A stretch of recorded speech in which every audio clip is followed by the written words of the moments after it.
Hello, hello, hello, hello.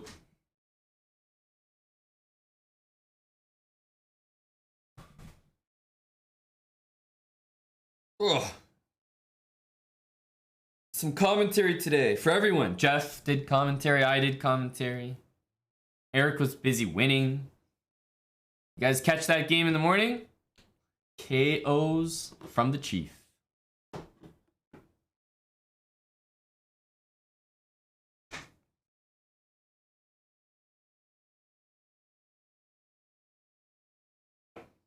Hello, Aiden, Neil.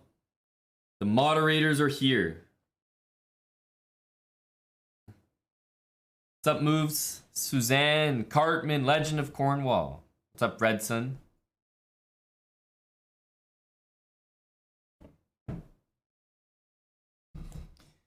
We're gonna talk chess, we're gonna talk boxing, we're gonna talk the event in December. All sorts of stuff with Toph today, who's also on the card. So he's also doing a chess boxing match. Figured we could do a bit of chess. It might help him get in shape chess-wise for the match. And yeah, just chat about the event and kind of how we're prepping, how we're feeling.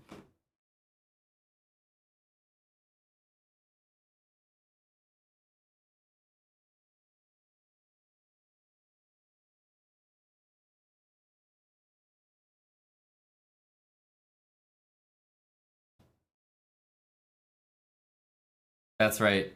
A Petrov, the lowest T opening possible. Truly. Dealing with that opening and still finding a way to make it interesting or to win is... That's the tough part. That is the tough part.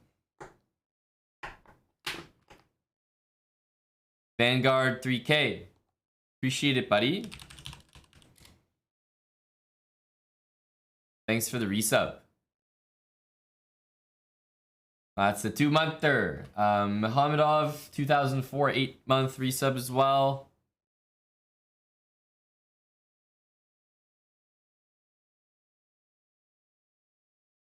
Playing our lounge playlist. I'll have some chill music on in the background. First one was gifted. Okay, so this is like the real first time. Gotcha. Gotcha.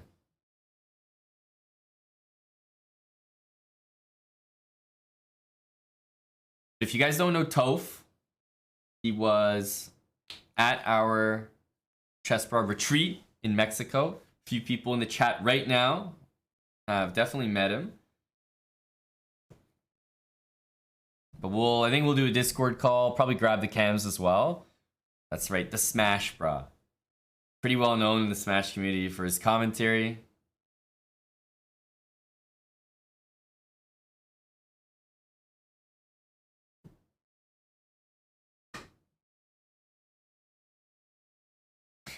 I thought that was a good one, Sleazy. Yeah, that was the one thing I realized. BTTV, where all our like animated emotes come from, they had this thing where they had like 50 emote slots, and then like +2 for every month that you had it, up to like 100. And now all of a sudden they just have 200 slots. So I have a ton of emotes that that I can add. So I'll be adding a whole bunch of more emotes to the stream over the next week.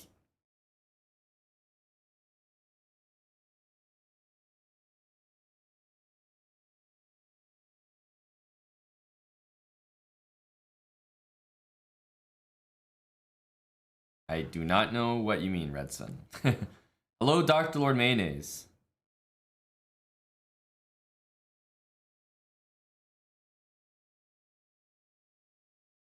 Yeah, it doesn't work on the other computer. It's true.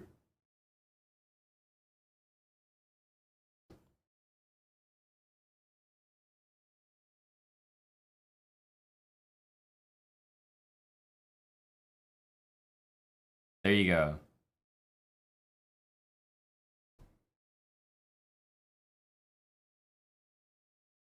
From my experience, if something is the same but free, it's not necessarily better.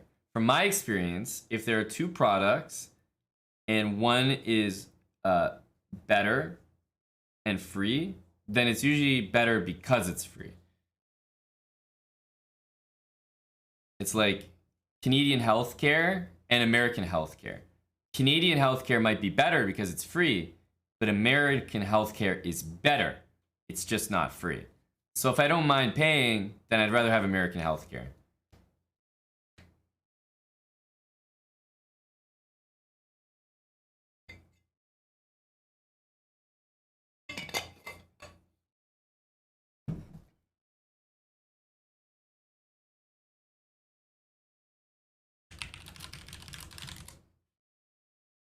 Yeah, the cost of American healthcare is a little bit different than the cost of BTTV. It's like $5 a month or something. I'll support something like that.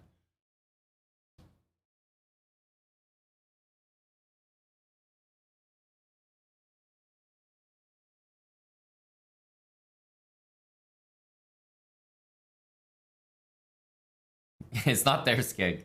Not yet. But I heard it. I heard it. I'm gonna have to remember though. I think our emote ideas channel needs here.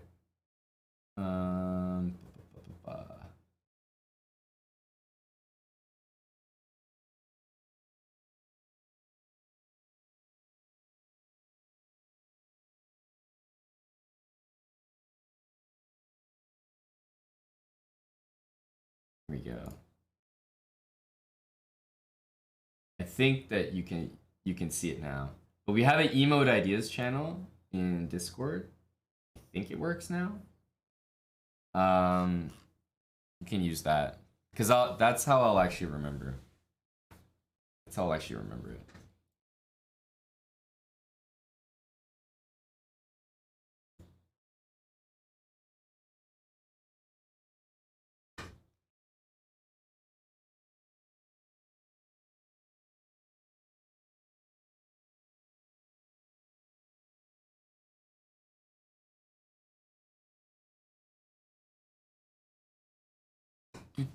I'm playing our lounge playlist. I feel like we'll probably like do a bit of chess. What's up, Jimmy? We'll do a bit of chess. Talk boxing. I haven't really. I mean, I've talked about it. I've talked about the event. We had the announcement video, but I'm guessing that some of the things we talk about, or maybe some of the things that he'll ask, I haven't really touched on yet regarding the event. So let's see if we can jump on a call real quick.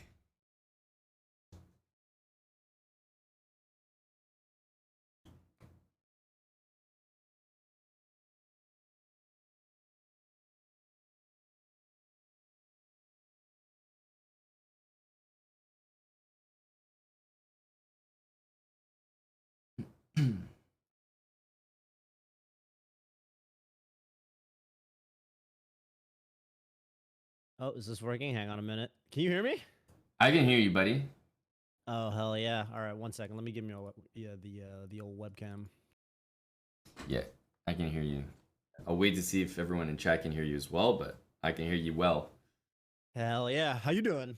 Hey, buddy. I'm doing good. I just had some commentary this morning. I think you know a thing or two about that, and I do, yep. and just getting set for a stream. Hell yeah! This is so this is the first one of these we're doing, by the way, for my chat. I'm gonna be completely dark for a second. I'm getting the webcams configured, but hey, what's up, everyone from the Chess Bra chat? Who's in your chat right now? Is that any of my buddies from Tulum? Definitely, we got some people that for sure have met you and remember you from Tulum here. I think we got at least Aiden, Neil, nice, that I saw, but probably a few more. Saw Neil. What's up, Dr. Lord Mayonnaise? I don't think he's in Tulum, but no, yeah. you're right. You got to call him out. We got to get Dr. Lord Mayonnaise out to these events. Got to get him out there for sure. Okay, 1 second. We're both doing the exact same thing right now. It's like, okay, yeah, give me 1 second. Let me get this Discording up. they gotta come up with a better way to do it. I Like know. it's the Discord. This has got to be a problem somebody can solve. You know what I'm saying? Yeah. Okay, here we go. Here we go. But have you been? So you've been training, I and you've been have. training obviously way more boxing than chess because you're good at chess, as it turns out. Yeah, pretty much. Like, it's obviously important to train both, and I'm not forgetting about the chess, but Mhm. for me, definitely boxing is a clear area to spend a bit more time. Right. That's where the deficiency is going to be, if anything. Yeah, Okay. I think so. But the thing is, my opponent is also very good at chess. So while it's comfortable for me, it's also comfortable for him. Right. What is like? Yeah. I mean, so I follow you guys a lot closer than like for example Trent and I know he's an IM, and I Yeah, think for a lot of people who are more casual spectators, I think you see the titles and then you're like that's all you know. So you're like, oh, Amon's a GM, Trent's an IM, done, yeah, free, claps. Yeah. easy win, right? Is that? But that's not how it goes. I No, assume. no, definitely not. Like you can definitely make the case that obviously there's a difference that's Mhm. clear, but at the same time, like an IM, especially in a chess boxing thing, I feel Mhm. like when people are getting smacked in the head, you might not notice the difference as much. Yeah. So I was in your chat the other night when we were watching the oh god, I forgot their names. There was the Rhino. There's my boy the Rhino, Yeah. and there was the bomb defusal. Yep. I don't remember. Yeah. Anyway, those two. And yeah, like the level of play, I was not ready for how much the level of play would be affected. And that's the part that I'm the most scared of. Just like, yeah, the guy who was what? He was like 1900chess.com and he just straight up started missing like hanging rooks. Yeah. And it was like, Exactly. oh, like, holy fuck. Exactly. We watched like a chess boxing match. Mhm. Just for anyone that didn't know or doesn't know what we're talking about, we watched like a chess boxing match because I was like, okay, what are we getting into here? I wanna get the lowdown, Mhm. and yeah, it was like very surprising how how a very strong chess player was playing like a total beginner, missing like easy stuff. Dude, it was like, and I kind of imagined that is going to be more pronounced obviously at the lower levels, but yeah, I don't know. I think that's going to be really interesting. And I think for me, what I've kind of decided is I think you can get I've sort of realized I think people who put some effort into having actual chess boxing practice, like I'm trying to do an actual chess boxing session. Like I was talking to one of the Smash guys, Yeah, and I think I'm going to go down a few days early, and like we're actually going to do melee boxing and chess boxing using the exact format, like the that's exact format of the. Because I bet some people will not do that. Some people will just train boxing and train chess and assume for they're sure. good enough. I agree with you. I'm also going down early, so that's a very good idea. And I had the same thought. Like, I want to be in the exact format so I know what it feels like to get to someone who wants to hit you in the head, hits you in the head for a minute and a half or 2 minutes, whatever it is, Right. and then you go and try to play a chess game. Yeah. And the like my coach, even like my boxing coach, not my chess coach, my boxing coach was like, um, we should try like doing one of our sparring sessions and then you play some chess on your phone. And I was like, yeah, but like over the board is so different to where I almost don't feel like that's even good practice. Like maybe that's something, but my thing is I've been going to a lot more. Actually, it's funny because the first time was probably at Jack London Square when I was in Toronto, but since then I've been going to a lot more over the board. Like I've been going to parks. I've been going That's to like good. yeah. Yeah, I think that's I what you need. actually I entered this Mechanics Institute classical tournament, which is actually probably not good practice. It's like not really. I kind of just was signing up for over the board stuff, and I was like, well, I've never done a classical tournament. Everyone tells me I should. It'll make your calculation better. So I was like, all right, fuck it. Yeah. So I did that. I'm playing one round every Tuesday. Okay, granted, yeah, that's not really blitz. So, but speed I think is crucial. So Definitely. But I think that's important, right? To have that. Um, yeah. for you especially, like I think the nerves and Oh everything, like being able to handle the pieces properly, not have them like slip out of your hands, like even small things like that. I think yeah. is you need a lot of practice with, and if you just feel more comfortable handling the pieces and with that format than your opponent, I think that could just mean a lot. Right. I have a question for you about, and actually, this is kind of just a question. I just think it's like a fascinating aspect of chess Yeah. for title players, Yeah. which is how much stock do you put and how much personally are you prepping and doing prep for a specific opponent? Because I always thought this was cool. Because like for me, to get better at chess, most of the time I don't prep at all. I study what I want to study and learn what I want to learn, do the end games, and then I go and I play random people on the internet. But if you're a title player, you're actually going to events and you're preparing for specific people, Hmm. and you can find games. So obviously you've got Trent, and you can see what he plays. So how important do you think that is? And are you prepping a little bit for him specifically, or? I think I mean, it's a different question whether you're asking for a general tournament or something. But in the context Uh-huh. of the chess boxing, I don't think it's very important at all.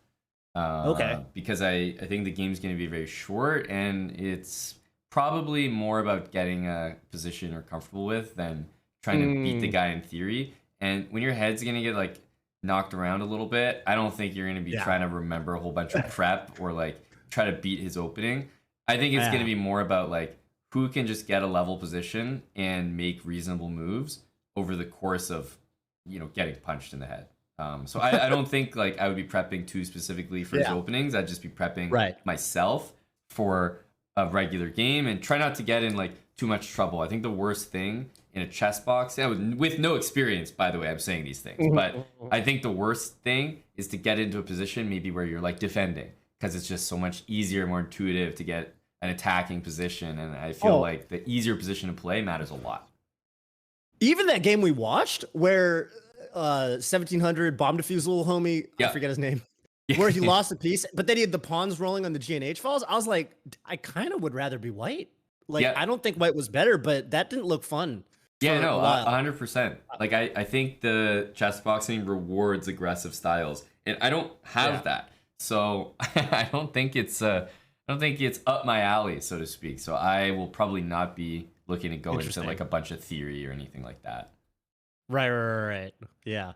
What about Shit. you? Yeah. Have you thought about that? I have. I'm working with my it's not really. It's I a have a big normal secret. coach that it's a big secret. I've got a very, very secret coach who everyone in Tulum met. And who really likes, those sorts of openings. So we're prepping some stuff. And I'm trying to, because I think you're right. I think just playing simple positions confidently is gonna be what's important. But I feel like it's interesting because I feel like for me, I've got a little bit of rating on Sardosh because Sardosh is like 1600 right now. I'm like 1800. Hmm. And the way I'm kind of thinking about it is I feel like the pressure is on him to either come at me hard in the boxing or like to really hold his own in the chest. Like I feel like I have the luxury of, in a sense, like I can play the way I want to play. Like if I wanted to, I could play more solid and just really work on my boxing and try to knock the sucker out. Or like I can try to edge him out in chess and basically just like play. And this was kind of what my boxing coach was telling me. He's like, you should consider just almost not even like throwing and just kind of defending and like Mayweathering it up, right? Yeah, And just let him tire himself out because he's gonna feel the pressure. He's gonna feel like he's got to go aggressive in the ring. You just wear him out, just get him tired. He's right. gonna make worse moves because he's tired.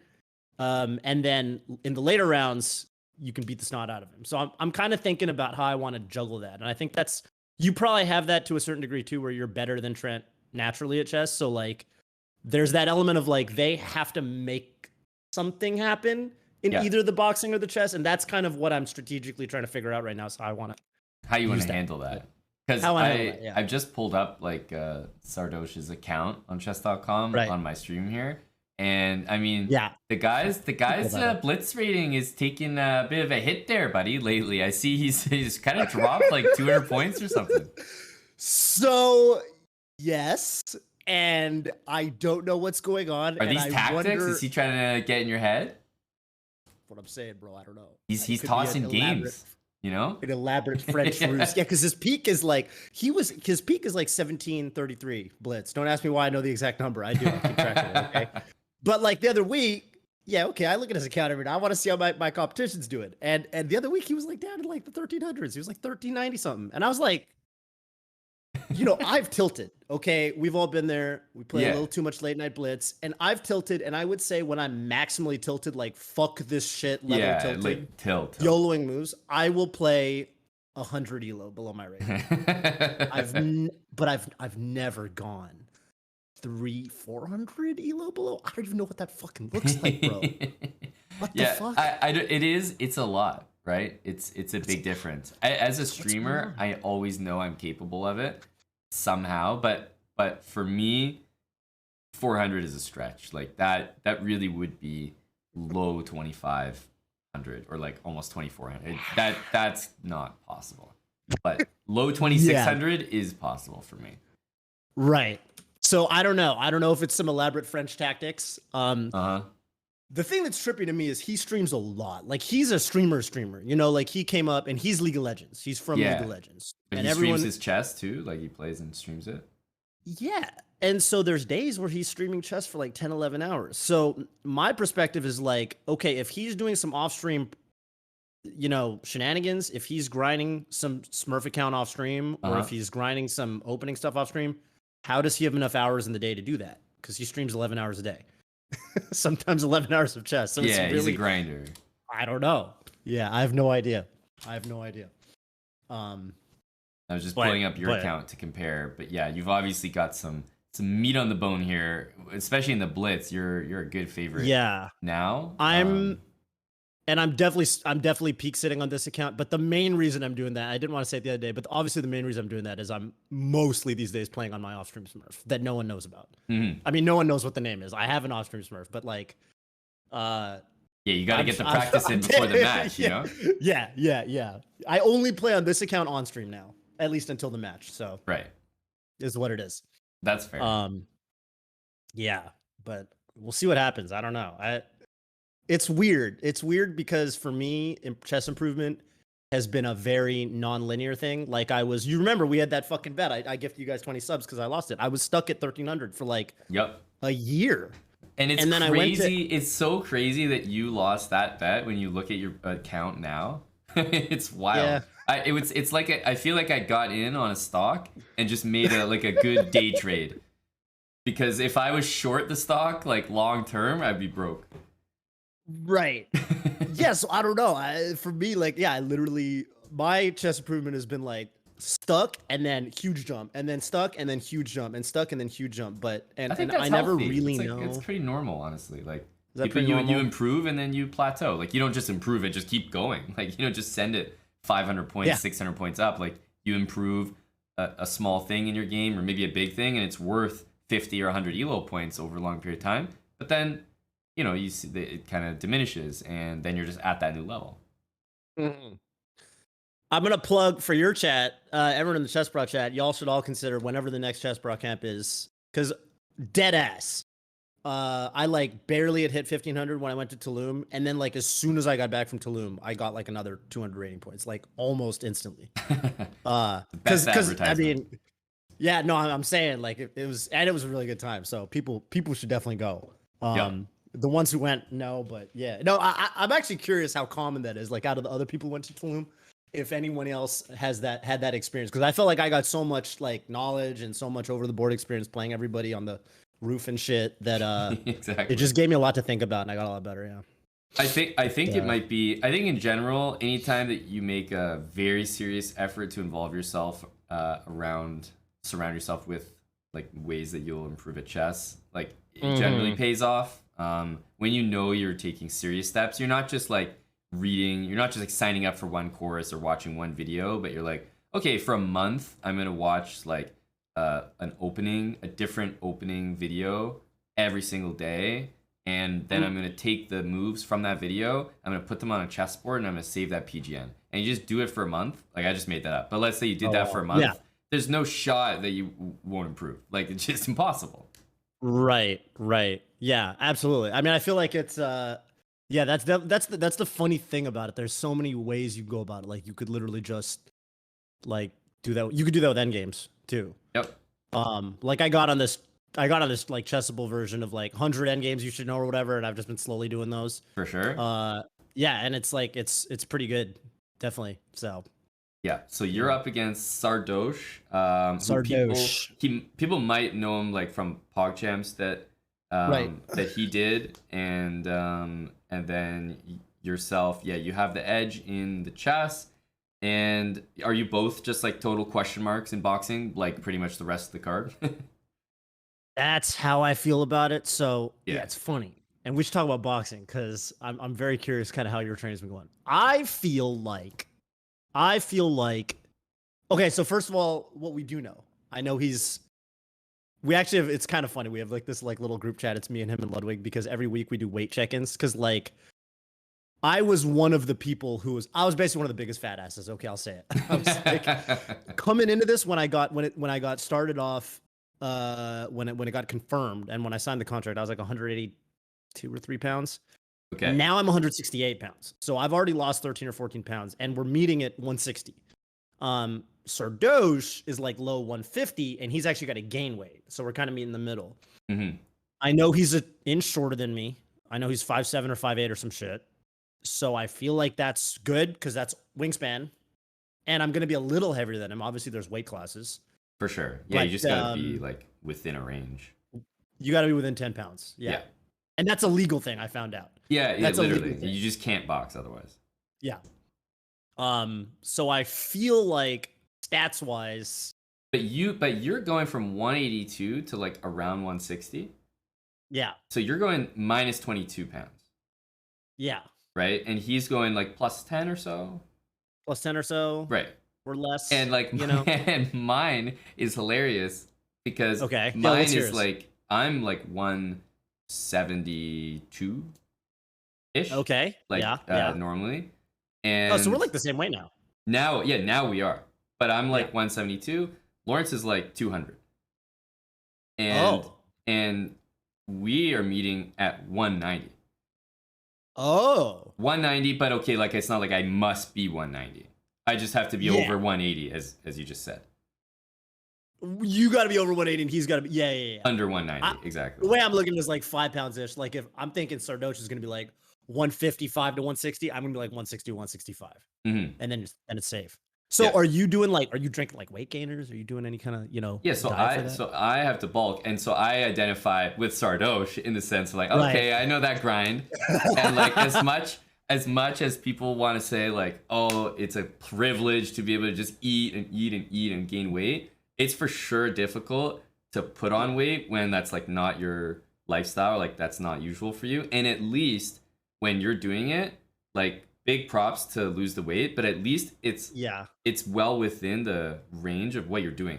Like you lose weight when you get in shape, and when you put on weight and just like gorge food wise, it's like counterproductive to your actual training. So right, because you feel more tired. Yeah, you feel like super tired, bloated, and like it's hard to put on like just muscle, you know what I mean? Like, so what weight are you guys doing? Is it you said 190? Under 190 and then over 180. So I could end up anywhere in there, basically. Right. Yeah. Right. And I mean, yeah, he's got to drop, but I think he'll drop naturally and get in like the best shape of his life type of thing. Whereas for me, like that's like close to peak weight for me. So that's like weird territory. I have been as high as like just under 190, like COVID energy, but not for like a long period of time, and never like comfortably. Like I don't walk around at like 185 plus, so it'll feel weird, I think. Yeah, that is. Have you? Well, I mean, I guess the obvious question is, have you been lifting too, or just boxing training? Yeah, so there's like some strength training that I do like at boxing. So I haven't been like also going to gym in conjunction with that. But there is some like weight stuff that I do during the boxing training for that, kettlebells but and not a lot. Not a lot. I will say, not like a ton. because you have a valuable resource on top of whoever your boxing coach is, because you have Moj, Mm-hmm. which Moj knows his stuff. That's He a really good. does. I feel like that's a valuable resource. If you were trying to get like a little bit swole for this, I feel like Moj could help you out. That was like one of the Just first thought. things we said. Like Really? before like anything, we were like, not only have we done that before, not Yeah. to gain a specific weight or lose a specific weight, but we've done like home workouts, we've done stream workouts that Jeff has like, Right. instructed. I mean, Yep. we even do the push. Aryan was here. We were doing push-ups on stream. So yeah, Moj regimenting everything is also indeed a legitimate asset. Yeah, that makes all sense. It's funny because for me, like the cool thing about this whole event for me is like the gym I was already going to has a boxing gym. Like the downstairs of the gym I was already lifting at had a boxing ring and bags and stuff. So for me, it was kind of a no-brainer. I was like, okay, this is sick. I'm just gonna keep doing what I'm doing and just add in the boxing sessions. But yeah, I mean, I think the biggest thing at this point is just like I feel like I'm in good shape. Yep. I feel like technique-wise and stuff like that, and conditioning-wise, I'm coming along. But at this point, it's just the actual fighting, like the actual sparring. Fighting, the chess as well. The chess as well for sure. Have you done much sparring yet? No, I haven't done any. I haven't done any sparring. You haven't done any sparring. No. Okay. I definitely will like this month in October, but I haven't yet. So I've mostly been doing like ton of cardio, ton of like technique. Yeah. And I would say like if I had to score myself in each category or something like a my player creation in 2K, then I would be like, low power and like probably good technique. So I'm learning the technique and I'm totally new to it, but it's just my thing that no matter what I do, I'm usually like not the most powerful, even like bouldering, like I go rock climbing. I think I have good technique for my level, but my level's not very high and I'm not super strong like with the pull-ups and the actual strength that some people just muscle their way up stuff. And I usually have like a technique way to achieve the same result. And I think it's probably going to be the same with boxing. It's the way I play chess too. I'm not like a super attacking player, like very positional and kind of controlled. So I feel like that's going to be me in boxing as well. But I don't know. Do you have a style yet, or do you have like a feel? Yeah, I know what you mean. I try to be the same way, but it's funny because obviously I think I've never been in like a real fight, right? So for me, like I've sparred like 2 or 3 times at this point, and I've kind of like, I feel like I know what to do, but I have to like be constantly reminding myself of just like the fundamentals when it comes to like keeping your hands up, keeping your eyes on the opponent, like not like my coach was telling me like, oh, you got happy feet. Like, if I come at you, you kind of wear yourself out trying to like reposition and kind of and like you got to just trust your reflexes and and once he told me that I could do it and I could, like actually block and like actually like parry or redirect or whatever. Yeah. But my instinct is like burn a lot of energy to escape the situation or something. To escape the situation, exactly. Yeah. Exactly. And so I think getting that under control is kind of the thing that I'm working on. For sure. But it's been cool because we've gotten to the point where, because when you're doing like the technique and shit like that, it's a lot of like, I felt like it was a lot of this is me and this is what I'm doing. And then once you start sparring, then it becomes like a 2-player game. Then it's like when a chess player learns, you learn how to checkmate your opponent, you learn the form of checkmate or whatever, but then you got to learn like at a certain point, your opponent makes a move and you got to ask yourself, well, why did he make that move? So that's kind of what I'm working on now. And it's kind of hard because it's fast.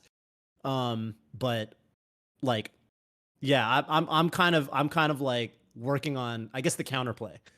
That's kind of where my head's at right now, but it's cool because now when I shadow box, when I hit the bag, like I actually try to imagine somebody there, like doing something. And I think that's what you're supposed to do. Reacting to something.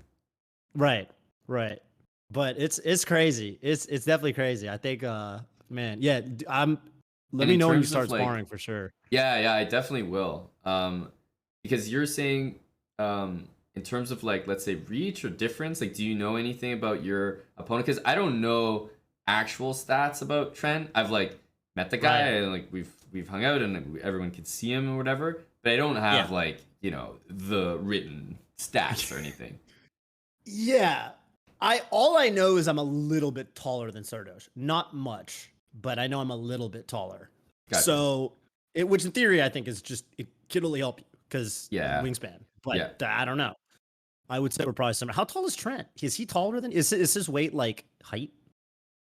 No, I like from what I know, like he's definitely not taller than me. I'm like 6 foot, and I don't think he's taller for sure. Okay. And he's like 200, so I'm saying that the weight has got to be it's got to be packed down below there somewhere. Yeah, because he's not like he doesn't look he's definitely not a fat dude or anything. He's not. The guy either has a massive gut or just a massive hog. It's like, I'm dealing with it's a tough spot to be in either way. It's a tough spot to be in either way. That's for sure. That's for sure. Because the massive gut, that could be that could give him some added defense. And if he's got a massive hog, that means he's gonna have the aggression factor. For sure. Right? Yeah, just the testosterone will be the testosterone. Way up there. Yeah, I don't know. It's so hard to like you can. That's to me that's the crazy part is like you could sit here and look at the full history of somebody's chess games and you can see exactly how they play and you can really get in their head. It's to where like I'll be looking at Sardosha's games and I'm like looking at like I've been looking at like does he go down on time? Right. Does he go down on time looking for tactics? Is he fast and positional? When does he blunder? What are the factors that make him blunder? Yeah, man, that's what you got to get that like you got to get that like chess.com premium, chess.com insights. Like you got to get the full data report. Yeah, like machine learning but you can't do any of this for boxing. I don't know. Exactly. I don't know shit about how unless there's tape to watch. Right. Unless there's tape to watch. Bro, my coach was saying like he's like you realize this is information warfare at this point. I was like, "Oh, word?" He's like, "Yeah, like we got to put out a video on Instagram of you training southpaw left hand." I was like, okay, one, that's pretty smart. And two, if we do that, we should just put out a video of me training normally, but like just go into it with editing and flip it. Flip it left to right. Yeah, there's a lot of internet warfare tricks to play for sure. Yeah. Yeah. But it's pretty nuts. It's definitely pretty nuts. I've never done anything like this. And like it's crazy because like my whole life right now is preparing for one guy. Uh-huh. How often does that happen? Like I'm preparing for one match with one person, Like that's like really rare, I feel. Definitely. Like I don't know how it works in Smash as much. Like you just might meet these people in tournaments and of course the best kind of float to the top, so you might do some work preparing a specific matchup because the specific player is like known to play a certain character, but ultimately you don't really have like just these massive like 1v1s that you train specifically for one dude for. Yeah, almost never. I mean, there's like special sometimes people do events like there'll be some kind of money matches or some kind of exhibition set or something that's coming up where someone will have that preparation, but it's very rare. And it's like, usually is there time at a tournament? Let's say like the pairings come out or the matchups come out. Is there like time between that really gets used genuinely, like prepare for that one dude? Actually kind of yes. Because it'll usually be at most tournaments, it'll be like going into because usually top 8 is on Sunday and what the pairings are going in. So you'll spend the night preparing to a certain degree. Usually you'll see people will say shit and always on Twitter, someone's like, okay, I got this guy. Are there any good, like say you're playing Plup, who's a really good Sheik player. So you see people tweet like, are there any really good Sheiks that I can practice with tonight? Like, is there anyone who plays this character that I can grind with for a couple hours?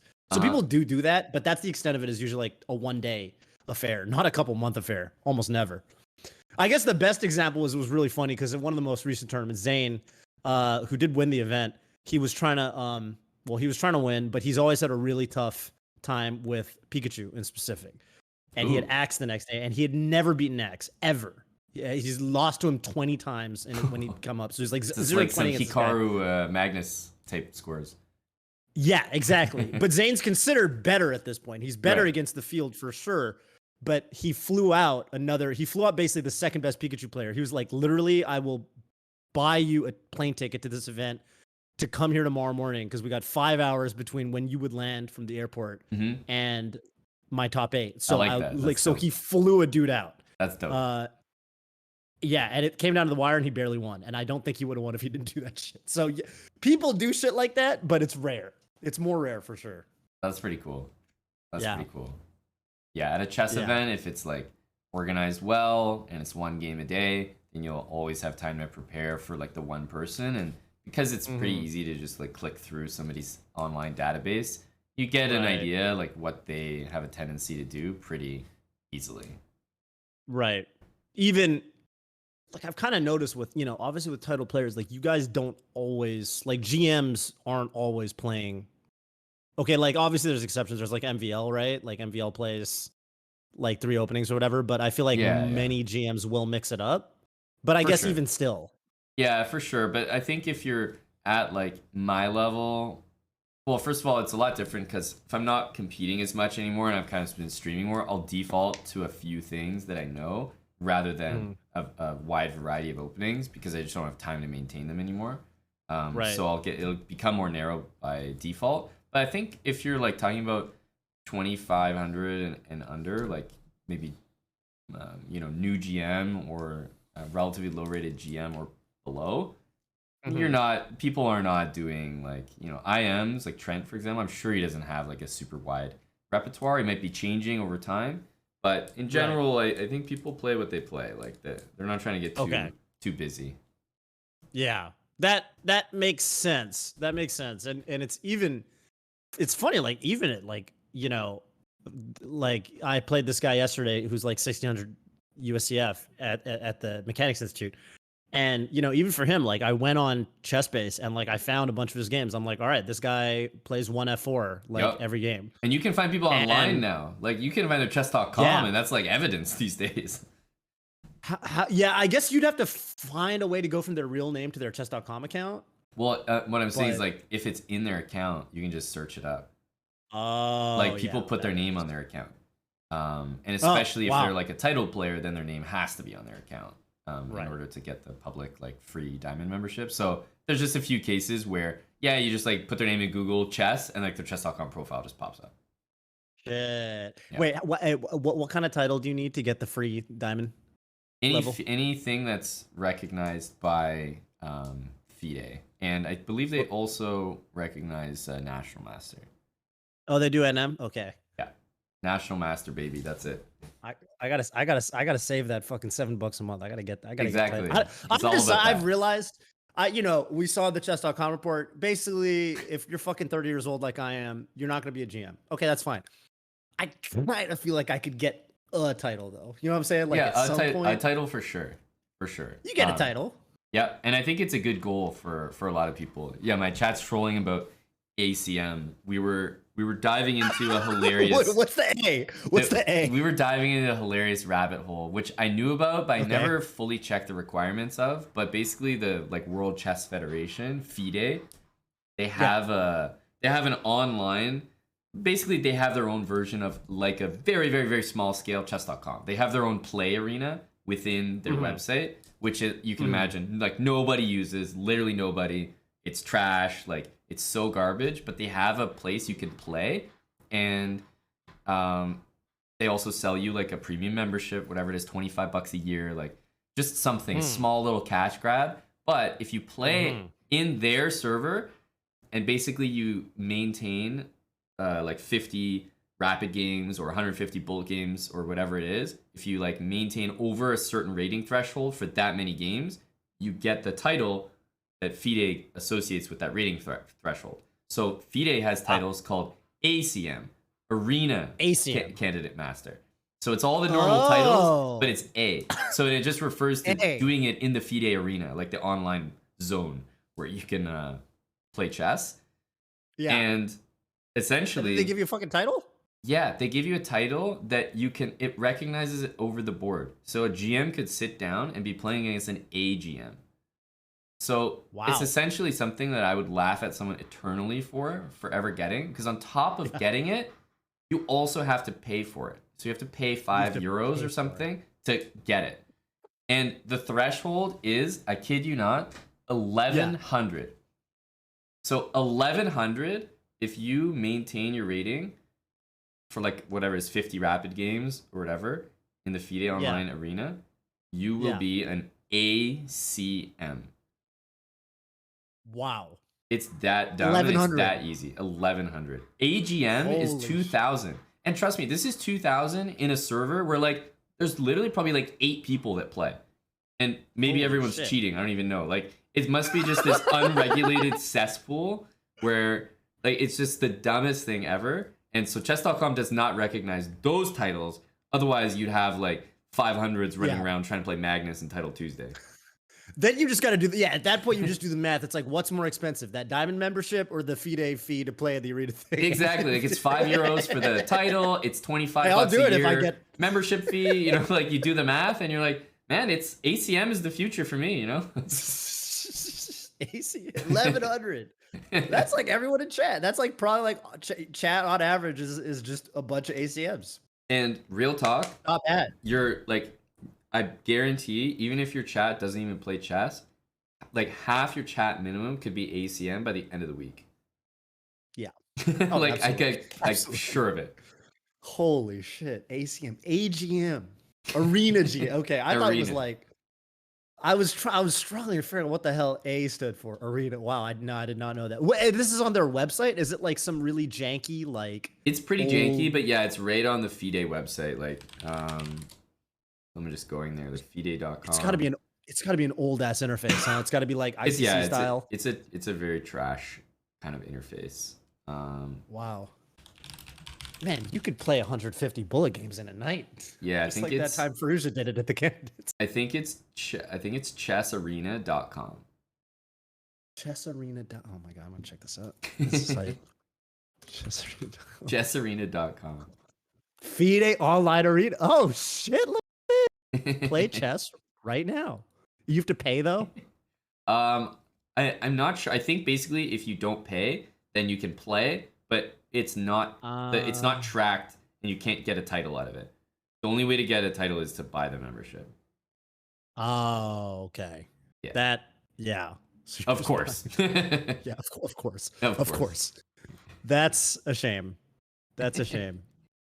It doesn't look as janky as I thought it would. I will say. I thought it was. I thought it'd be like. Oh wow! Look at this. Well, I mean, you know, I guess there's no. Yeah. You thought it'd be like some, you know, Internet Explorer. I mean, exactly. I mean, I've seen the fucking, you know, like you know, USCF has. I think they updated it, but for a while it was like this really old looking, you know, kind of deal with the like with the rating lookup and all that shit. But okay, I mean, yeah, it's pretty funny. I just clicked it. It's just there's 3 players waiting to play. 3. Holy shit! Holy shit! It's scrolling. Yeah, here we go. Look, Arnav Singh, India, 1254, ACM.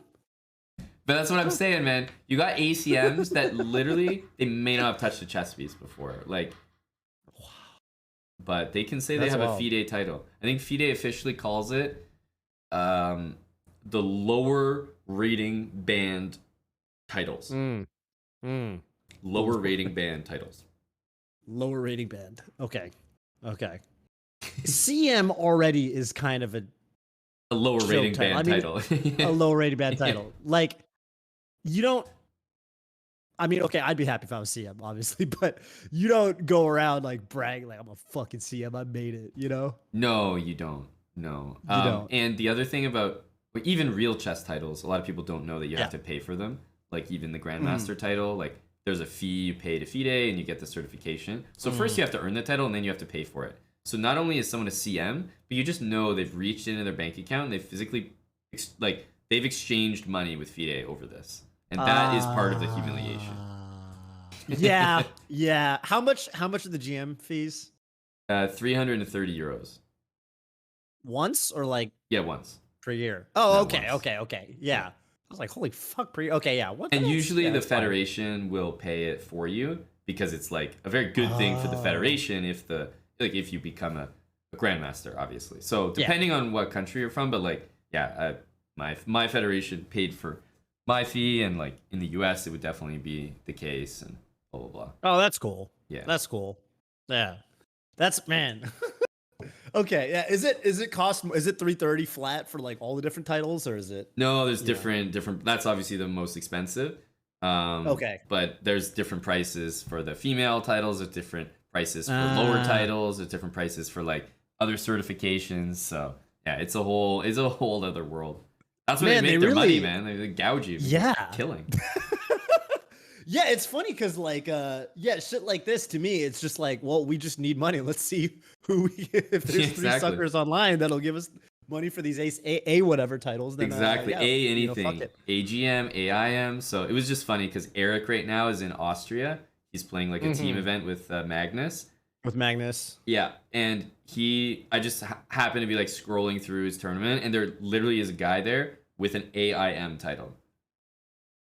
It's like just hilarious to have Magnus maybe potentially sitting like near this guy, like that he even exists near Magnus. AIM and GM.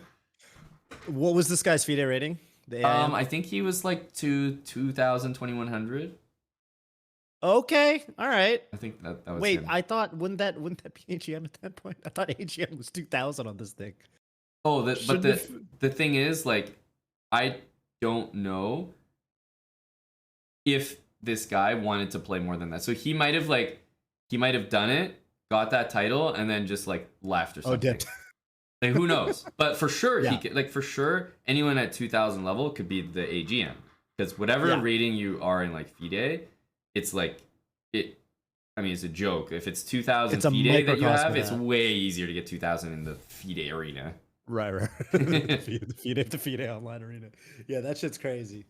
That shit's crazy. So if you're looking to get FIDE titled, I'm just saying that there's the path to pro for you. Well, unfortunately for FIDE, my sole goal is to get the free diamond membership on chess.com. And chess.com doesn't recognize that, so chess.com got to start doing their own titles or some shit. If they put out a version of this, I'd grind that shit. Yeah, oh yeah, for sure. For sure. Because chess.com did the $7. They did the thing, like I see you're in the legend division. Right? Yes. And I was grinding. Lord knows you're a grinder, buddy. I if they didn't introduce that, you wouldn't have been playing as much. I know for a fact. Yeah, no, it actually is funny because some weeks, like, okay, obviously it's not all the time, but then some weeks I'd like look and it'd be like top 3 advanced next division. I'd be like number 4. Yeah. And I'd be like, I can play a few games. Yeah, I got time. Yeah, and I just fucking play Bullet for like 3 hours. And then the fucked up part is, you know, sometimes you'll be on there and you'll be like, damn, I'm playing like shit. My elo's tanking. Like this sucks. I'm playing like I'm tilted. But then you're like, but I got those league points, baby. So you're going to bed happy anyway. Exactly. It's like, but on the other hand, yeah. So do you have an account that you can play rated games on stream? 100%. Yeah, that I'll just do my normal count to prove that I'm not actually peak sitting. So I mean, we could play games right now. So I was gonna say, a good way to start, because people probably like, you know, if we play as one thing, we're like different levels, but people can see your account because I put it like on screen here. Yeah, like 1800 blitz, Right. 1800 blitz. Yeah, 1800 pretty solid in every category, but they haven't really seen you play, seen your opening. Yeah. So I was gonna suggest that one good way to start would be we'll mute each other, like we'll mute in our call. We can stay the cams and everything, and so you can just play a couple games, you know, chat with your chat. We'll be chatting as well in my chat about you. We'll be watching you. They'll get a feel for your openings, and then we can go over those games that you play against randoms afterwards. Yeah, that's a good idea. That's actually a really good idea. All right, let's do it. So I would all right, goodbye, chessarena.com. Exactly. The FIDE Online Arena is gonna have to take an X right here. It's a shame. What should we do? Should I do Rapid? Should I do Blitz? So I think Blitz would be more pertinent. Yeah, so first of all, chessboxing, like you're gonna be playing a Blitz game, straight up. You're not gonna be playing Rapid. And whenever like you want to just introduce people and they like to see your games and see how you play, maybe see your openings, I always think that volume is better than like quantity is better than quality. So the highest quality game that you might be able to play for us right now could be a 1 hour game, but that's not going to do us much good. We're going to see your opening and it's like, okay, it's one opening over like, you know, a 2 hour period. So Yeah. I think lower time, so like 3 minutes or 5 minutes, and then just get, like no more than 4 games, but get a few games so we can see you against different openings, you against different players, different styles, and then we'll have some games to work off to look at, and then people also get to see you play and kind of appreciate how strong you are. Yeah, that's a good idea. That's definitely a good idea. And by the way, I have some intel for you. Oh, yeah? Because I was chatting with Ludwig about it, about the time. I don't know if this is gonna. I assume they're gonna standardize it across all the different matches. Yeah. But I was talking to Ludwig and I was like, so because we're talking about the time control thing. Yeah. And I thought this was interesting because we were trying to square this. Because very relevant, right? When it comes to chess boxing, like the exact amount of time that's ticking down on the clock is so important based on like, how many rounds of boxing and chess there is. Right. And it really impacts which is going to be more important at the end of the day, the chess or the boxing. Mm-hmm. So I asked Ludwig, I was like, so I noticed that in the format, and I think we're allowed to talk about it, so I'm just going to clarify for the stream. Yeah. The format is, because people ask me this all the time. People are like, well, so how does this work? What's the format? So for people who don't know, it's a round of chess, so 2 minutes, but it's all one chess game. So it's not like you it's play a single chess game and finish it. Yeah, over the course of several rounds. So you play 2 minutes of chess, and then you take a 90-second break, or minute break. Then you do a 90-second boxing round. Then you do a minute break, and then it resets. So you go back and forth.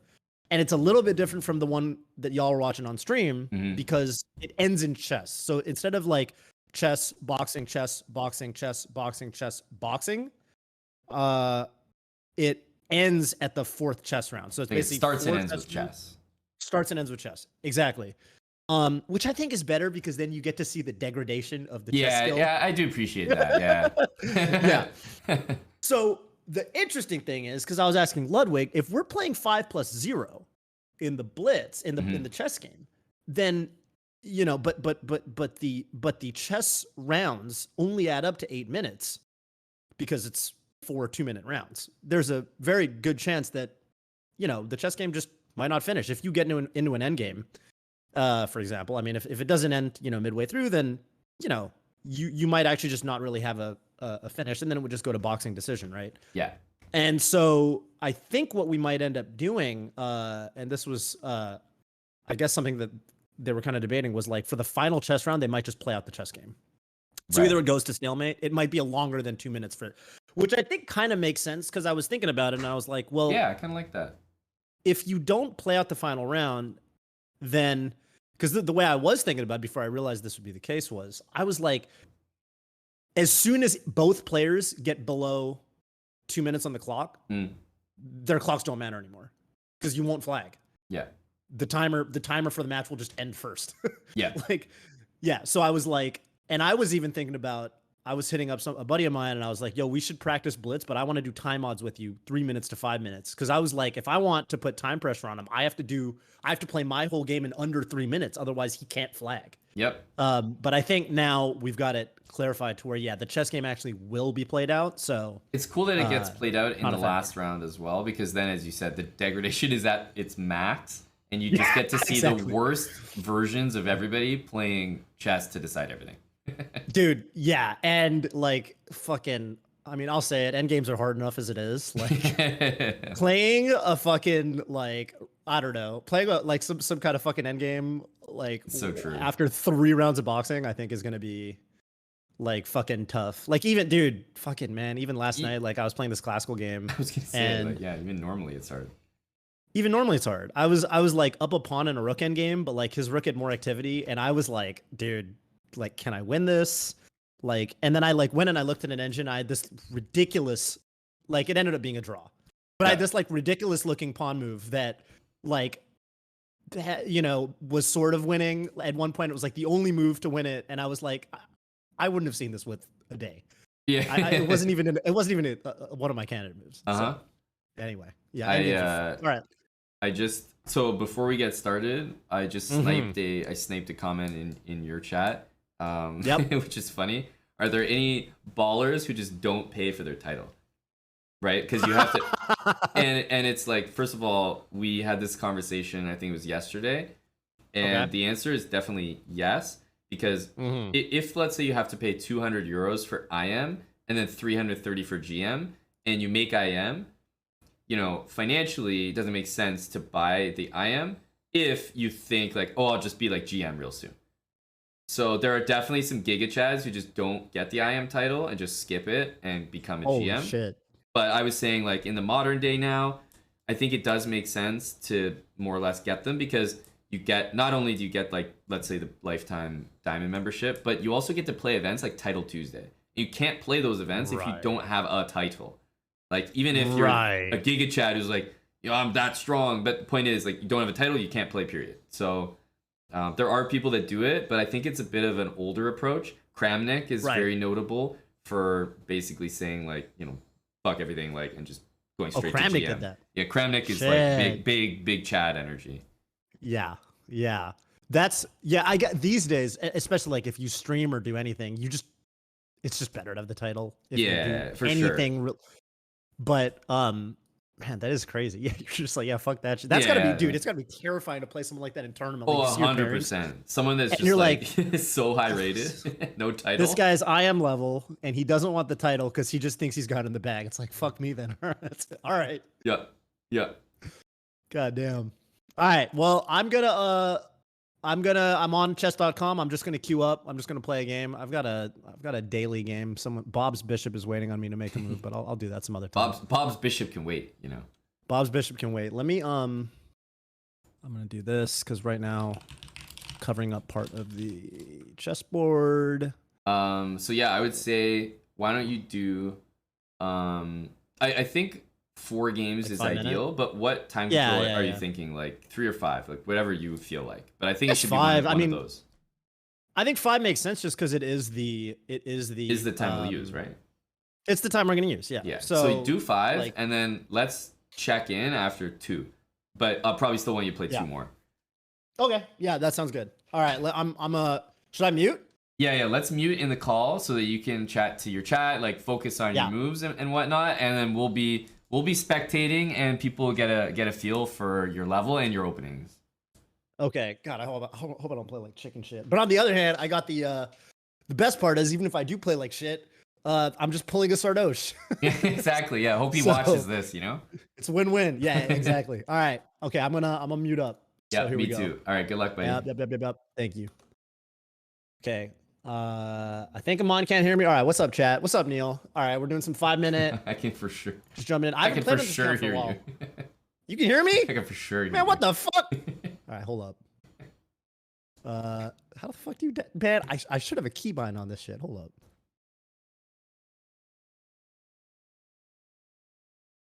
There we go. There we go. He's got it now. Wait, hold up. Amon, say something. I just want to make sure you're muted to me. Hey, well, I say something now, but I think I was muted before, and you did it right. You were muted for me, so it's all good. Okay. All right. Cool. All right. All right. We good.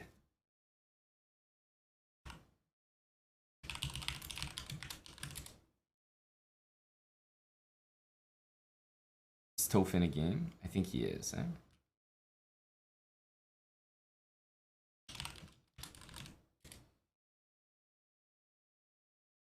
There we go. There we go. All right.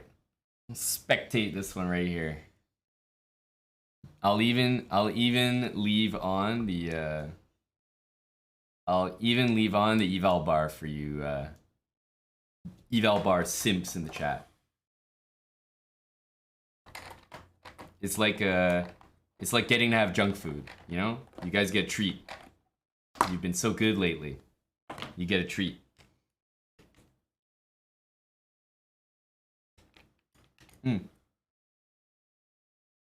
True. So toph's in 1800. I'm curious what you guys think of the level here.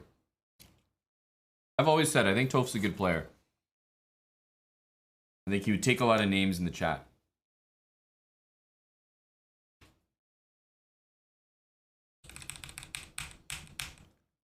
An HE4? Well, definitely queen move is no good, but knight g4 makes sense to me. bishop b5 is kind of it's a tricky move to understand. But yeah, bishop b5, if you put something in the way, your knight is hanging. So knight g4 is suspicious, but it's a more of an advanced concept. But you're 100% right. Knight g4 is vulnerable here. But he got the bishop, and he should be clapping now. He should be clapping now. This is like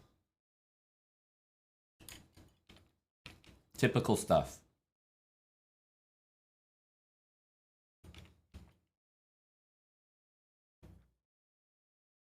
Hello to Neil, Lethbridge Chess, Dr. Lord Mayo, Sleazy, Grilled Peppers, Tommy.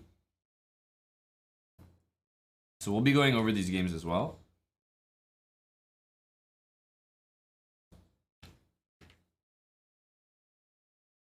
I also needed to eat my sushi. You guys notice that? That was a pro streamer move. Hey, we should mute and you should play.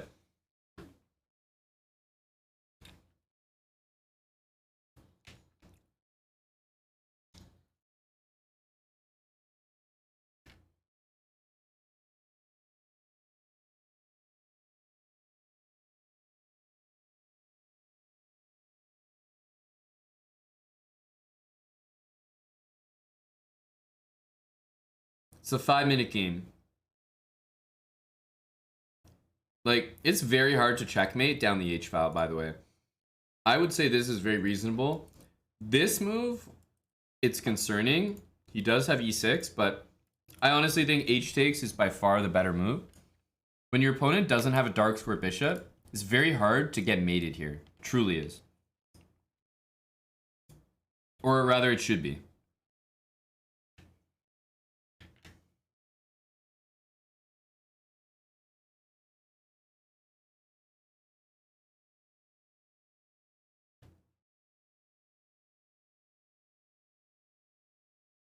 It should be, yes. Famous last words, right?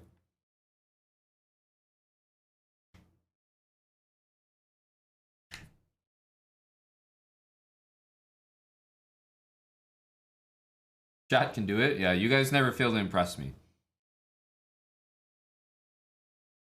Yeah, I just did a few bunglet. I'll be doing more of those, though. Don't worry. Okay, I like this. He's going to be faced with queen h4, queen h7. The truth of the matter is, if he just moves his rook, I don't think he should be getting mated there.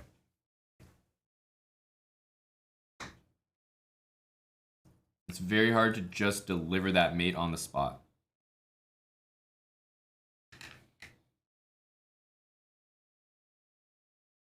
So he's got the right idea here.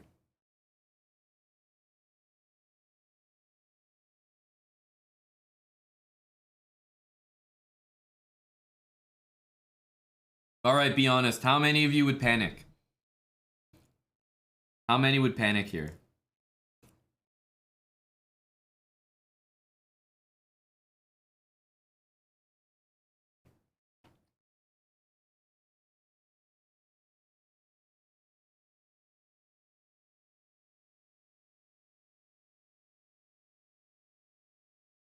All right, we got some honest guys in the chat.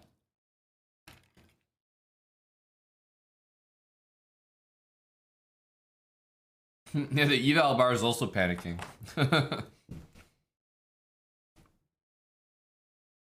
I think he's playing pretty okay, honestly. The one scary thing is this idea with knight there. But once the queen gets here and the king goes there, there's no mate. Truly is not mate. Wow, that's a high T move. That's a high T move. I love it. Takes 95. I think we're sending here, right? Where else is he going? Yeah, let's go. I like it. I like it. High T. Look at the eval now. The eval bar respects toph. Look at that sacrifice.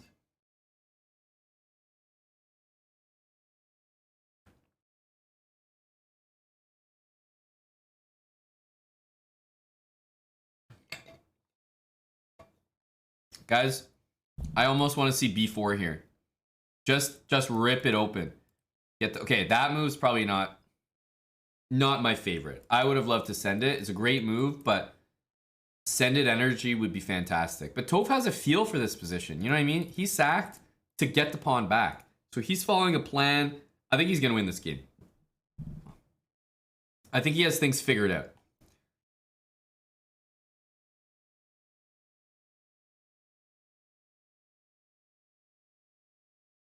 Bishop b3, by the way, like, if we just even trade it, that's the bishop that was going to be super dangerous for us. So now that I see this is happening, I'm not that concerned.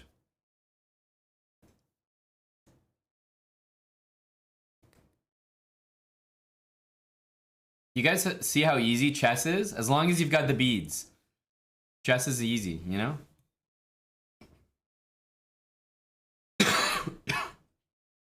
So something here, knight check, knight takes b2, and then queen c3 will be a checkmate. So that's that was an issue. Okay, he's gonna double. I don't feel he's been seeing knight d3, so I feel like he's gonna double. Yeah, knight d3 has been around, but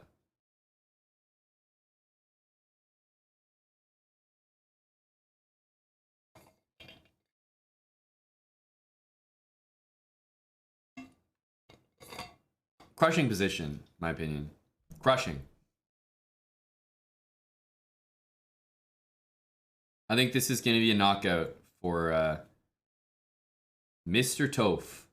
It's a great move as well. He's missing a basic tactic here, but knight c4 it's good.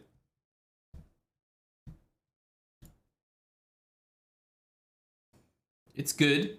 I would have loved to see queen takes, though. I think that's a big mistake. Queen takes, a2's hit, this guy's hit. Do you guys remember when we were scared about getting mated down here? In the end, we didn't even get checked. I think Toph kind of played this game like a Chad. We didn't even get checked down here. You guys admittedly were scared of getting mated. Didn't even get checked.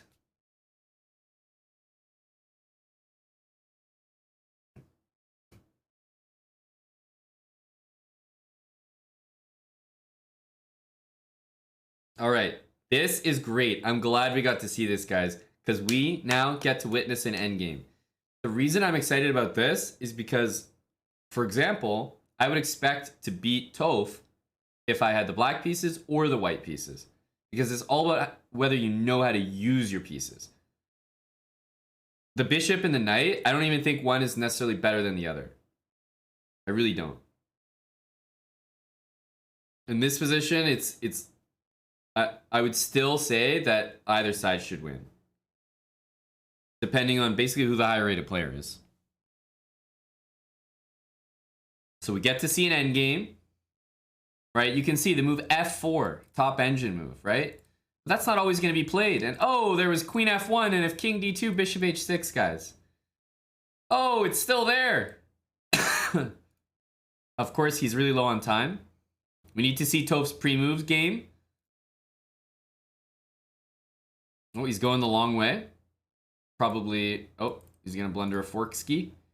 And that should knock him out here. That should knock him out here. Damn, GG. We'll let him go for one more. I don't know if he's going to grab the same opponent or a different one. Yeah, it looks like he grabbed a different one. Hope he's better at boxing.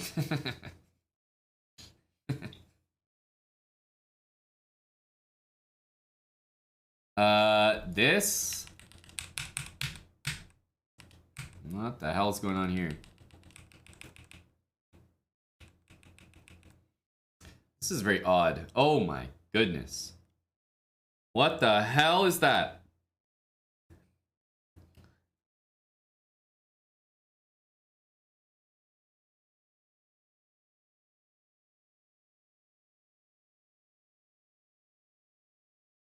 This is a coffin, guys. Oh my goodness. You had either of those moves at your disposal here. Knight's protected. This could be just a massacre here. Toph, you can't lose this game, dude. You can't lose this one. It would be so unacceptable.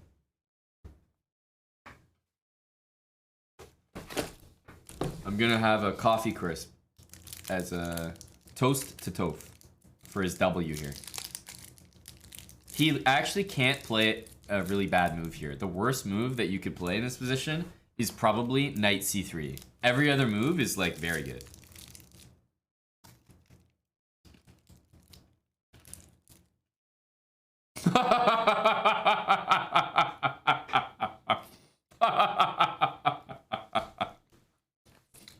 It's the worst move by far. It's so bad. Oh my goodness. Queen d2, knight d2, bishop d2, b4. They were all so good. Eval Bar said, get the fuck out of here.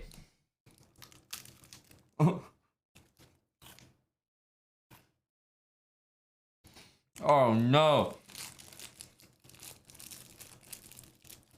You don't understand b4? Well, basically the best move in the position is bishop d2. b4 being good is the engine's way of saying that if you take it, then you play bishop d2. And the queen has worse options to move to from this square than it does from the other square. Like after this, then you'll play bishop d2. So it's like if you miss bishop d2 now, the engine's saying, yeah, you can give up a pawn and then play it. This was a fucking disaster. That was terrible. I'm sorry. I have unmuted, by the way. Toph. Yeah. That elicited a lot of people. Basically, we're all wondering and hoping that you're actually going to be good at boxing. Like at this point, we gotta head to the gym. I think the boxing gym and just make sure we're good there. I'll be fine. No, it's just okay. So first game, basically, I was like, okay, I don't think he's got anything on the H file. He's not going to checkmate me because he lost the dark square bishop. So I was like, he's got shit king safety. I should find a way to attack. And I basically went down to 10 seconds, like stubbornly not. I should have at some point I should have been like, all right, fuck it. I don't see what my plan is. I should just not go too low on time and just fucking, just simplify a little bit. And I'm a little bit better or whatever. But I was like kind of looking for fucking crazy ideas the whole time. And then this game, I just I fucking missed bishop d2 and yes, but so we can just talk about this game because it's on the screen. If you want to if you want to like click analyze or whatever, so that when I say like game a review, move, you can you'll be able to play it as well. So what I was seeing in this one was first of all like the guy's just rocked out of the opening. Like queen c7 by him is suspicious.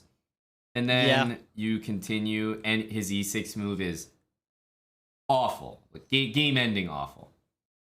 Right. Really and bad. Knight b5 is correct. Knight b5 is great. Yeah, I'm trying to get knight d6 in. Knight b5 and is for great. some reason, I fucking was like, did you think your knight was attacked? No, obviously not. The bishop's defending it. But for some fucking reason, I looked at knight d2 and didn't like that. And that's obviously not as good as bishop d2. But the funny thing about this position is you have only a certain amount of legal moves. King e2 is clearly the worst, but knight c3 is actually the second worst. Because you could play b4. You could play queen d2, knight d2. b4 even? Yeah, b4 takes and then queen or bishop to d2. Fair enough. So I'm just saying it's like anything you put in front there, basically you just want the position to be your turn again. Because you know what you're gonna do next to the guy. That's a good way of putting it. And if you just want it to be your turn again, you just need to block this check. And knight c3. I thought you moved it back because you might have thought it was being attacked. Otherwise, it's like, why go back? Because you just went there. Yeah. And obviously I wanted her to go decent. I don't know, dude. I kind of pussied out. Yeah, because obviously bishop d2 is the best. In a very real way. Yeah. Bishop d2 is the best. But even knight d2 is probably fine. Like even queen d2. Just trade queens. He can take your queen, but the resulting position is you're still going where you want to go. c7 or d6, right? You're still crushing. Right. You don't even need your queen. Yeah, I don't know. And then it's easy when it rains, it pours, right? You go knight c3, and all of a sudden the vibes are all off. Knight c6. He shouldn't even be in this game anymore, and it's just done. It's done from there, basically. Yeah. Yeah. So it is what it is. Is what it is. Love the opening. I think that the Yeah. opening you played, if you're getting that in a chess boxing game, black's getting knocked out on and off the board probably. Right. Because that does not look fun to play. I would never accept a Mora as black in a chess boxing match. Yeah. So, you know, I don't even know if I'm going to play it. Like, there's a lot of different things I've kind of messed with against the Sicilian. So it's just one of them. Well, yeah, you have so many options. But I think over here, we appreciated the energy behind D4, C3, you know? At least the start of it, right? Yeah. All right. Well, that makes total sense. Is there anything you wanted to remark on for the first game? Yes. As well? Or should I just get into... Okay. No, so the first game... that was... How do I do that? Archive right here. This game was the opposite. Like, I thought you were feeling it this game. I thought you were really in a zone. Like a good zone. Although I was pretty happy with this game overall. Yeah. Just besides time, obviously. Yeah, time is a different story because, you know, from the outside, I can only say so much about that. It's like, hey, move faster. Okay, great. You know. Yeah. Thanks, pal. thanks, buddy. Yeah. Thanks, coach. You know. First of all, probably worth noting, your knight g4 move in the opening, like pretty early on. Yeah. The reason that the engine won't like it very much is because of bishop b5 check, and strangely. You can't block the check because you'll lose the knight. And you can't play knight c6 because, well, you just drop a pawn there or maybe more. So the connection between the bishop on c8 and the knight on g4, it can't be broken by... It can be broken by a check, and so you can't have bishop b5 available. And often when you see this knight g4 move, it's actually in like a Najdorf type of way, and the move a6 is in the position. It's like a6 already happened. It's already happened because it's part of the opening, and that's why knight g4 in that opening hits the bishop, and it's like a very dangerous idea. But you're playing more like a dragon setup with g6, bishop g7, and it's not a thing to rush knight g4 before you've castled for that reason. Because you'll get checked, and you don't have a good way to block it. Right. Yeah, that makes sense. I've seen that when this happens, like then the best move is king f8. Yeah. But yeah, I guess this is probably a little bit awkward because I mean, you don't want to play king f8. You don't want to play king f8. Yeah. No. I'm not even sure how to get that rook activated. I don't know if you have to go f6 or something. And that f6 like makes your bishop just look like trash. Looks like trash. So that like swing the bishop out and then king g7 or something. I don't know. Right, maybe bishop h6, but then whatever you're doing is not something you want to be doing ever again, essentially. Yeah. So it's like that's how you'd solve it if you got there in a game, but you shouldn't be getting there. Yeah. Got it. So yeah, just like if you castle, then you're threatening knight g4. Think of it that way. Yeah, it makes sense. So just like castle first. Yeah. So anyway, but you got his dark square bishop, and that's like great. That's fantastic. Yeah. Oh, we have chess.com gifted some subs in our chat over here. Hey, chess.com. There we go. Just using the great chess.com feature, game review. Oh, love that. Yeah, love that. Love me paying for a diamond membership makes all the more powerful. In fairness, we were talking about how players should improve at chess and become titled just to get the diamond membership. So we were hyping up chess.com unintentionally. We were. Oh, intentionally. Yeah, you got the dark square bishop, and I would say that you were like, I love the move that you played, castle, but I think you're just in a rush to castle. There's nothing about this position that tells me that I need to castle before I do other things. So like knight c6, knight c6, bishop d7, a6, even queen c7. The move that I was considering, which maybe isn't good, but I kind of realized after I castled, or maybe it was on the next move, but I was like, maybe I should have gone queen b6 earlier. Obviously hitting b2, and also like a little bit awkward if his knight ever moves. He's gonna have some really awful double d pawns. For sure. Yeah, and it almost looks like he might have to play some really strange moves to deal with the threats in that position. Right. Yeah, queen d6 is a very direct move. Like maybe he has to play queen d2 or something weird. Yeah. Which at least just drops a pawn. Well, I'm preparing. I don't know if you would b5. consider. Yeah. Yeah. So queen b6, queen d2. I'm trying to bait you to take my pawn and lose your queen. On d4, bishop b5 check. But the point is, yeah, queen d2 sucks, and queen b6 is great. Like, queen b6 is the place your queen should go regardless. But even after queen b6, yeah, I wouldn't necessarily be in a rush to castle. Bishop d7, knight d7, knight f6 maybe. Whatever you're doing, no rush to castle. Castle's a great move, so it's not like a mistake. But I think intuitively for a human, it's like, why give the guy h4? Why even like deal with that noise when you could just get your pieces out and it'd be crazy for him to go h4 before your castle? That makes sense.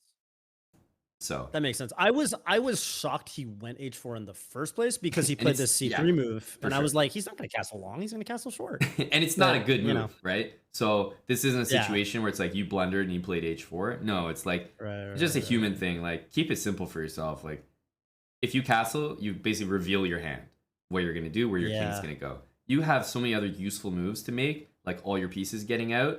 And if he castles kingside, then you castle kingside, and your life's so much easier. Yeah. Okay. And yeah, I want to talk about your d5 move, because he got that open h file. I was like, I don't care. There's no mate.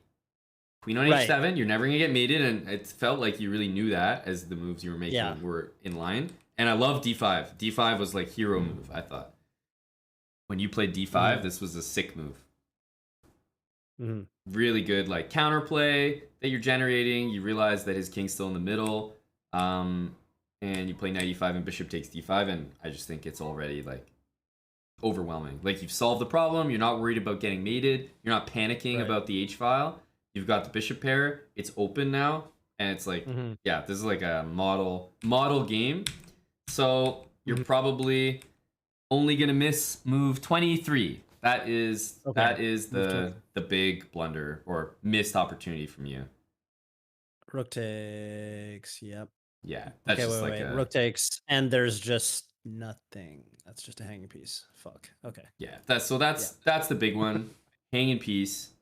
But you played a good move. Like, you played knight c4, so it's not like you're missing stuff and you're like blundering mate. No, you're playing a good move, knight c4.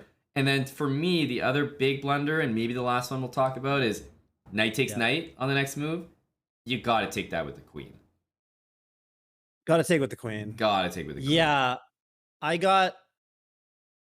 Yeah, that is just better, because I had the idea of going b4 at some point. I think I kind of got lost in the sauce, and I was kind of like, oh, open b file, that could be really annoying. Yeah, this pawn's really weak, blah blah blah. Maybe one day this diagonal opens up.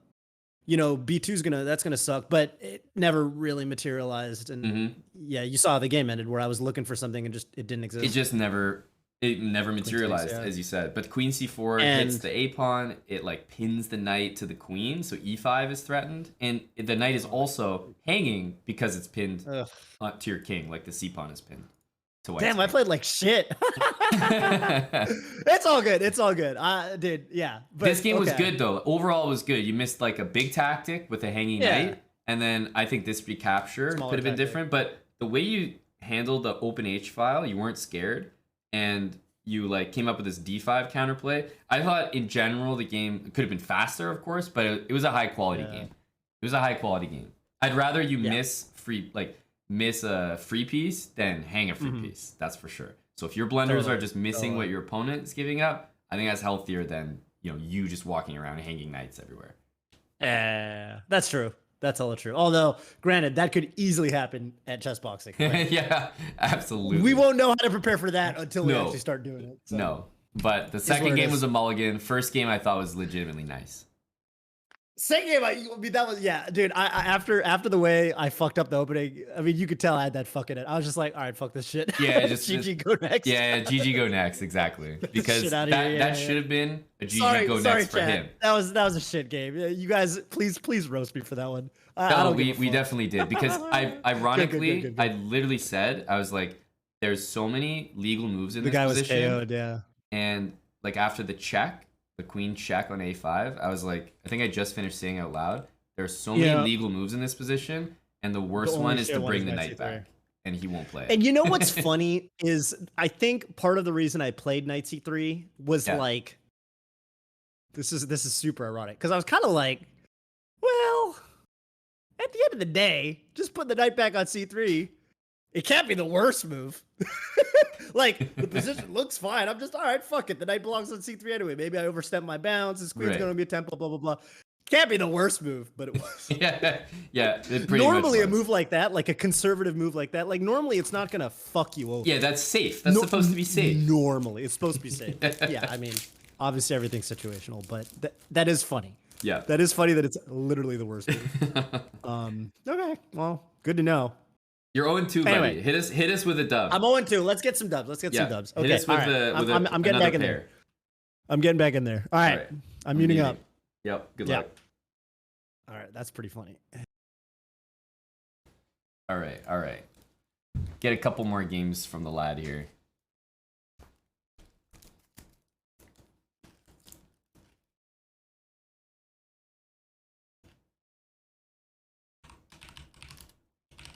Here we go.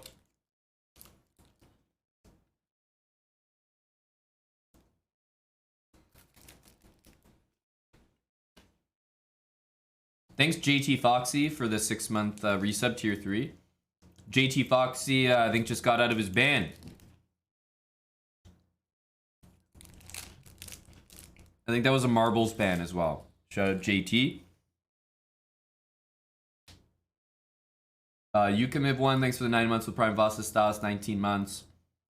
Welcome back. Thanks again to chess.com for the 15 gifted subs. Hello to Red Drum. Nick Colehall, 11 months with Prime. Literate Muffin, 11 months with Prime. Mordekaiser, 22 months. Bob Donut, 8 months with Prime. Appreciate you guys. All right. This is great. I'm glad to see toph dealing with some aggressive opponents. Because you check that eval bar, you know, this is a position where black is better, and you know it, but the compensation is still very real.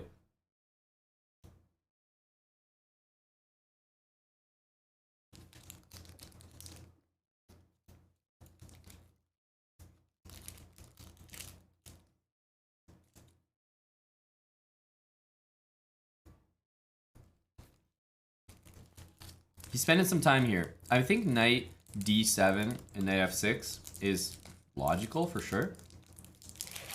h6 defends the h-pawn, and it does, to its credit, it does cover g5, so it is kind of useful. That's a really strange move.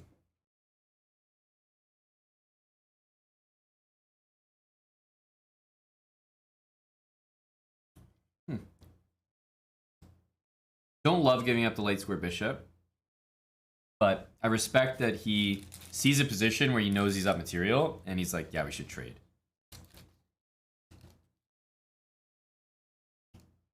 What are you watching? Well, I have a chess boxing event coming up in December. Ludwig's hosting it. And you guys know I'll be doing chess boxing. Well, this guy's also doing chess boxing. Toph, our buddy. So we're doing a little, I guess, prep session here, but we're also just chatting boxing, chatting chess. He's 1800 blitz, solid players. I feel like a lot of people in chat could learn a thing or two from watching these level games. We're like gonna go over them and talk about them as well.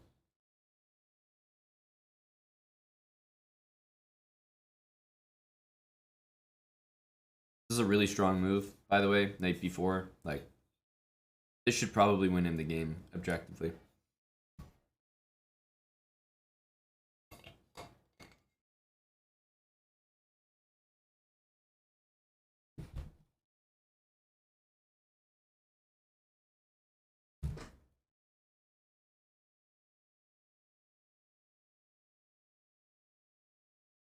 Rook a3. Wow. Like, what is this? What kind of chess are we seeing? The guy's playing h4, a4, and developed both of his rooks like a child. You ever seen that? The kids, they play like pawn here, and then bring their rooks to the middle. This is beginner stuff. I would love to see this move. King b8. It's just one of those, it's the feel-good move of the year. King b8. Okay, that's a really bad move. I don't think the guy saw this. Toph should be trading that immediately and then playing like pawn here. Yep. He's just dominating now.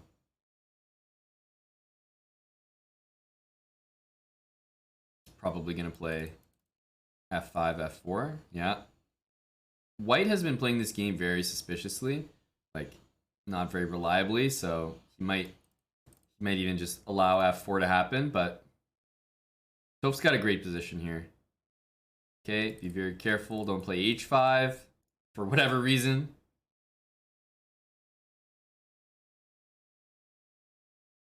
Oof, another suspicious move.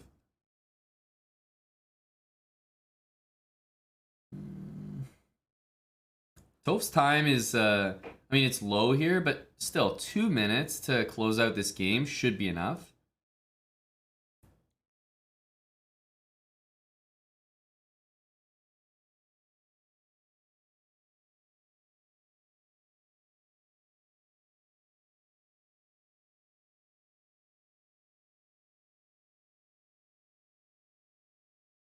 So while this is very solid, guys, it's also pawns on dark squares.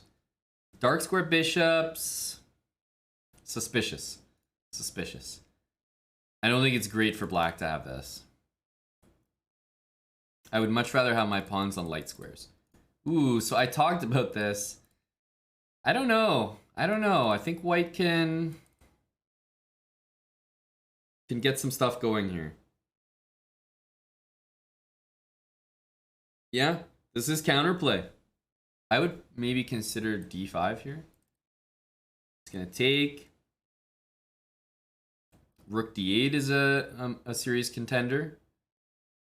I think there's big counterplay for white here, guys. This game is not over.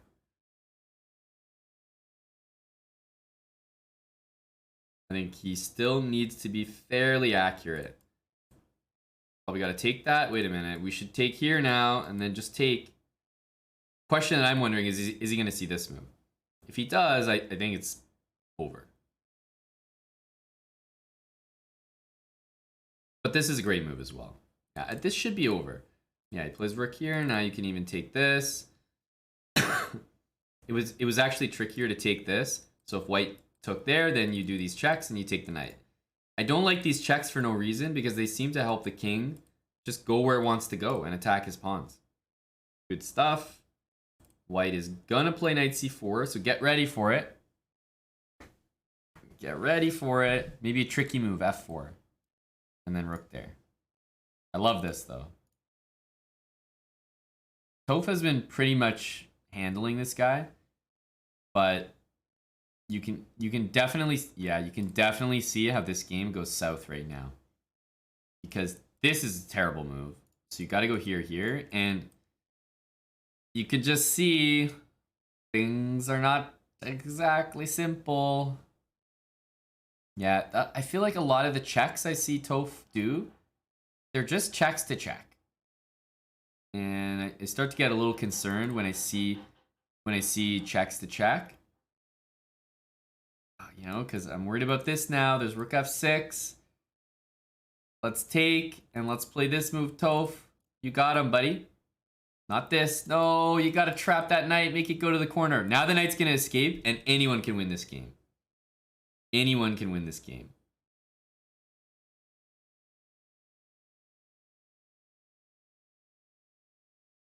He's still in good shape here.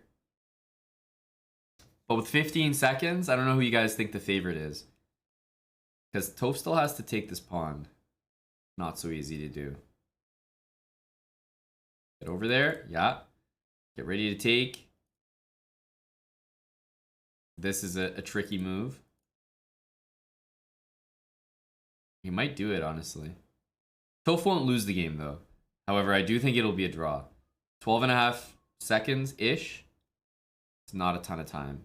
Although knight c6 is horrible. It's really not the move.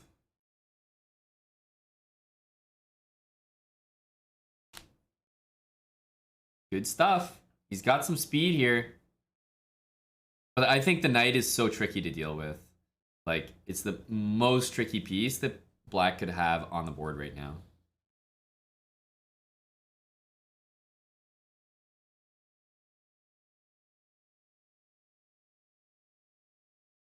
here, and I would take that knight. Very good stuff. Does he have it in him with 4.5 seconds? I think this should be a win. Let's see what kind of energy he's got with the queen and the king. I might have to give him my queen and king pre-move lecture. Because I have a feeling he's not going to complete this. Damn. Damn. That's okay. I'm going to let him know. I'm going to let him in on the tricks to the trade when we look at that game. 4.5 seconds. Gotta be a win. Gotta be a win.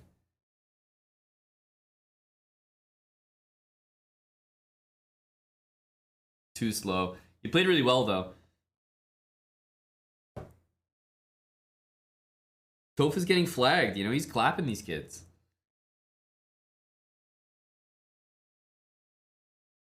Yeah, I'll show you when I show him, Mohamedov. I could bust it out.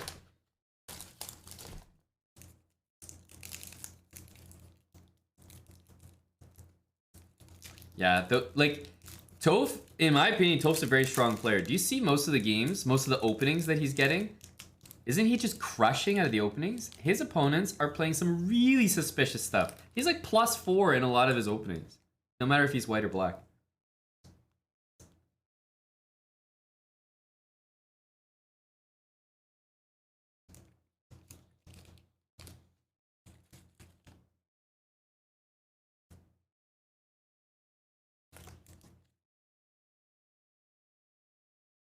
That's right, Divitox. Bad chess, good vibes. Are you aware of the goated Hambleton King and Queen pre-move guarantee?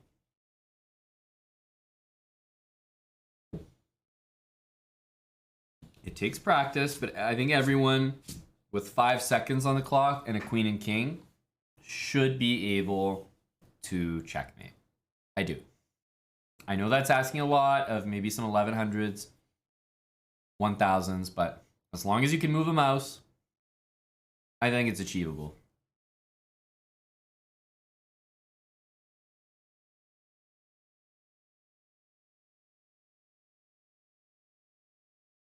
You guys see why castle is so strong, right? See, basically, if you castle and knight goes there, bishop d3 forks. By going here first, obviously you're kind of helping out. Because now, G2, now it's hanging.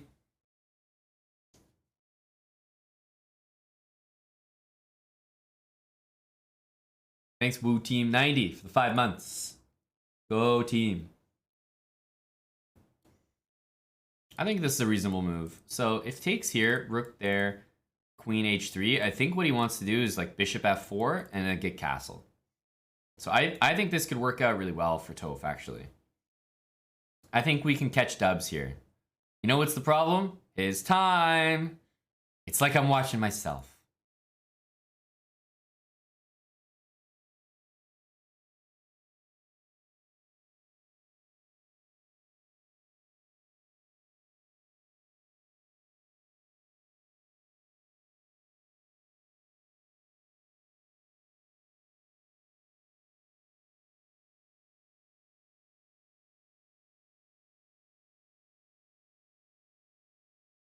This is working out really well. I think he can just like long castle here as well. This is fine. Good stuff. Engine probably wanted some sort of checkmate, but I think castling is more reasonable. Makes sense. Maybe rook g3, knight e5. I don't think I want to allow a queen trade. Also, queen d4 or queen e3. So yeah, queen c4 is basically like, look at the positions Toph is getting. His opponent has a queen out and a bishop. That's it. And they've long castled. Like, this game should be over. He's got to be KOing here.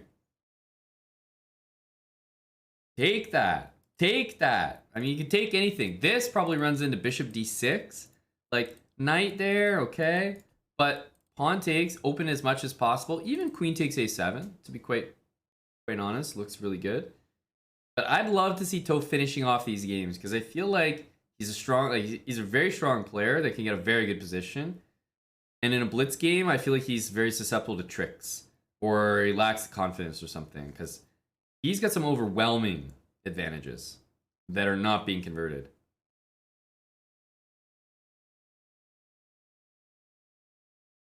Guys, this move by the opponent, you see how tricky this is? Right? He wants to do this to go here. Now, toph has move knight g5. I can't tell if he sees it, because I feel like if he sees it, he played immediately. He does, and it should be done now. Like, look at the games we're playing against. Dude, that guy's hanging his queen 50 times here. What is the move f6? Toph is up a rook and just crushing here.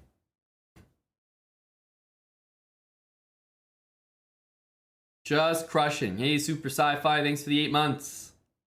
This is a great game. We gotta finish this off, though. This is what I mean. Guys, we're up a rook, and we're spending how long on this move? Does it even say? Oh, it'll tell me once he moves. But it's for sure like 24 seconds. 24 seconds when you're up a rook. No. Just make a move. Anything. Attack a bishop. Push a pawn. Can't be taking 24 seconds. Not acceptable. Let's get those moves faster. Okay. That move is playable, yeah.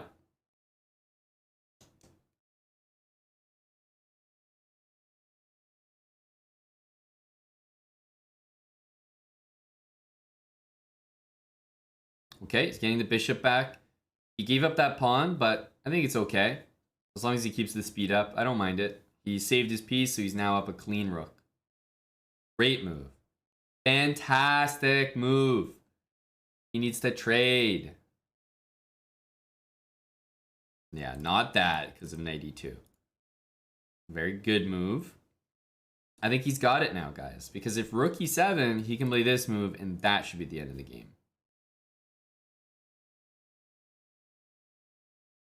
Also fine.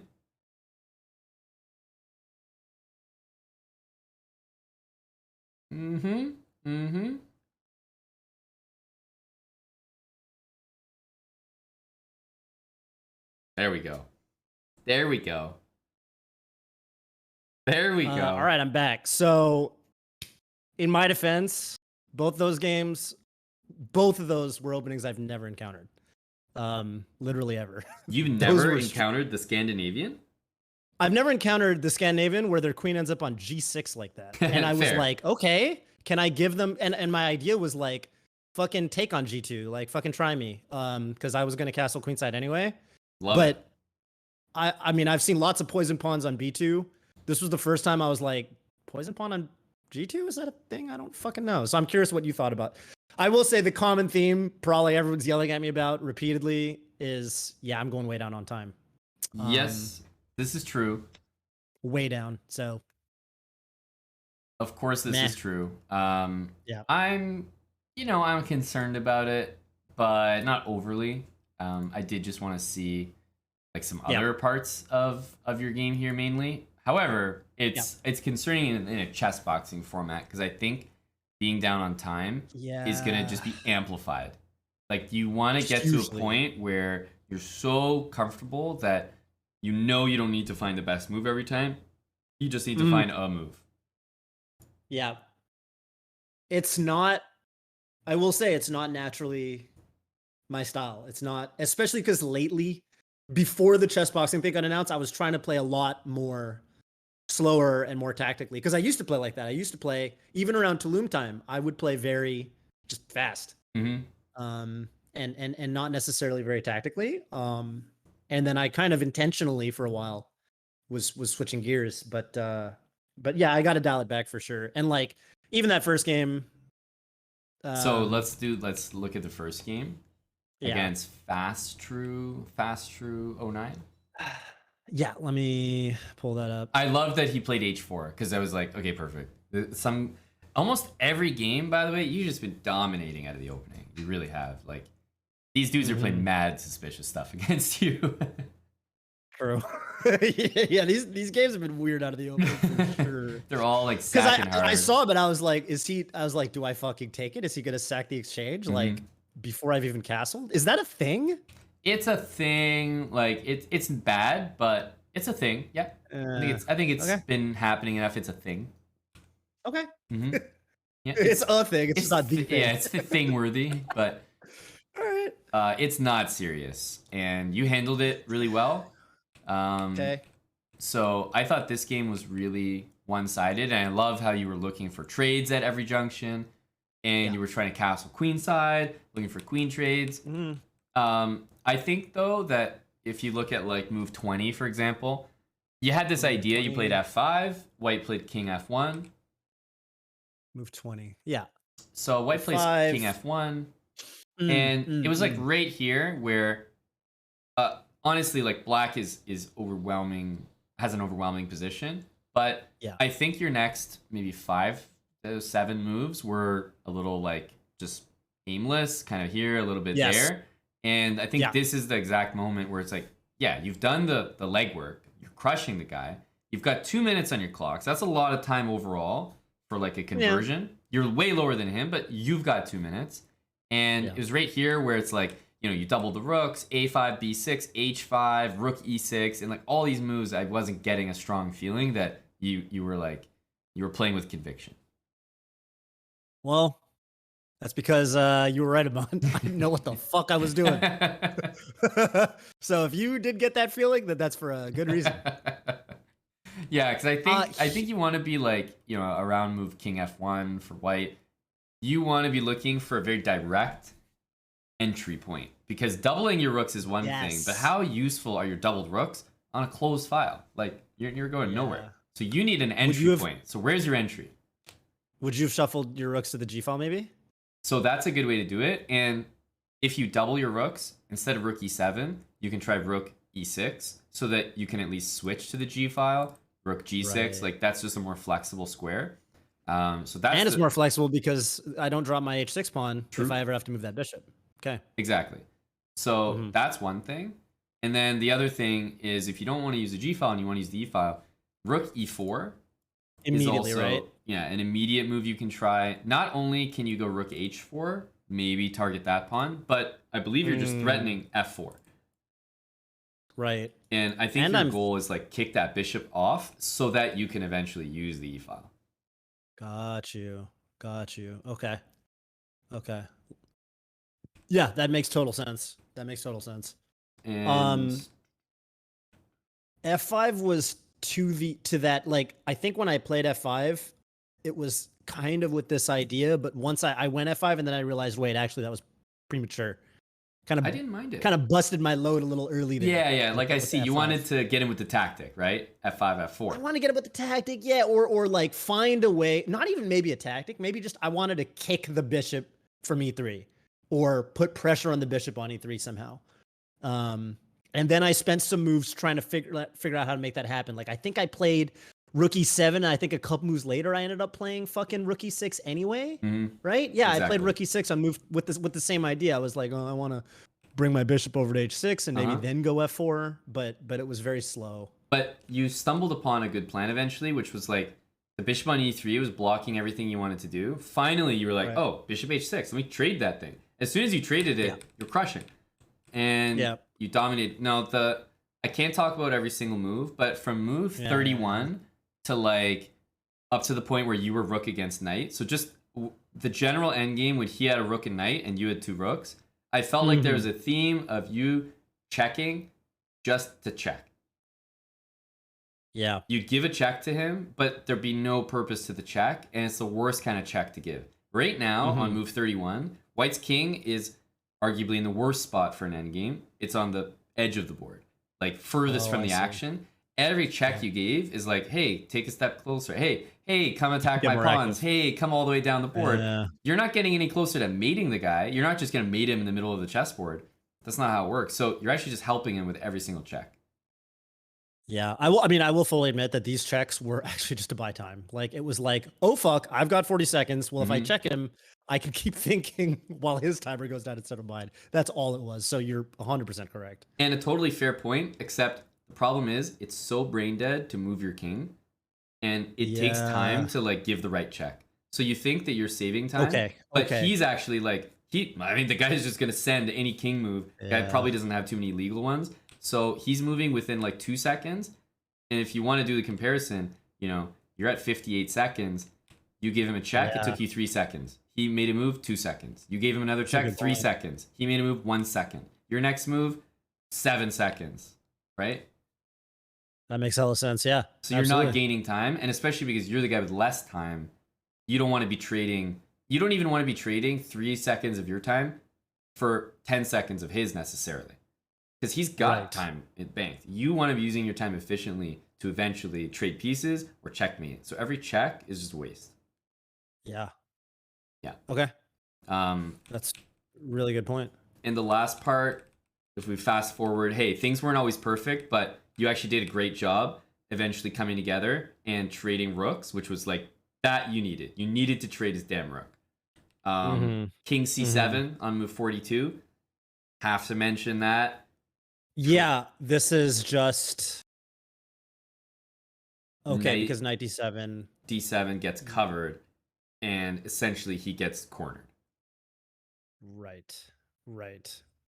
Because his knight is actually fucking trapped if I go c7. Correct. Yeah. So that's a small thing. But you were low on time, so I'm not really bringing that up too much. And then, hey, you got the endgame you wanted. I know chessboxing is not online, so I won't go too lecture-y on this one, but I wanted to mention... Yeah, I actually do want to hear this from you. Yeah. Okay, because I wanted to mention the moment after you queened. So you queen, it's move, what, 60? Yep, move 60. So it's move 60. You've got 4.5 seconds. And to me, and I've actually like shown this pattern in... I think it's one of my building habits videos, but I showed this pattern of what I consider to be like essentially a guaranteed mating pattern or net, and you should be able to do it with all pre-moves. And so I really need to hear this then, because I didn't see this, and that sounds hella useful. I think it's very useful. Obviously, the point is like you need to be able to pre-move first of all, and if you're 900, I don't care. You can still do this. As long as you can like use a mouse, this should be effective. And I don't really know how to like share this, so like I guess you'd have to just like watch my stream for a sec or something. Okay. Yeah. Yeah, I can do that. Yeah, I can. I mean, it's just gonna be a little bit delayed. Yeah, or I can share my screen or to you can, in Discord. That for sure works. And also, we could just do a fucking analysis board, right? Which is like a sync or whatever. Can you make moves or no? Yeah, for sure. Or do we got to go to a different one? No, I think they moved the analysis boards actually off the play server, so I should be able to. Okay, just link me, which in theory should work. I actually. Is it a link? Oh, I don't know. I'm actually not sure. Screen share is fine. Discord screen share is fine too. It's just then I have to drag stuff around. Yeah, but this analysis thing is, I feel like this is supposed to be easy. Are you on live chess, by the way, or are you on play? Live. Okay, if you're on live, then I can jump on live and do this pretty easy. Okay. I think I'm on live because it says analysis /game/live. Yeah, everything says /live. Did you get an invite? No. Wait, did I? Let's see. Live chess. I can try to set it again. It's like an invite to analysis board. Yeah, I'd see it in like the bottom right? Okay, hang on. Oh, got it. Yep. There you go. Okay. So yeah, now it'll work for sure. And I'm just gonna grab, just for argument's sake, the exact position that you had. King on b3, queen on a1. Or actually, this is backwards. King on a1, king on b3, and king on e4. So yeah, it was like this, and it's king d5, so it was white to move. Yeah, okay, so here we go. So, yeah, so this is analysis where you see it on your end? I do. Yep. Yeah, so, I mean, you have 4.5 seconds here. I can't replicate that in analysis, so you just have to obviously assume that everything I'm saying is you pre-move it, and Remove it. obviously I could say, oh yeah, just play queen here and king here and then queen here, like perfect moves, but obviously it makes no sense because you can't pre-move random moves like that. Your queen might get taken. So Yeah. what I'm talking about is a way that your queen will never be hanging. It can't be hanging. Okay. And that's the only way truly that you can pre-move something to victory. So like my first move here without thought, and I think it was white's move, so he went king d5, but it wouldn't matter. As black, my first move would be this. Because I want my queen and king to touch each other. I said it. The entire endgame.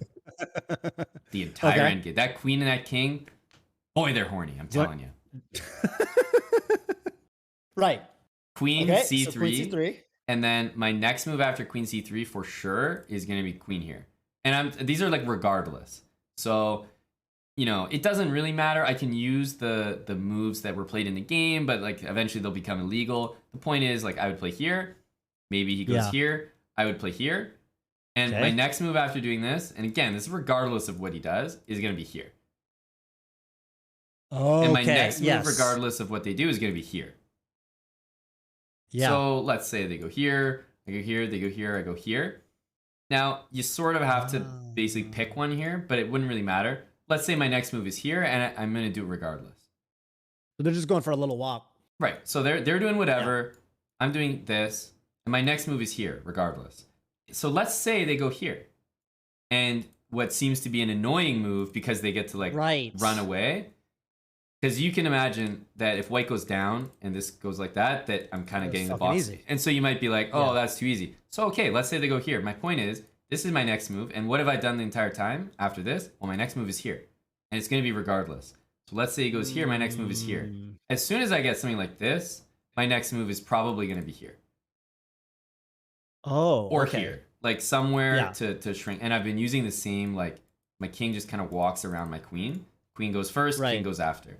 So after this, you know, white's going to do something, whatever. I might go here, and then I might go here, whatever. So all these are pre-moves. Like I'm just walking my queen around. King is going to go somewhere, right? And my queen is probably going to go up. So let's say he goes here, right? And then my queen goes like that, and let's say he goes up. My next king move is going to be here, right? Regardless. And at this point, we get lucky. The king has to go the edge. If you want, you can kind of hover, not pre-move around this point, and then take him to the side. I don't like to do that. I like to do it all pre-move. So from here, my next move is this. Every time. So, he does something. I go here, and then he actually starts to run away. Well, it doesn't matter. My next move is here and here regardless. So it's going to be here, be here regardless. Okay, the king's got to move. My next move is here, followed by some king move. My next move is here. And the golden square that you want your queen is like right here. One of those. Okay. You want your queen there, and it's because once you get your queen here, first of all, you immediately do a pre-move because you want it all pre-move. So your next move after you check is going to be a pre-move. So it's going to be your king somewhere there. Yeah. And basically you'll notice that white only has two options. Yeah. Here or here. Now you don't know which one they're going to pick. If you'd like to, you could wait, see which one they pick. If they go here, that's the move. And then it's 1 and 2 moves for mate. But the point is, you don't know which one they're going to do. So in order to guarantee that you can do it by pre-moves, I like to pre-move something. So let's say they go here. I've pre-moved this, but I see they've gone here. So now I know 100% their next move is here. So now I can pre-move this. And my pre-moves now are 1, 2, and mate. And it'll work every time. So when your queen gets to one of these like magical squares, the king's only going to have 2 squares to go to. I kill 1 pre-move just in anticipation. And then what happens after that is they only have the other square to move to. So if you're quick with it, and obviously you get better as you practice it, but you'll see where they move to and you'll know where the only other square is. Then you pre-move your queen. It'll be to one of these squares. Yep. And then you put your king on the same magic square that the queen was just on. And then you deliver mate always in these like the king will be somewhere where it's forced mate no matter what.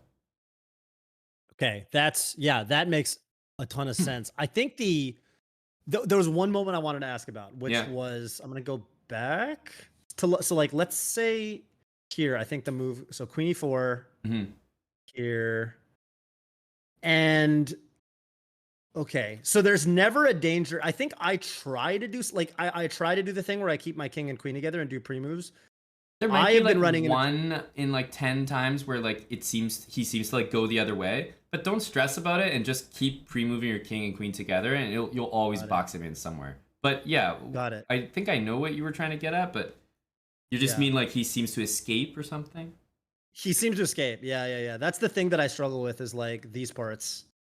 Not this move in particular, but like let's say I go here and then after this move, yeah, king g4. I guess, but yeah, you should always have. I run into problems where I try to pre-move the king and I put it on a square that their king ends up covering. So I guess I'm doing it a little bit wrong. Yeah, so you're saying like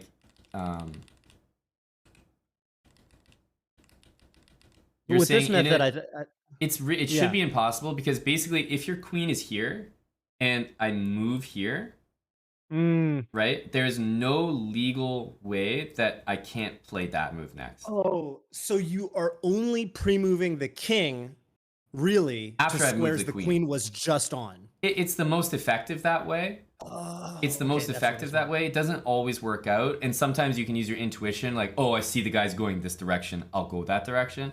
But if my queen occupies a square, it's impossible in chess for my king not to be able to occupy it next, basically. Like, especially in this endgame. Yeah, makes total sense. The queen's going to be covering it. Yeah, the queen covers it moves out of the way, really cool. And then I can go there. Okay. Yeah, obviously this won't come up in chess boxing, but this is something that I've been thinking about recently. Like I got into just the other day, I was like king and queen versus king, and I had 3 or 4 seconds, and I was like, I can do this if I have even like 8 or 9, probably. For sure. Because then you can use like a basic technique. Like you can use a normal technique for sure. React, exactly. Hover, essentially. You'd like hover the move that you want to do, and you just like, basically you would take this and just make it smaller. So like they would go damn, that's sick. It's Black's turn. So yeah, like you go here and like you just chase them. But you can only do this if you have like 10 seconds maybe. Yeah. And then you bring your king. So the other one is for when I have like, even 2 seconds, for example, you should be able to pretty much execute 2.5 is you can often execute what I'm talking about because it's like, 1, 2, 3, 4, 5, 6, 7, 8, 9, 10, 11, 12, and then maybe like a stutter step and like 13, 14, 15. So like you can do it pretty quickly and you might get unlucky. You're not going to win every single game, but you should probably win a lot of them. And even a low rated player can execute this because it's actually nothing about, oh, I'm a 2600, I can do it. It's like, no, it's raw mouse speed and pattern, like knowing the pattern. Yeah, this is where internet generation chess players are gonna like probably a lot of super GMs who just don't play online and don't care about pre-moves. Yeah, would never have even thought of this. yeah, right, exactly. Right, like Kramnik's not gonna do this. Yep. Speaking of Kramnik, yeah. Okay. So that's it. No, that's super helpful. Obviously not for chess boxing, but this is gonna come up for sure. So yeah, exactly. I think my chat. What is this, Rebecca? Is this? My chat's linking what could be like a way to practice it. I'm not sure if you could do time. Oh, cool. Here. Yeah. Maybe I know they time you in general, but I don't think you have like a clock that expires. I think they time you up, like how long it takes you. So you could kind of try that. So I'm just gonna put it in our Discord call if you want. Yeah, that's like if you want to try it right now. It's like really. I might. Yeah, let me try it. Let me try it. Oh yeah, it makes sense because they tell you how long it. Okay, quickly improve your ending skills. So I think the point of this one is they have like multiple. They have multiple positions, like they have queen against king. You'll see the next ones they have like queen and pawns on the board. So position number 1 is the only one that I think you really need to do. Right. So I think if you go to practice and you go to position 1. you can do it. It won't be timed, but you can then do it. So, Shit. Yeah. it's hard to do pre-moves like properly, but the engine, you will be able to do pre-moves with the engine. So I see you doing it there. Right. So it should work. Shit. Yeah. Fuck. Okay, I'm already like fucking it up, obviously. So try to start like back to the start, and try for argument's sake to put your queen in front of your king, and then wherever you move your king is where your queen just was. Like try that. So move your queen. Right. Your queen goes first to some square, and then your king goes after. And then it's like, right. And then it's like, oh, not that. Fuck. But then it would be, queen. Then, yeah. Here would be queen b5, and then king here. Yeah. Okay. So I've just got you on the stream delay, but I am watching. Yeah. So like here, and then here it's like that, right? Okay. Yeah. And once That you've got makes the sense. queen on that important square, like c6, f6, c3, f3, then you can actually pre-move your king, quote unquote, infinitely, because at that point you've got them shuffling with between two squares. So all you need to do is just time it properly that you like cut the king, like cut him properly. Oh, that's sick. Yeah. Yeah, that makes hella sense. So it's something you can just like grind practice-wise here with the engine. Right. You know, and you start to get the idea that even, and like that one that I just watched was pretty damn quick. Yeah. Like even in a real game, even if you don't pre-move every move. No, it doesn't have to be pre-move every seconds. Move. Exactly. Probably fine. Right. Okay. Yeah, that's hella helpful. Whoops. Fuck. Yeah, so right there I felt like I let it out, but really I was fine. And the thing is, like, even if you let him out, you can just keep going back to the strat of queen and king together. So it's like they might escape, but if you have 4.5 seconds, you can fuck it up and still bring it back and do it properly, and you'll still mate them in time. Right. Yeah, this is hella cool. I'm gonna grind this off stream later for sure. Yeah, it's a simple thing, but like the amount of checkmates that you do in Blitz and Bullet that happen with queen and king, it's like so high. So high. Yeah. Oh, I bet. Yeah. Like it's so worth it. You invest, even if you were like just a nobody for 24 hours, the amount of chess you're gonna play in your career, if you just practice this for 24 hours like a complete degenerate, it would probably be worth it. Yeah. Yeah. This is sick. I'm definitely literally just gonna do that. So there you go. It's not for chess boxing, obviously, but I've mentioned this before to people that watch. Hey, Sea Grilled Peppers, saying bye to a buddy who was staying with us for a couple days here. Oh, fuck yeah. Let's go. Yeah, I think it's like a good tool to know, and it is for online, obviously, though. Right. Okay. Fucking that's super helpful. Should we look at that other game? Yeah. All right. This was you with the white pieces, I think. Again. This was the Scandinavian. Exactly. It's Azart. Let me pull that up. Azart from, is that Azerbaijan? Correct. Oh, fuck yeah. Correct. You get good at country flags playing on chess.com. You get good on, like, based on chess.com. I think any chess player becomes good because you're kind of like looking up your opponent, studying their games, and it always comes up like, where are they from? You know? And it's like, if I'm playing a player from India versus from Canada, I'm probably going to have a different expectation for what kind of theory I'm going to see. Canadians are, let me tell you, bud, not known for their theory. Gotcha. I love when Canada just catches flack on the chess front. Oh yeah, just absolute tourists. Yeah, they need it's okay. They need that tough love. Yeah, for sure, because it's not going to develop overnight. I'll tell you that. Right. Okay. Scandi, so, you said you basically never seen like the check and the queen g6, right? Queen g6 was, when I say specifically I haven't seen this opening, I was, kind of referring to queen g6. And obviously, he had this weird idea with the c3 that maybe I should have stopped. Like, what did I do? I went bishop d3. Maybe this d5 Yeah, so the one thing you have to remember is like, when people do stuff like this, queen e6, queen g6, first of all, you can just go. Yeah. You can just come out and say, "This must be shit." Yeah. Like you can tell yourself that because it might help you when you're dealing with it. You can't see this and be like, "Oh, this is dangerous," right? Because it's bad for a reason. He's moved his queen like 8 times. Yes, he's made an attack on your pawn, but I love the like total confidence in saying knight f3, go for it, take me. So that was good. He goes bishop d7, you go d4. He goes knight c6. Sure, I'll even take d5. He goes knight b4. You have a very strong move here. It's more tactical in nature, but you could castle. Right, and if he takes with the knight, then you hit him with bishop d3 and he'll lose. Right.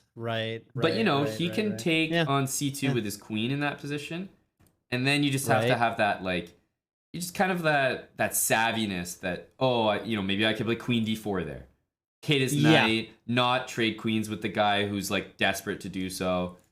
You just want a pawn, but like you'll roll over an opponent in a position after queen d4, for example. Yeah. Yes. You will just... That makes total sense. They have nothing developed. So there's that. But what I will say is after knight c6, maybe you could get castled, and then you're just not dealing with CS. Here. Right. That is an option. Yeah. What was I? Was I worried about fucking bishop h3? Probably. Is that why I think it's a thing to be worried about. Generally, you would play knight h4. And you should be pretty happy here because, you're dealing with mate. And the most common way in chess, it's sort of like there's a very common way to attack and a very common way to defend. The most common way to attack often has the most common way to defend. Bishop h3, when pinned from a queen, by the way, the queen will always be sitting on g6 pretty much, or g3 is just the most common square. It's a really known pattern, and the way that it gets defended is almost always knight h4 or knight h5. Because it always hits the queen and it always defends mate. And your queen is not always going to be able to stay on that G file, and then maybe you could take the bishop next or, go from there. Yep. Makes sense. So knight h4 would be how to deal with that. But knight b4, bishop d3, he takes, and I feel like there he's kind of getting what he wants. Yeah. That's like, W for him. You definitely, and you could see I spent a ton of time on this because I was like, I know this is shit, but I might have fucked up already, which I guess I haven't. Really, I haven't. No, you haven't. This is fine. But I was like, is this some weird opening trap? And I've been getting spanked all stream. I've been playing like dogs all stream. And now I'm like, oh, fuck me. I got another opening I've never seen before. What the fuck is this shit? And I'm like, man, fuck this. I'll take some shitty middle game where the guy gets done my d-pawns and get everything he wants. I'm Yeah. But yeah, you're right. That makes total sense. Because this game, even after knight takes d3, he took your pawn. Yeah. You played bishop f4. I thought you rocked him from here on out. Bishop f4 was great. Long castle, great. He played bishop f5, queen e3, great. Like, all these moves are like just top. Like, for sure, great moves. You've got every piece developed. He's literally got one bishop and a random queen. Like, you're crushing the guy. Right. He goes e5, lots of moves, but you take with a bishop, good move. Fine. Yeah. He goes g6, and he's, he's kind of messing around. Like, he thought he caught you with a move, and just total no. Yeah, I looked at it for a little while. I considered, like, rook g3, which is probably fine, too. Maybe it's not.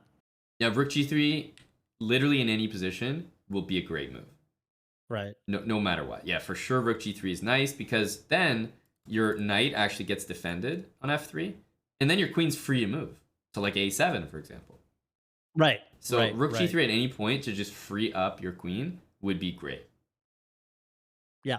That was a move that I'd been wanting to play for a couple moves, and then he just, hung his rook, and I guess he was relying on this bishop h6 tactic that really obviously doesn't work. Yeah.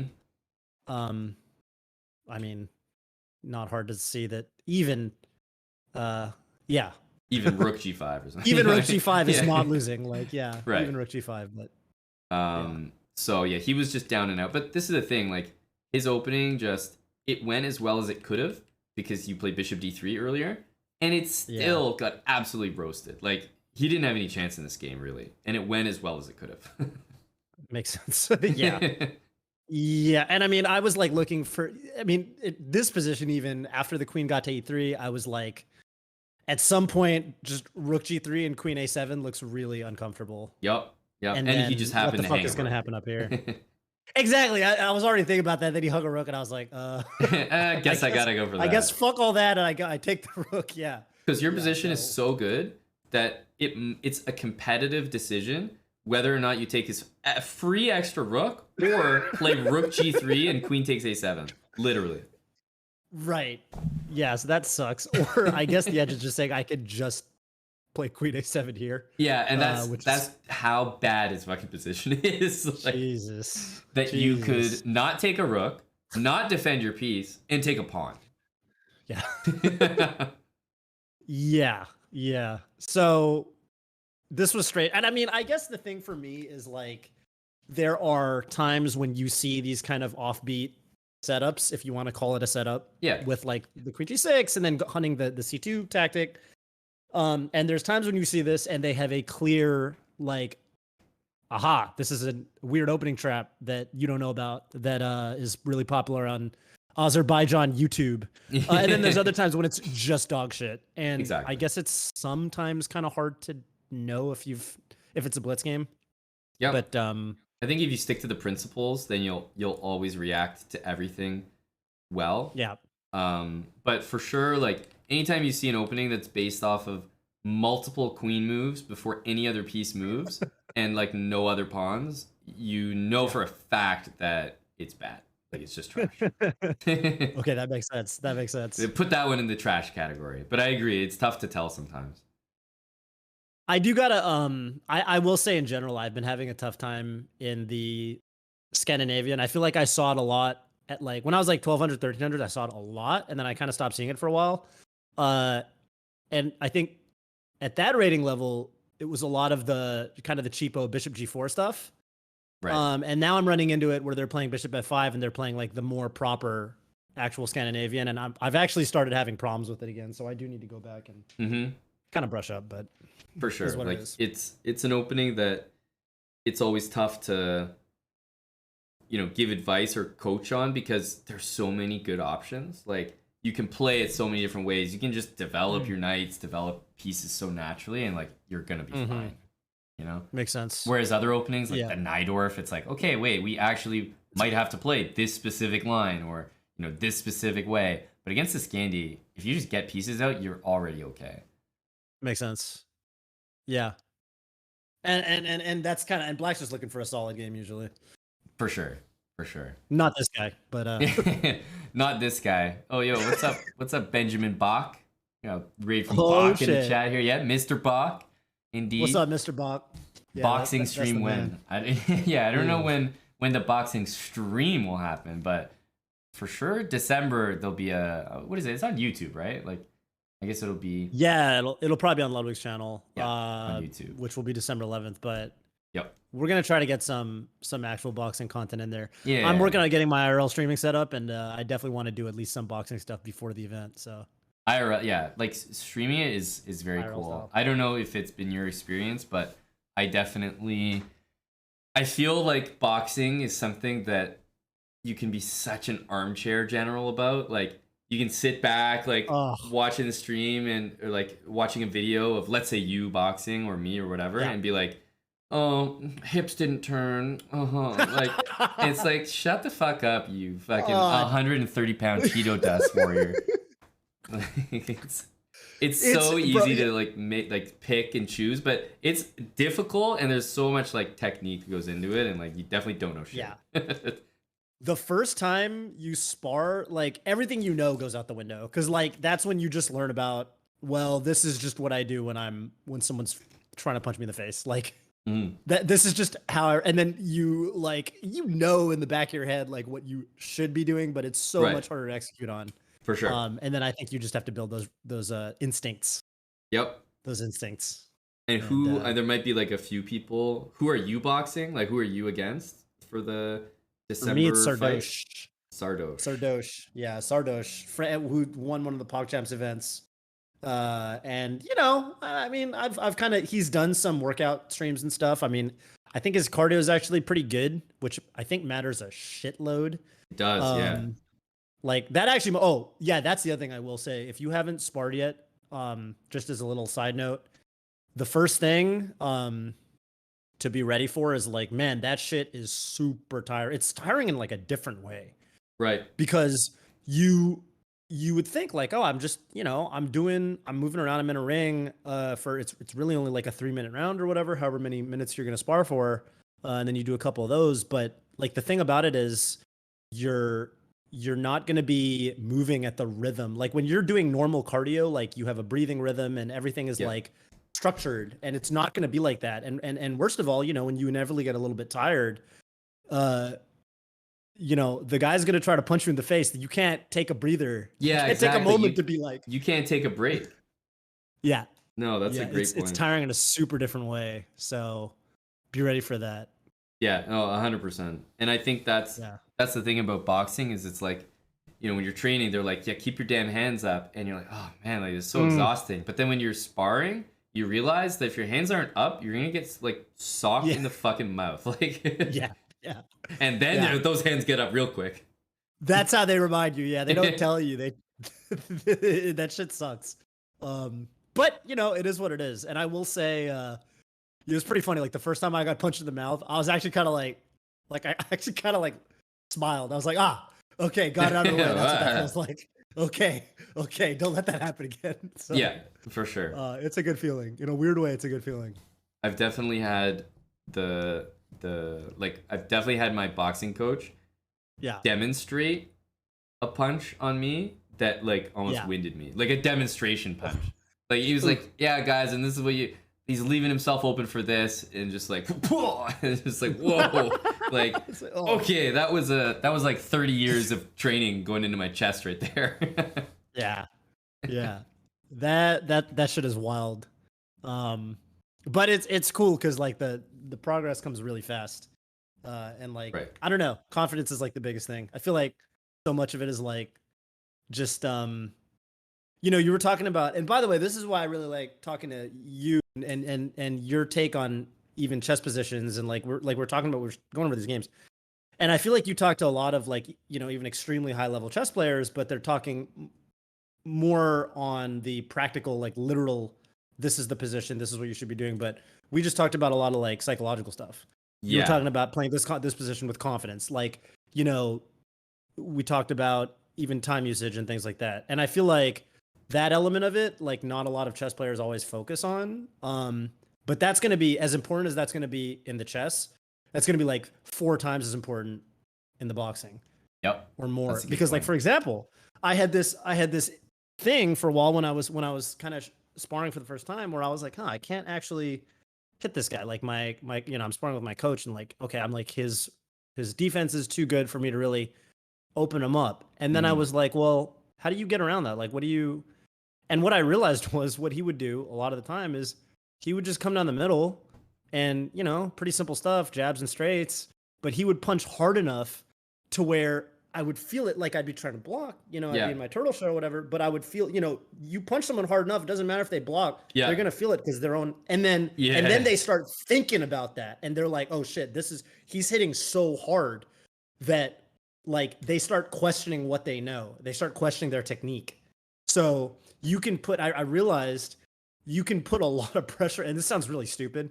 It sounds like fucking brain dead, but you can put a lot of pressure on someone just by punching really hard. Because they got to think about that shit. Yeah, once you establish someone's power level, then it's like, okay, shit, I got to respect that. Yeah, 100%. And so I was just like, I was like, this motherfucker's just jabbing me, but like, it's scary. I'm like, fuck, like, and that's when, if he would like jab me a couple times, and then he'd be like, like he'd like faint and then like get me with an over or something, and I'd be like, oh shit. Yeah. And it would just like, so there's a lot of mental aspect to it, and on top of the physical, and the physical kind of begets the mental in that sense. Like if you're strong enough, then you're going to fuck with the way they're thinking too. And I think that aspect of it's really cool. And I guess chess has a component of that, even if it's not as pronounced. A component, yeah. Like if I'm making moves, like for example, if I'm playing like your opponent in this game and I'm going like queen e6 check, queen g6, attacking g2 and you go g3, right? And then Yeah. later on I attack a pawn and you just defend it. It's like if I see you reacting to threats with always defense and always like deal with the threat in front of you, then I'm gonna take more liberties with like how I play, because there are some threats that aren't really threats, or they can be met more actively in response. But if I see a player in chess like just kind of always defending, always passive, then I'm probably just gonna stomp them, because I know that's how they're gonna react to everything, and I'm gonna pick my spots where a passive reaction is gonna be the worst reaction. Right. Yeah, this is something that I've been like thinking a lot about recently. Is like sometimes you just got to say fuck it and like just start generating your counterplay, even if just to give them something to think about. Yep. Like I mean, good examples. Like last weekend, I was pretty much just I played this guy in the classical tournament, Mechanics Institute, and I was just fucking worse the whole game. This guy came out the gate with 1b4, and he was like an old dude. He was like old, like I think Soviet-born dude. He was like 78 years old, and I'm pretty sure he was like literally from Eastern Europe. And it's really funny. He was winning, not winning, but he was better the whole game, and I just didn't really know what was going on. I felt like he had a better grasp of position.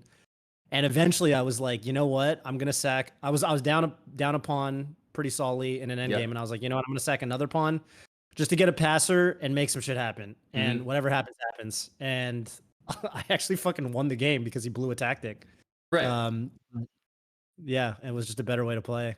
Yeah, like it'll happen all the time. For example, if I'm playing like Hikaru and the game is like kind of closed or whatever, it'll just favor me because it's really in my style and really out of his. But if he'll sacrifice and open things up, even when it's like +2 for me, it doesn't matter, because stylistically the game is now in his territory, even though it's like not good. So there's obviously a limit to that. You can't give up like a queen and open the position, right? Yeah. And similarly, if he doesn't give up anything and gets an open position, I'm probably dead. But there's like that range where it's like, yeah, how much can I give up to get this in my style of fight, basically. That's sick. Yeah. You never hear about this sort of thing from like, I feel like a lot of like chess commentary, like when I watch high level games, like they don't talk about this kind of thing enough. But it's like, it's so fascinating. I think it's less apparent. Like chess is such a universal style, whereas like boxing, you really can have like a power puncher. But in chess, like the engine will just roast you if you're like a power puncher chess player. Yeah. It's like a little unforgiving. That definitely seems to be the case, like caveman chess. Yeah, if it wasn't so solvable, like if there wasn't a best move in every position, like, a power puncher is always going to be vulnerable to the counter or whatever, or like to, punching themselves out or whatever. But, if the other person, even if the other person knows that, they can still get socked in the fucking head.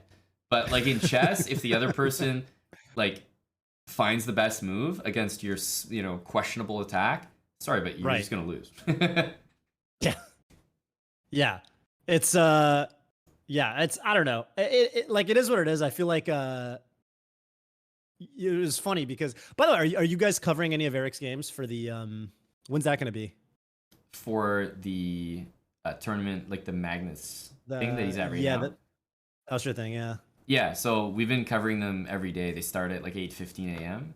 That's fucking wild. And they've been since watch this. Monday. Today I had something else, other commentary to do in the morning. So Jeff was covering. Is that 8:15? Jeff, Eastern. Is it 8:15 East Coast? Eastern, 8:15 Eastern, buddy. That's why I'm not. That's why. Yeah, you have no shot. Yeah. It's 5. That's 5:15 for me. That's I like when you guys, the first time I came in when you were covering some Eric's games a while back in the rapid event where when he beat Magnus and was it Mamadjarov or Nepo, and I was like, I really appreciated the lack of the eval bar Andy situation. I thought that was pretty cool. Definitely added a bit. I guess that's a regular, because it added that stylistic component. You actually get to talk about the people. Yep. And not just guess that move was shit. Yeah. GG. So there's nothing to talk about. Yeah.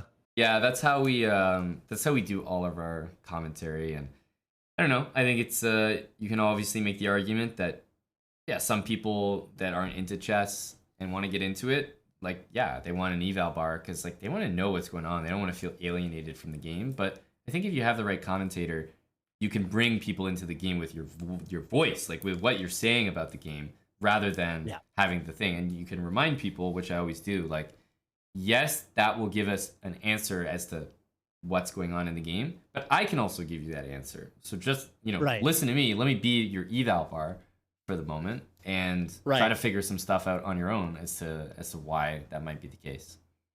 Yeah. Yeah, I fully agree. But yeah, this was super dope. Down to do this more often. We're gonna get more than one W. I will say though, I liked my little steady progression, like 2 L's, and then we got to draw, and then finally a W. So at least we got a little bit of a ramp up, But next week I'll get some more W's for you guys. We were hyped for the W's. Honestly, I actually wanted to say, and I can just say it on stream because it just happened. Yeah. So I'm at like a gym right now, and I was gonna try another one because I'm gonna stick with like both of them maybe and try to get some more one-on-one sessions going. And so I got like a call from the guy, and it was like right before we went live, and he was like, he's like letting me know when we could start or whatever, and he's like, oh, so how's like next Wednesday at 4? And I was like, oh shit, that's my slot with Toph, but it's the only thing he had, and I was like, all right, booked. So I took next Wednesday at 4 with this guy to get things started, and I think I'll do like more sparring. So yeah, maybe we can find another time next week. Let's make it regular, Let's definitely make it. Yeah, let's make it regular. Definitely do this more often. And yeah, I don't know. I'll hit you up. We'll find a time slot. Yeah, Let me know if that turns into a regular thing with this guy. Yeah. And do you think you're going to be streaming after that? Because my Wednesdays are often pretty much open for the whole afternoon, so we could even do after that if you. Yeah, I think this one is almost like a cursory meeting, like just to set things up and maybe get a schedule and like how often and what we need to do, like really regiment wise. And it might not be like at that time every week, so I'm not expecting it to be a regular thing. It's just like to meet and have a bit of a longer session. I think that was like the only time you had. Yep. No, that makes sense. But yeah, we'll figure it out. Yeah, we can figure it out. But in general, yeah, my Wednesdays are good, man. Sick. Yeah. Okay. Yeah. The only thing that I sometimes do on Wednesdays, but this would be way later because this would be like 6 p.m. Is there's actually like an over the board like Blitz meetup that I kind of started going to in the evenings. Ooh, yeah, definitely don't miss that. That sounds dope. Yeah, it's pretty cool. Like there's a couple people there that are like 2000-ish. Yep. Like USCF, which is like great for me because they actually got like a good skill band. They got like people like under my level, and then they got people who are like over my level, but like they're good matches. They're good games. So wait, will you go tonight? Actually tonight I'm gonna stay home and finish my taxes. But I would go tonight. If I wasn't. Yeah, fair. Yeah. That's dope. Are you guys doing more over the board like Jack London Square style, that kind of content? Not at the moment, but I don't know if you've know about this chess.com global championship tournament that's happening right now. Yes. Yeah, so like that's the finals are like coming to Toronto November 2nd to 7th. So that's kind of like there'll be some people in town, maybe there's like some content to do around then. So that might be his first week in November. That might be a time. Oh, we gotta get some. So this is like top, like super GMs are gonna be in town. Yeah, like Naka. I think Andreykin. If Nepo wins, then he'll be there. So some top players and like Dania and Robert will be there for commentary. I'll be doing the live commentary as well, but it'll be at like a dope location and very very similar to the Smash event that we checked out together. You showed me around at. Fuck yeah. Yeah. We gotta get we gotta get like Nepo against that one fucking guy from the park. Exactly. That's the final challenge right there. They can play for the shirt off his back. Yeah. That's sick. I will definitely tune into that. But all right, fuck yeah. Yeah, man, this was dope for sure. I hope people enjoyed it. Like you're at a great level, I think, because you are genuinely stronger than most of the chat, at least over here. Like 1800, like solid 1800 in all categories is like like a very solid rating. Yeah. So you are But they can stronger still than- call but me out. They can call But you I out. play like dog shit. For sure, we got some armchair generals, so Good. you know, I'm sure they'll call you out. But at the same time, it's you're also at a level where you know you'll make a mistake that they can identify with for sure. Yeah. Exactly. Yeah. And I think, I think it's cool because like I feel like there's a lot of things I can do to improve right now. And I feel like there's a lot of ways I can kind of go about chess improvement for the next 2 months. Um, and probably a lot of those things will be like relatable for people. Right. Right. Yeah, Yeah. it's a like it's a whole improvement process. So boxing, chess, obviously the chess is more familiar to people here, but the boxing journey is also totally different. Like I'm so interested to see the level that I'm at, whatever that is, in December compared to like, you know, before this was even a thing. Where Yeah. I'm like at ground zero. Yeah. Yeah. 100%. Yeah. Let me know. Do you, and you still don't know when you're going to spar for the first time? No, but it'll be like I'll definitely let you know, but it'll probably be at this newer place because the reason I got in touch was like one of them is more like one of the gyms that I go to is more group class focused and just like volume. So just like making sure you do it super regularly. He'll kick your ass in class, make sure you're leaving unhappy, you know, like just hating boxing. And this one I'm doing for more like sparring, like game day kind of prep. Yeah, that's sick. That's a good that's like my two chess coaches. The one that I always take lessons with at the secret / not so secret one. Yeah, that's a good way to do it, I think. No matter what. I think it is a good way to do it. All right, well, yeah, best of luck with that, and I guess till next time, huh? Yeah, absolutely. I appreciate the session as well. I think it's good for people to hear and like to know that you're also doing the chess boxing as well. Like there are many other matches on the card, and yours is going to be super exciting. And obviously, we're rooting for you as well, bud. Dude, I think. By the way, my understanding is it's kind of funny because I think they're doing it because if you look at the trailer, like Ludwig's trailer for the event, yeah, I think they're doing it in roughly ascending order of elo, which means I might be the match before you. Oh yeah, because I That think would be me and sick. Sardos are the two strongest guys there besides you and Trent. I was gonna say like I So- don't know everyone's rating, but I know that at Yeah. 1800, like you should be like levels above people in chess. Yeah. Like I think a lot of the other streamers, like Myth is like 100. I don't know. It's like a 3-digit number, and then like Yeah. I think Box and those guys are like 1,000-ish. Exactly. So yeah, I think we might be the last two matches. Let's go. That Let's might be go. pretty fucking sick. So The Fuck yeah. the co-main. yes, I love it. yes, yeah. that's We gotta dope. get, dude. It's hype. We're like, I fucking. I'm definitely trying to have some homies like there, like present. Like I'm trying to have a little posse, Little We're gonna- entourage. a little entourage. We're gonna roll up on these fuckers. Yeah, I'm still undecided. Might have Omid Malik do the walkout rap, Yes.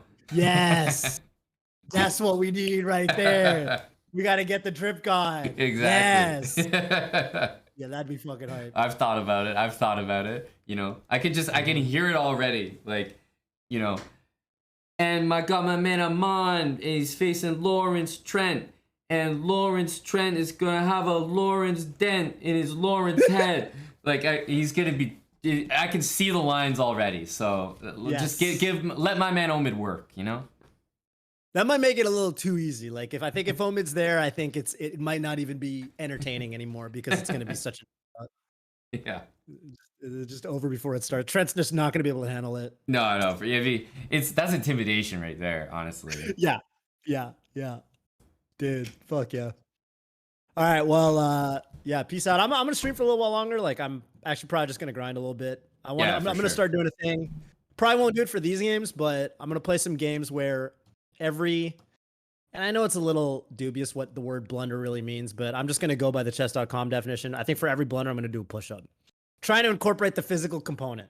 That's good. So, gonna keep a little scorecard going. Every blunder, do a push-up. So, that's either gonna be a push-up stream, or you're just gonna get no workout at all, and you're just gonna be complaining. Guys, I'm too good out Right. here. It's win-win. It's win-win. Nice. Well, I'll just say at the end then, I'll just shout out your channel and make sure people fuck go yeah. follow Toph. Because you know, you're gonna be doing some regular streams, Yes. prep for chess A lot of boxing, chess. plus the regular grind. So probably be very active. Good time to follow. Yeah, come say hi. If you're from, like, if you come in my chat, you know, anytime, like, you know, Chess Bros in live or something, come say hi and be like, oh, I came from the Chess Bro channel. Like, we'll treat you good. Yeah, man. You just get that back entrance, you know, Yes. type treatment. Roll That's up in right. the SUV. That's right. What's up, Neil? Nice to meet you too, buddy. All right. Yeah, but take care. Enjoy. Happy grinding. And we'll be in touch about another session, buddy. All right, man. Yo, Take it easy. Later. Peace out.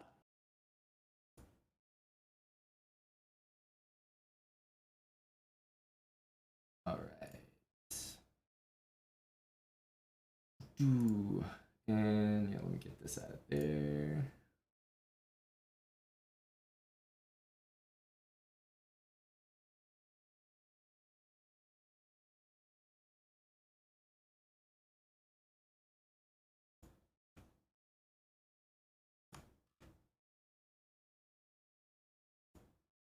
Boom.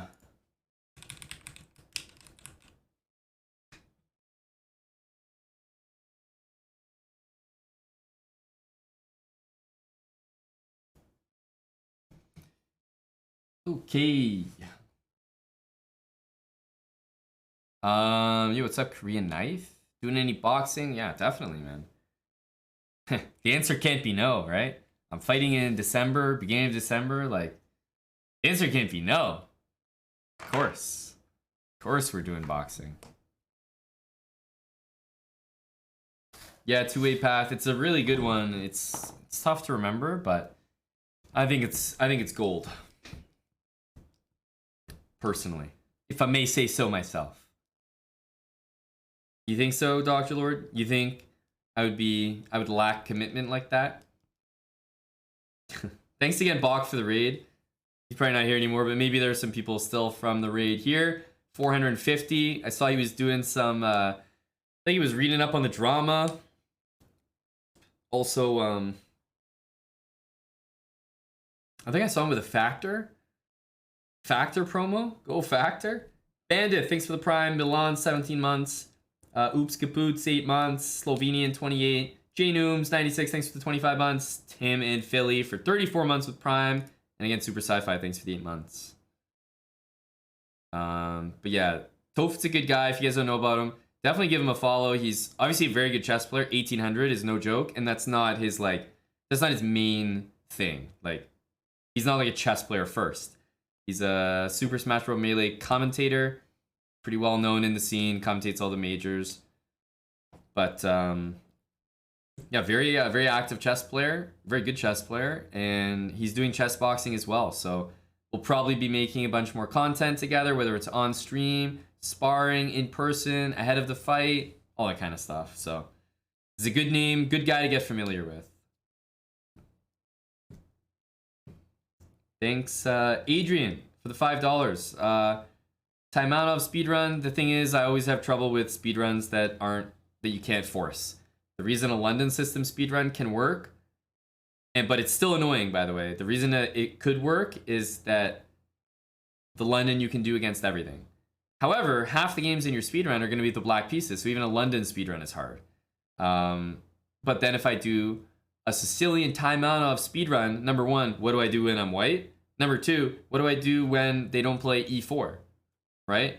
Or number three, what if I play e4 and then do something else? So it's just like, you can't always force the exact opening to happen. And for that reason, I have a hard time trying these speedruns where it's a very specific opening, because it's just not going to happen every time.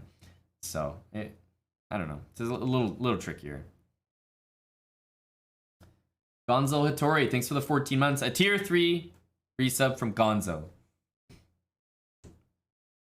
Thank you, Gonzo. Nate Bound as well. Yeah, it is a quick Cinco, but the first quick Cinco from Nate Bound.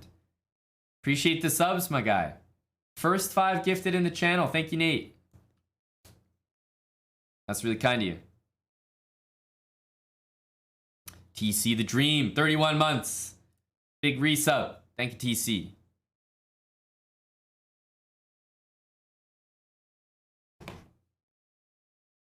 Chessboxing. That's right.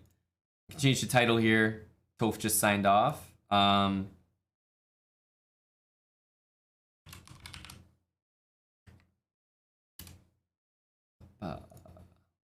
Hopefully you guys saw the new video. We basically just uploaded my my reading of the Hans Niemann report on chess.com. Dr. Lord Mayonnaise, I did make a 2900 command. I hope you've seen it. Exclamation mark 2900.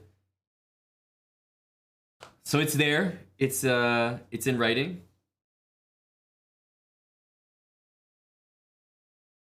It is active for the month of October. I thought that, you know, picking an outfit is one thing, but then as I was writing, I was like, oh, it might be interesting if chat picks my Halloween outfit. And I know that means we'd have to order it before the end of the month, but maybe we'll have an idea how I'm doing a couple weeks into October. Yeah, I think someone wrote that Korean knife. I did hear about it. I am a back rank mate. So I only have a couple things coming up this year. I mean, I'm going to be streaming a lot, lots of stream grind. But I have one chess tournament coming up, US Masters, going to be at the end of November. And then I have my boxing fight at the beginning of December. All right, those are the two main trips that I've got planned. So otherwise, I'll be, you know, working hard, like training boxing, streaming a lot, chess, covering Eric's events. He's playing a lot of serious chess tournaments lately. So lots of that. Lots of that.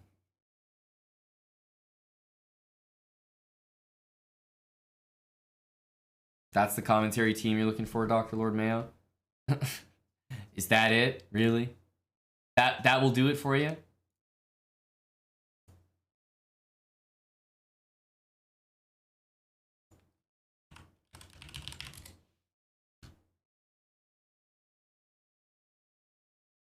Also, someone linked this earlier. I was laughing. I opened this. I realized Toph couldn't see it if I played it, but of course I was laughing at this. This is a hilarious clip.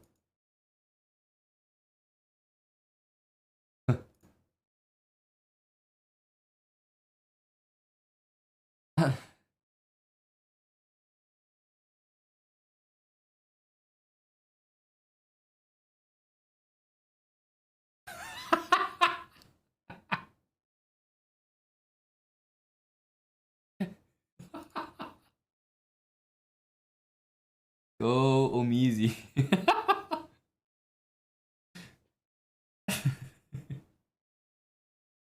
Oh man, we had to pour one out for Omizi that day.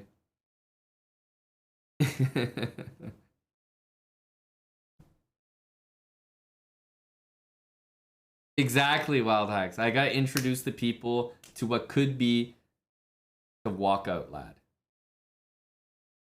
He could be the walkout energy. No, champ, I didn't. I didn't.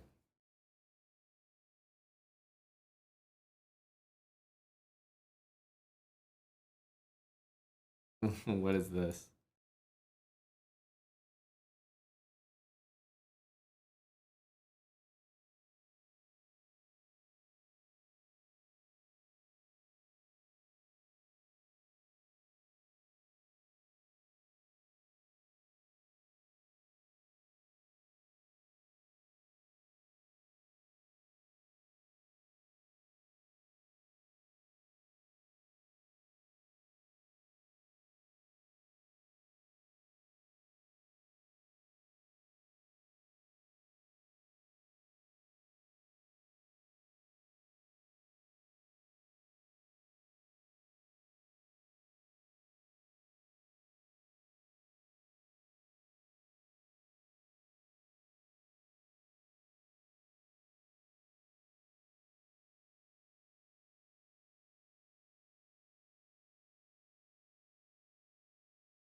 Yeah, Yasser's too old school for this, man.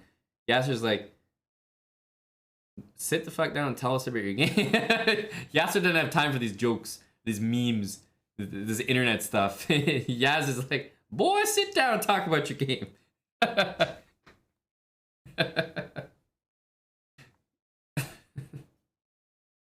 Go Yasser.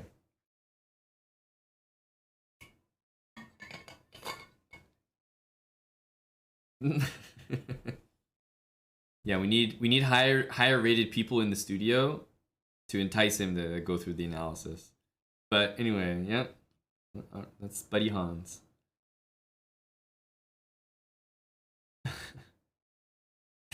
Yeah, sir. Yeah, he's not commentating with Peter. Interesting, or maybe Peter just wasn't there for that segment or something.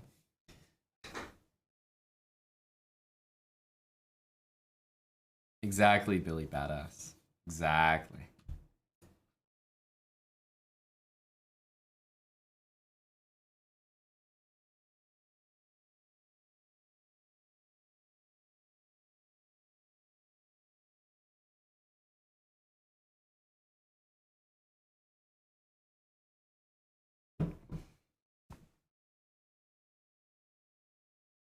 I don't have too much time, but I did think I would play a few games.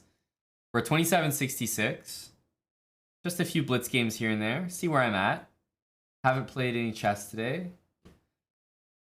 You know what else I'm doing? As I put on, probably for the billionth time, the Fred Again set. You guys know what I'm talking about. The reason that I'm putting it on right now is because Fred is going to be in Toronto tomorrow. And your boy is going to be there. Fred, again. Again. Again.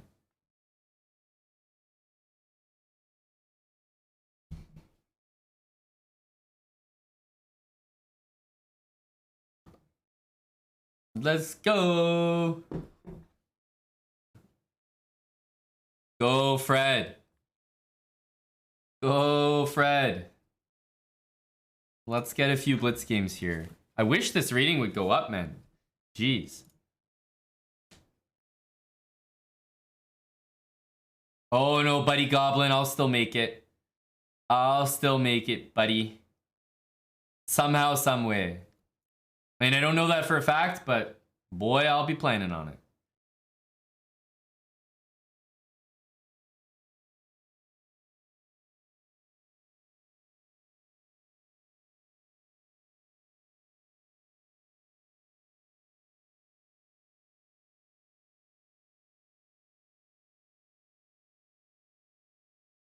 Whoa.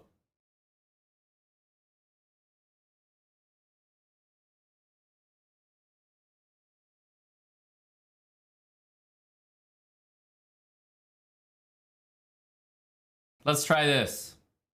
So unnecessary as well.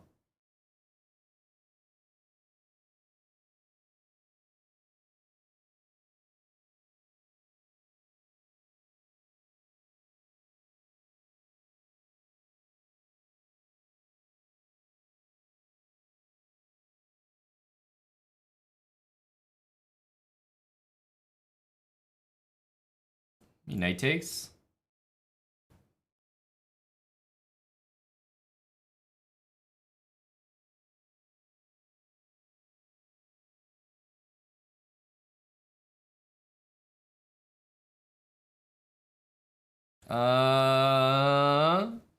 Wow. Just add blue. What the hell? A name from the past. Hello, Lawrence.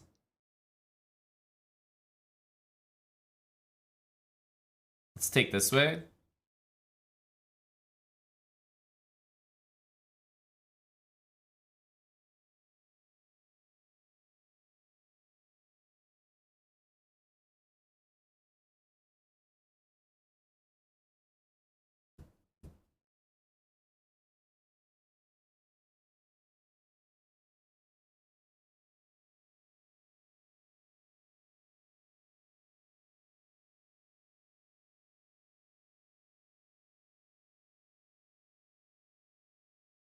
Can I take that? Bishop takes here. Just take it.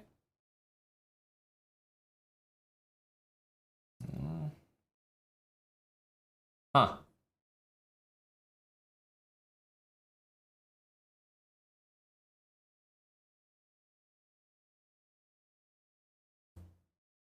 That's ridiculous. We're not doing that.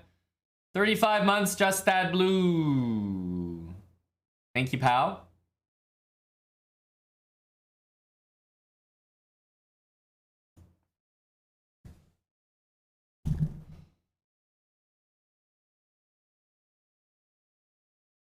Ooh, this is unfortunate. That's a strong looking move. Strong looking move.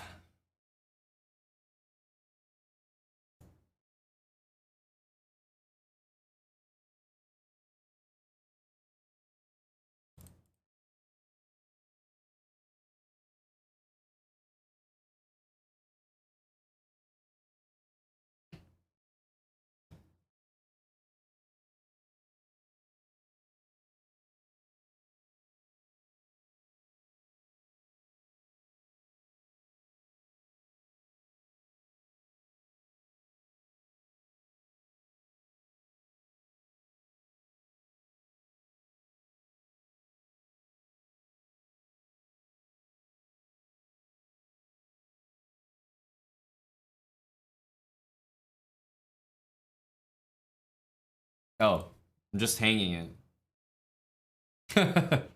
I'm just hanging it. That's not a move. Wait, what? You didn't see it. It's just hanging.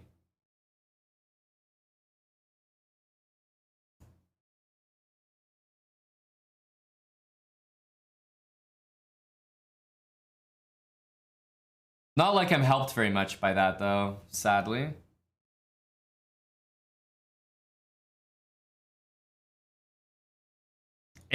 Yeah, it's, it's pretty much just as hopeless.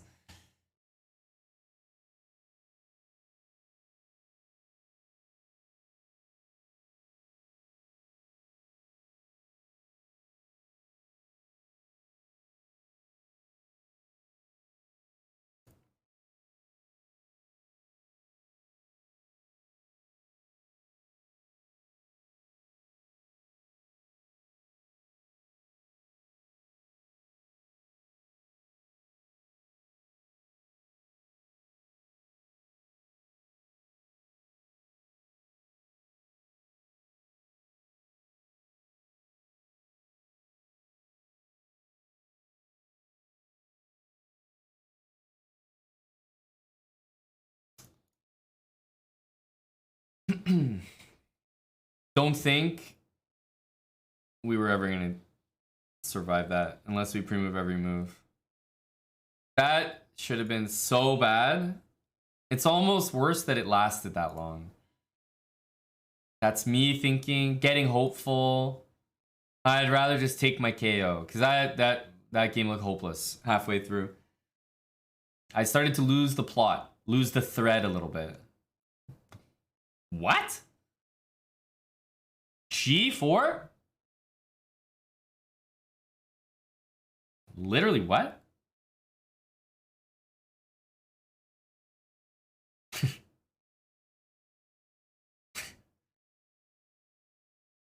What the fuck?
some interesting squares to get on here.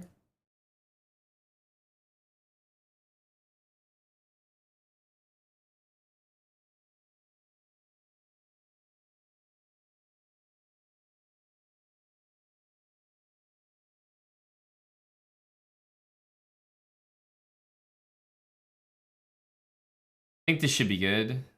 95. Takes, loses. It's gotta play like queen c2 or queen d1. But like, this really shouldn't be playable for him.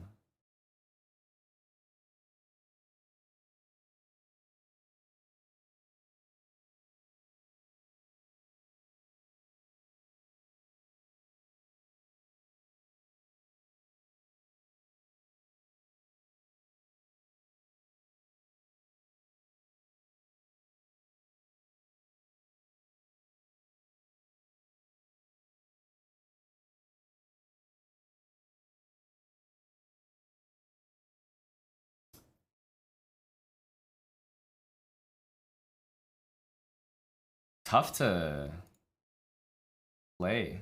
Tough to get an edge.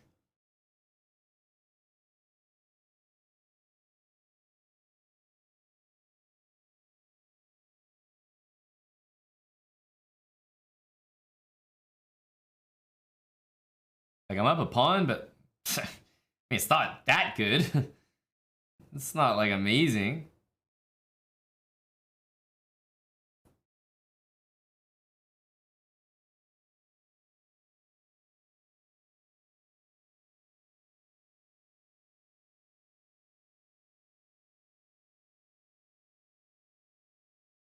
I think I'm a little bit better, but nothing crazy. I won the H pawn after all that. Felt like I worked hard. I got the H pawn. Great. Congrats.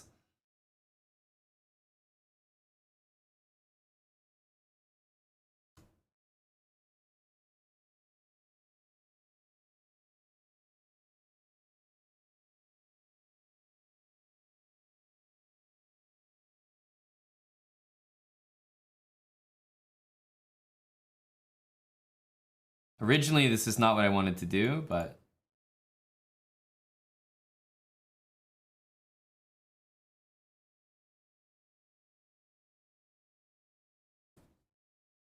it's so crazy.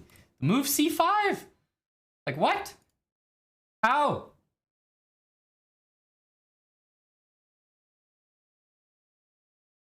c5.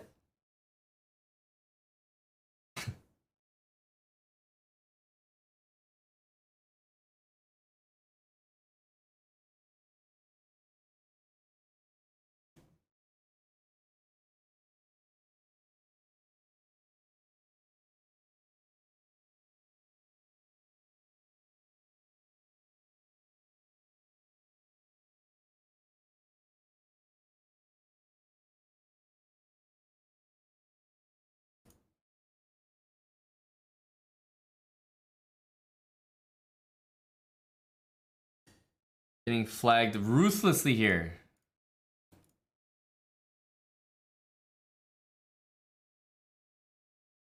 So ruthlessly.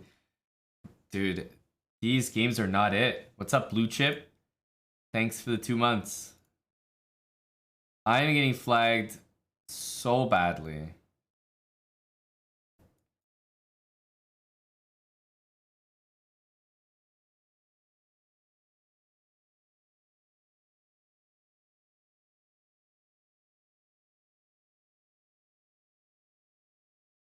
It's the I'm lower rated than you, so I'm okay with a draw gambit.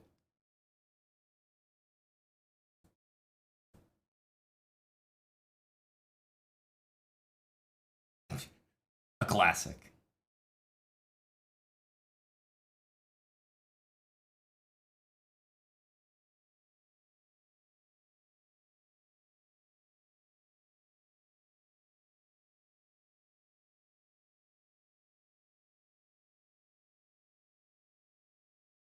Wow. What the hell's going on here? I'm so surprised by these moves.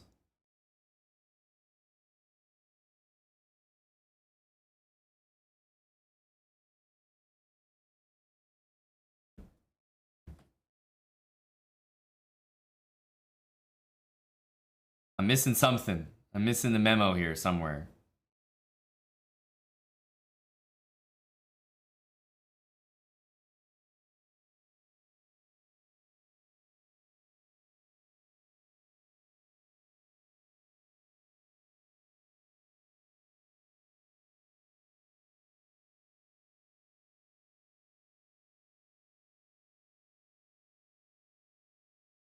Okay.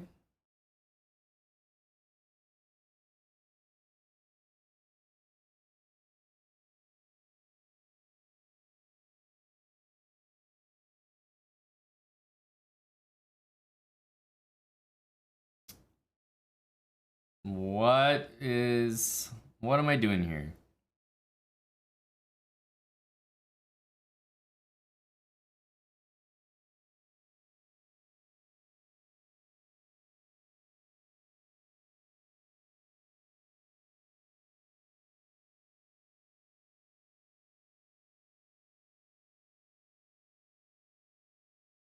Wow. This is gonna work for him, isn't it?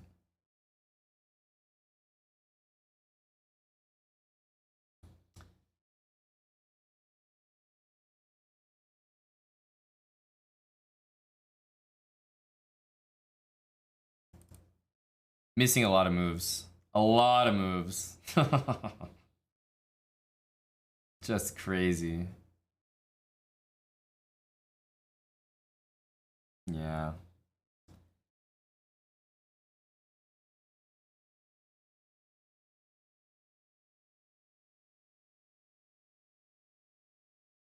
I think we have to do this. Gotta open the position. Music's high. I guess I'm not saying anything too interesting anyway. Blue chip. I don't know if people are around tonight. Let's go here. Wow, I didn't even see this, by the way. Like, I'm so out of it. Did not see it at all.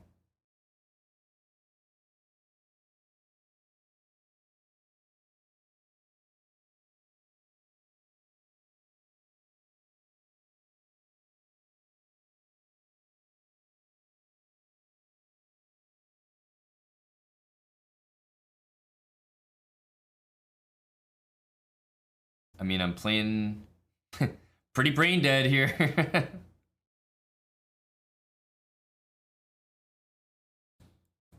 Rook here, king d6, but I think rook here should get the job done.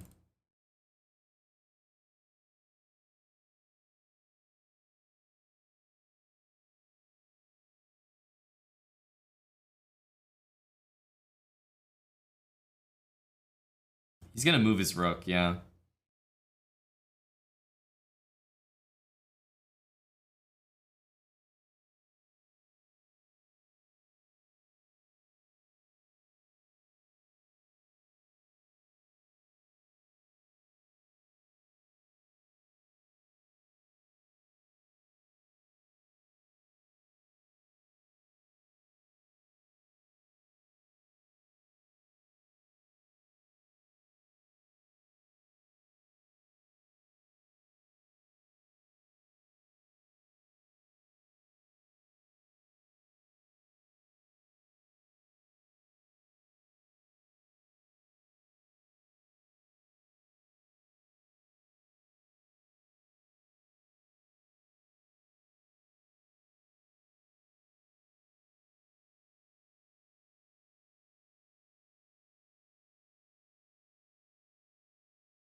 Crazy. We're gonna lose this.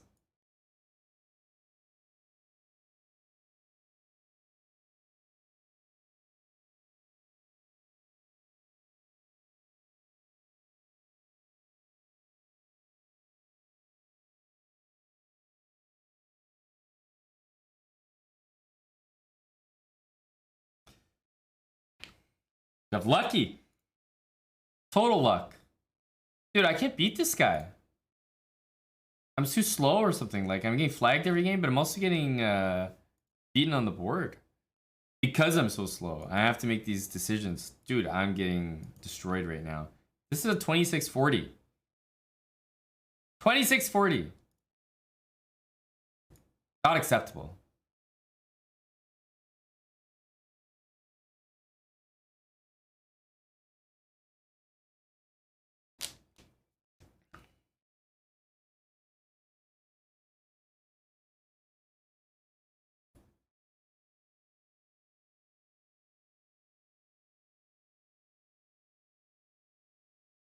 Okay. This is yeah, very, very double-edged decision.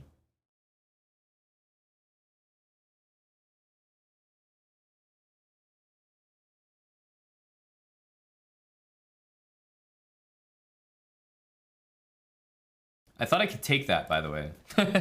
That's how bad I'm playing right now. I actually thought that was takeable. Like, because I thought the queen was hanging. Because why else would I play? This move makes no sense. Oh, this is a bad sign.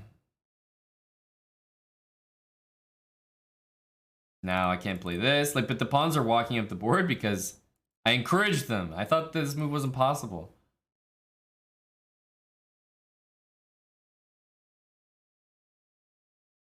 I'm probably gonna get mated here or something.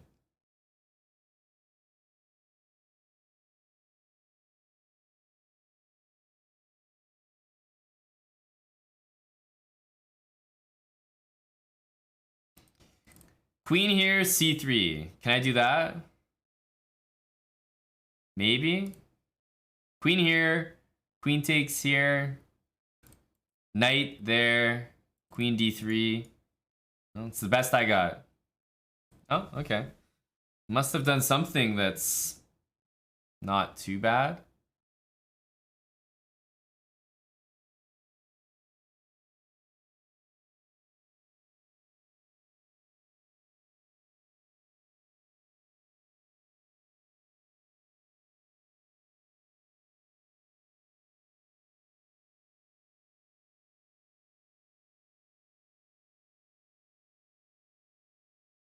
Hmm.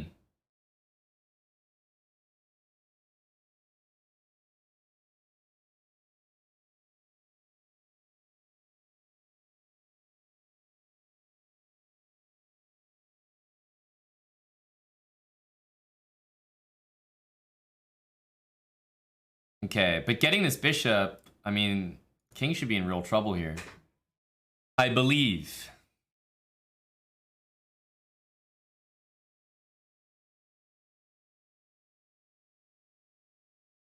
Thanks, Knut, for the 3 months of Prime. Okay, let's... Actually, do we take this?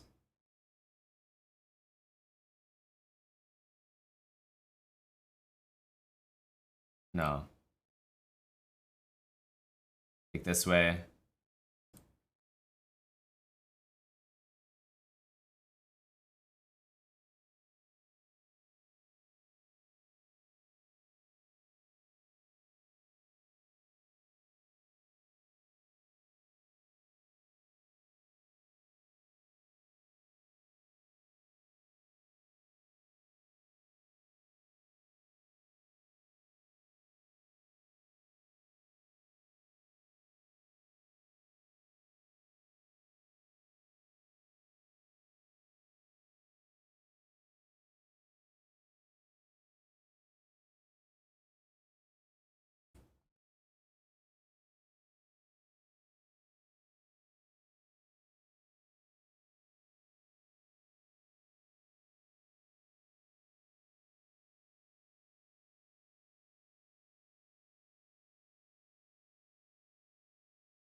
Hmm.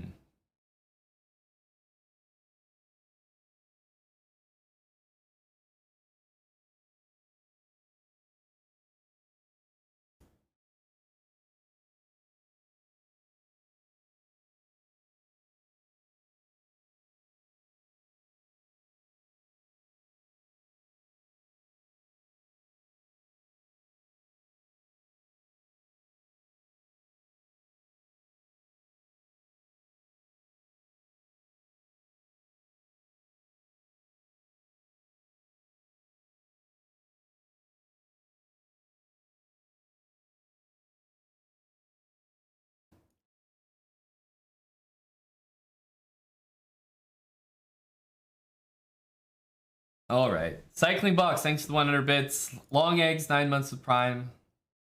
Somehow getting some wins here.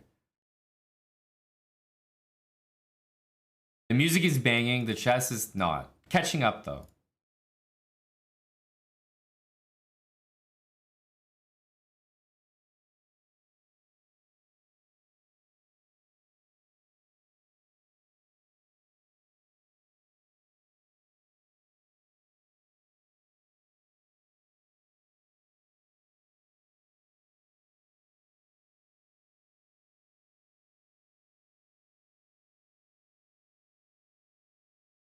The Biz Bobs look good. I also have this move to play bishop takes f6.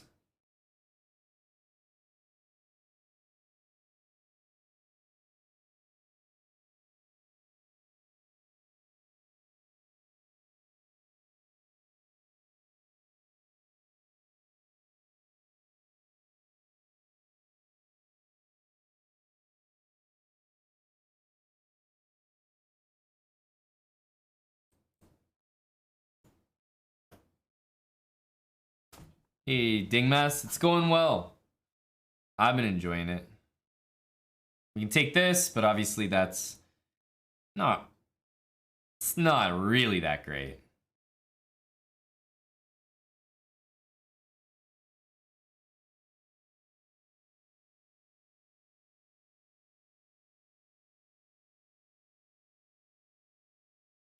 G4.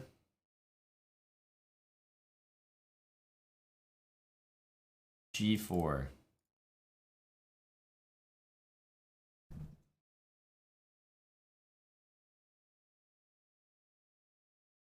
G4.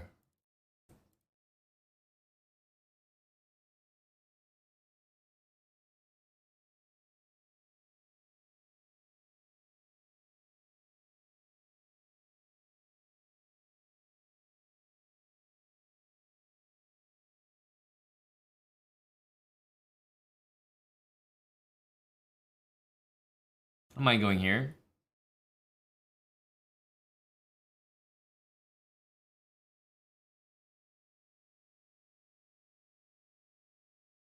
He wants to do that, eh? It's pretty disturbing, actually. Pretty strong.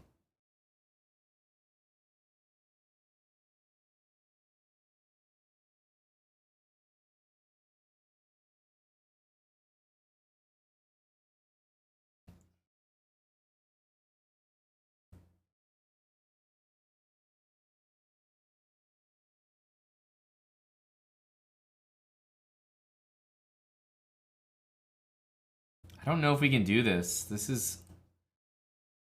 King b1, the problem is he can still lock my bishop out. I really need my bishop in front here.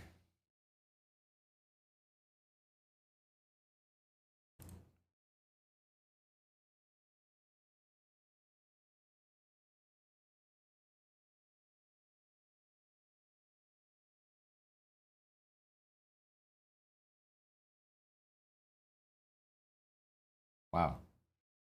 Did not even see that, to be honest with you.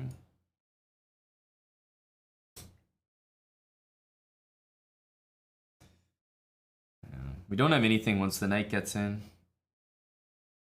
And I can't play f3.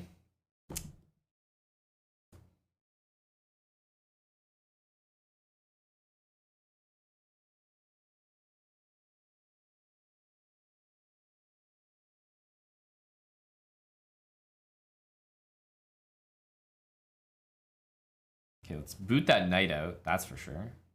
A7 is hanging?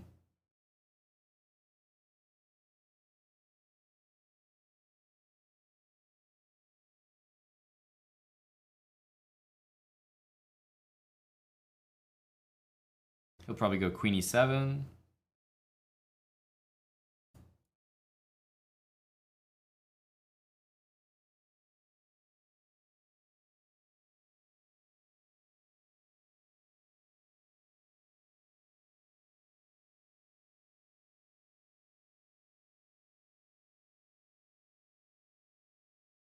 Oh, it's just mate.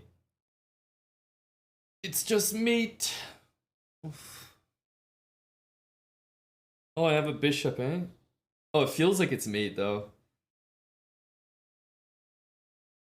It's so meaty. Knight c3. Is it not mate? Feels like mate. Knight c3. I guess it's not mate.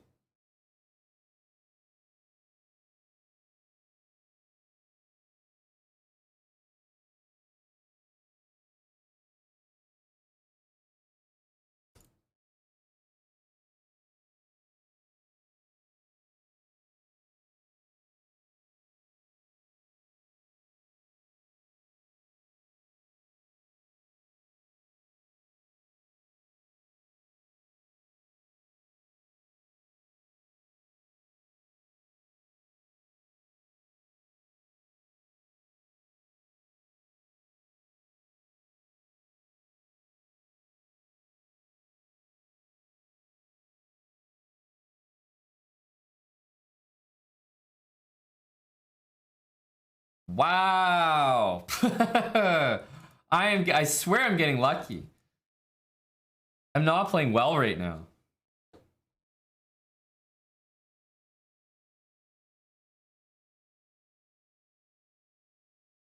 I swear we're getting lucky.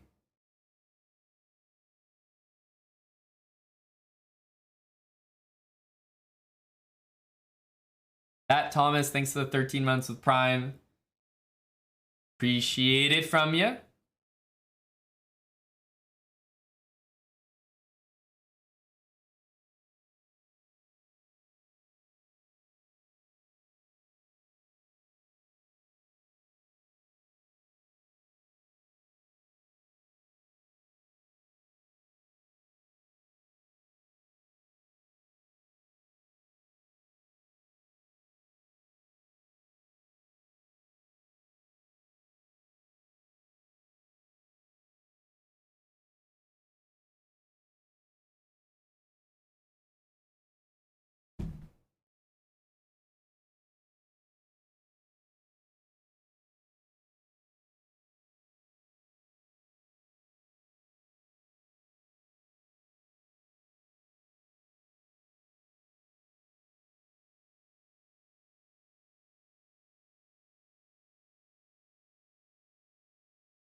Don't stop believing. I will not stop believing. That is a promise, friends.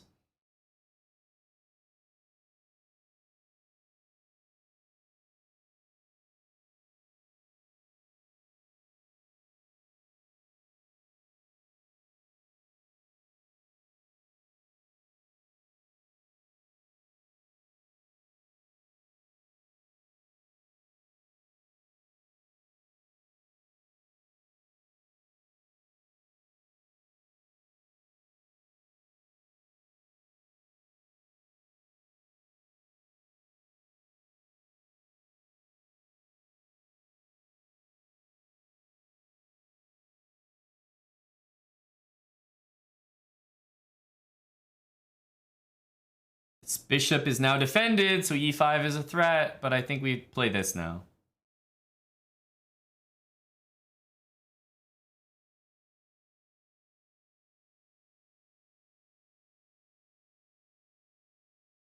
He wants this. What do we do? I'm an alpha. I am an alpha.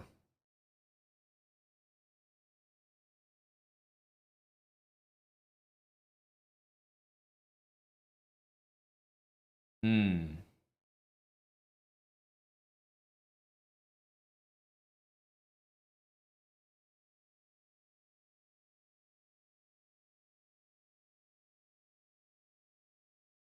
I should have played a5 on the last turn when my queen was here.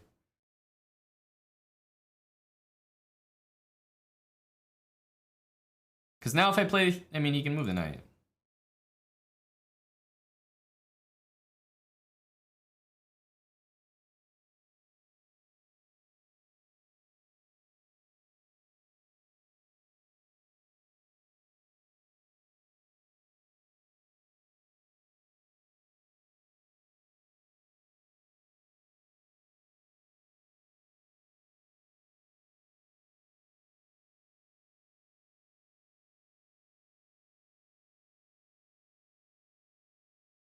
Risky move. Risky move alert.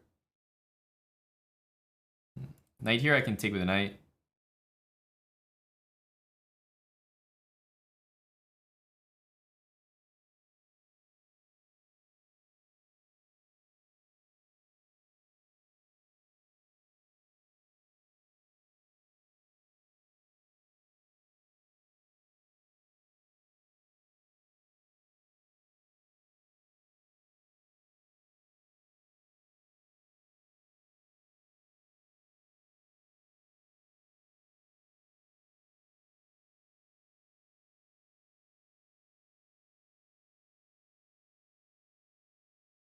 Knight a6 I have to watch out for.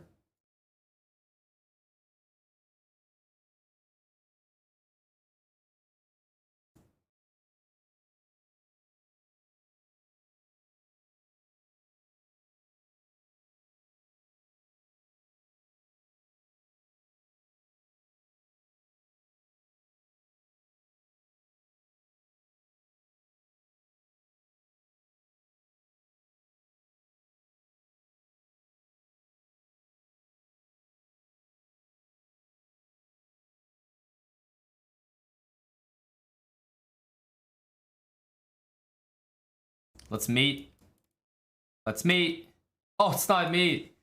That deserved to be checkmate.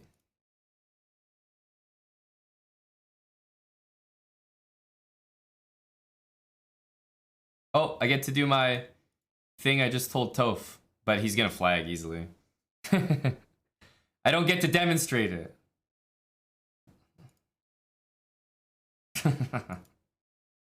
What the hell? Pat Thomas, thanks for the 13 months.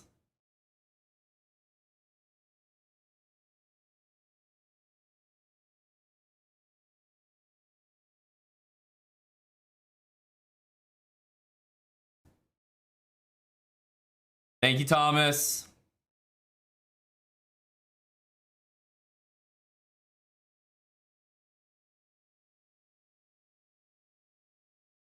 What is this?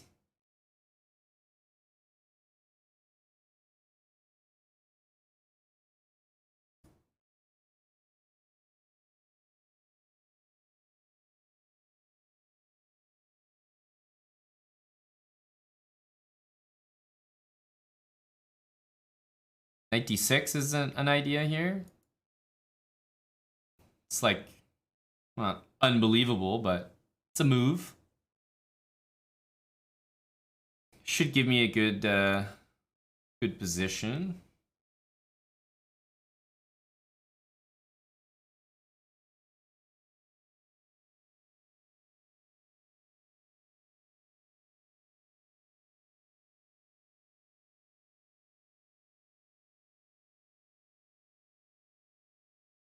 Knight here, h6, effective?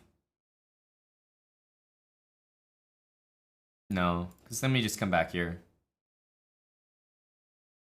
That's quite strong.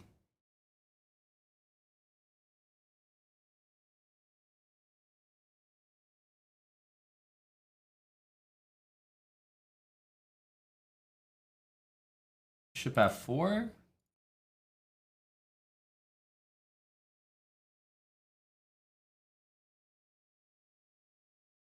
Yeah, this should be really bad for him. He doesn't have many squares. He's going to lose an exchange minimum here. Takes, we take and take. It's also checkmate threats. Here, bishop b7 should win material.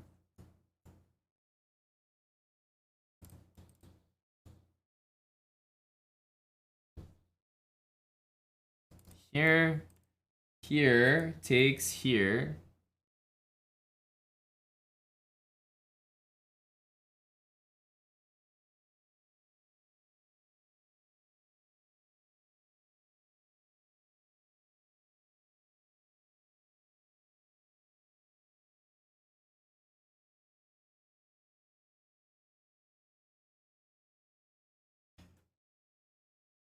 One sec.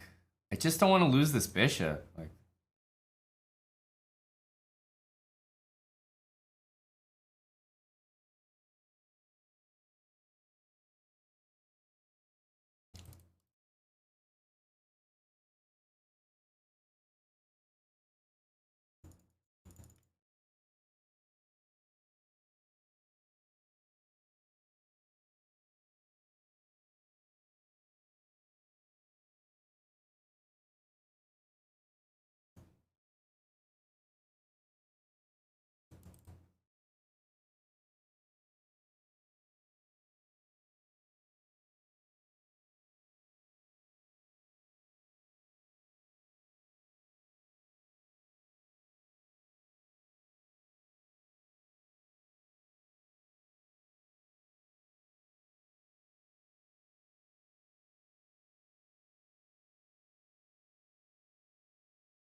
Rook b5. His knight's really bad.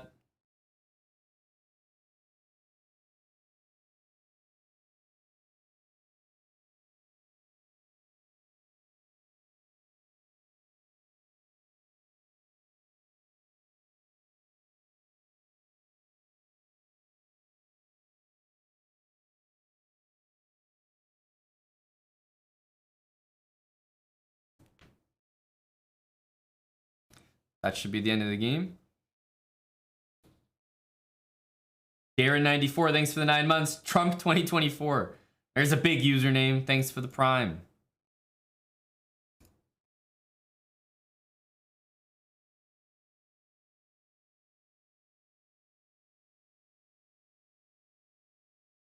We rebounded.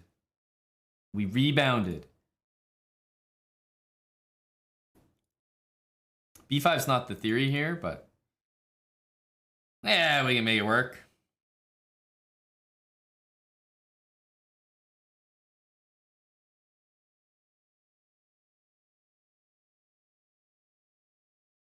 Maybe A3 for the boys.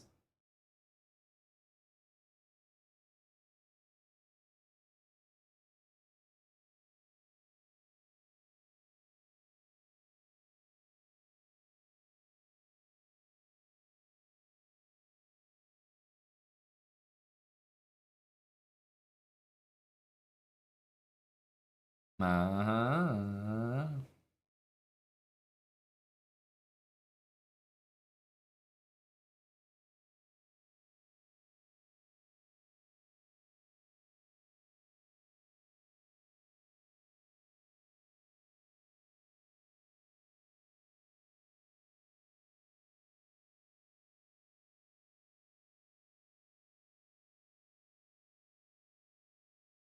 Sure.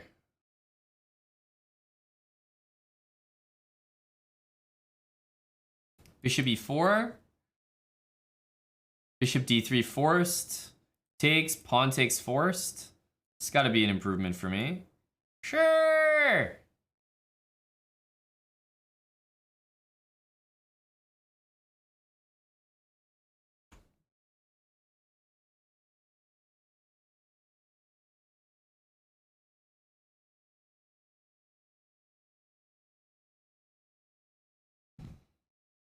Takes, b4. Takes. No, let's start by taking. No. Here, knight c3. One sec.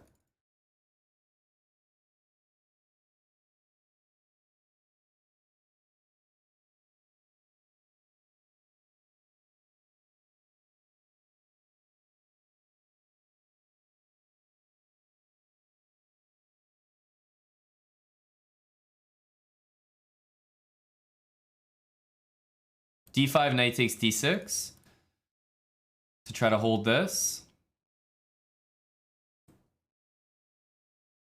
And it even works on bishop f3, d5. He has to take.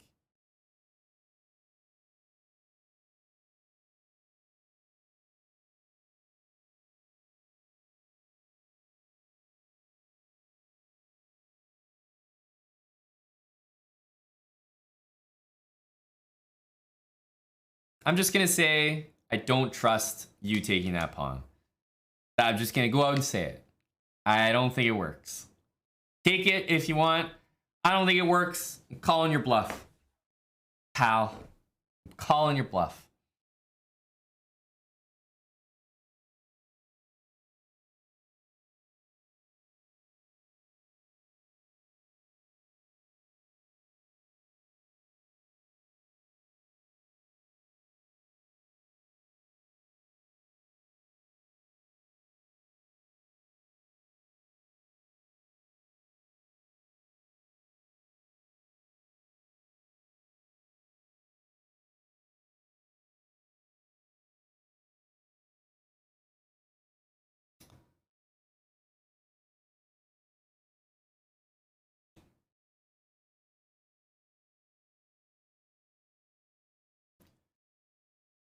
Okay.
He's way too slow.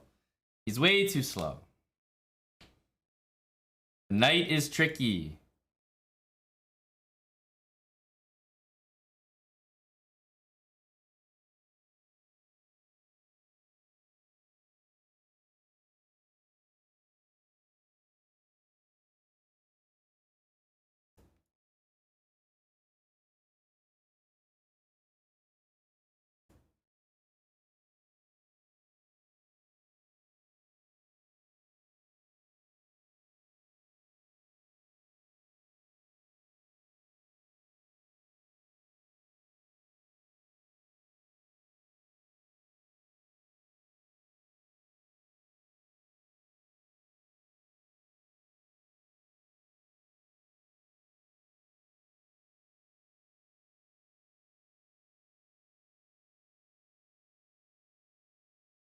C4, B4.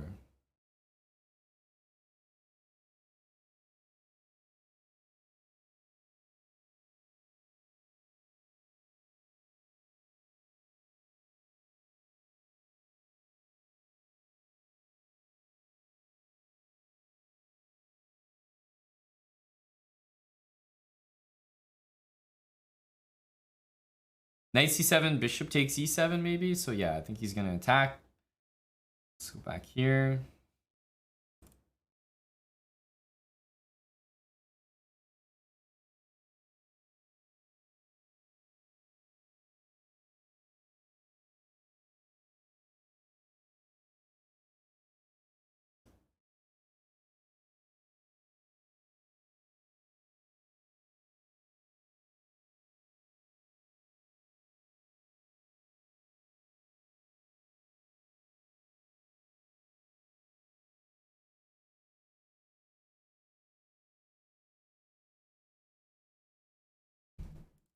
Maybe it's time for like G4. I feel the pressure of the position.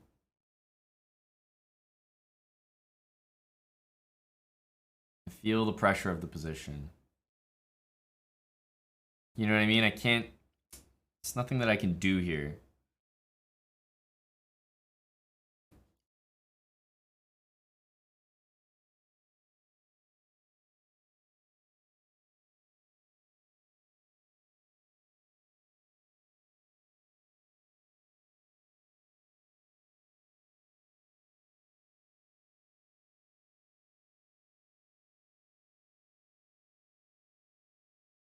'98. Queen there. Interesting.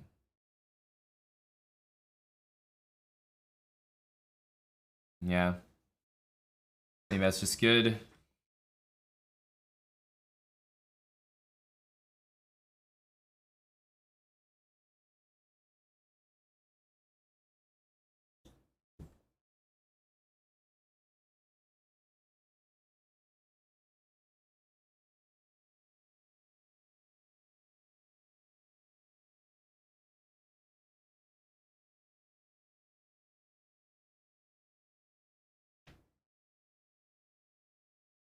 We'll have to allow a check here.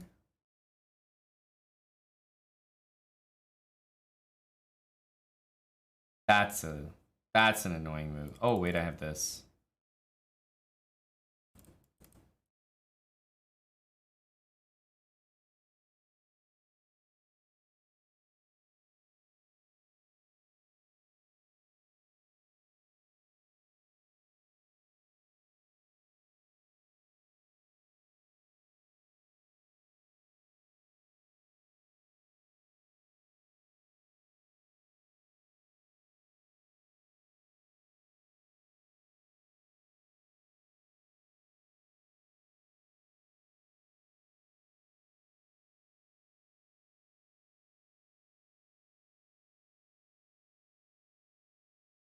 I think he'll take and go rook takes b3.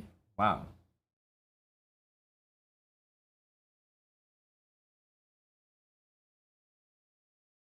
That was very surprising, whatever I just witnessed.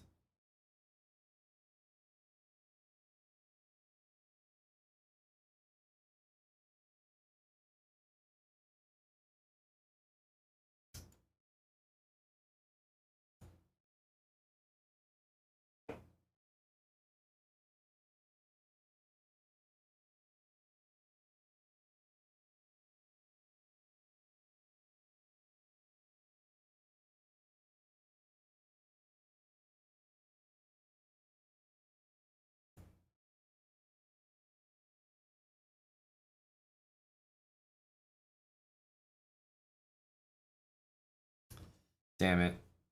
I was really low on time, though. I don't think we had a good shot that game. All right, I have time for one more. Let's see if we can end on a win at least.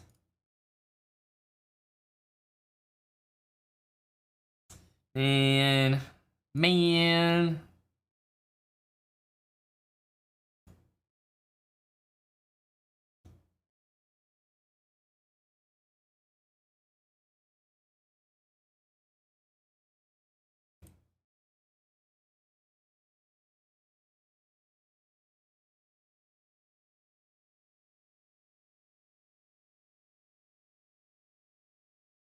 E6 might have been safer, but it always allows him knight d4. I didn't really want to do that.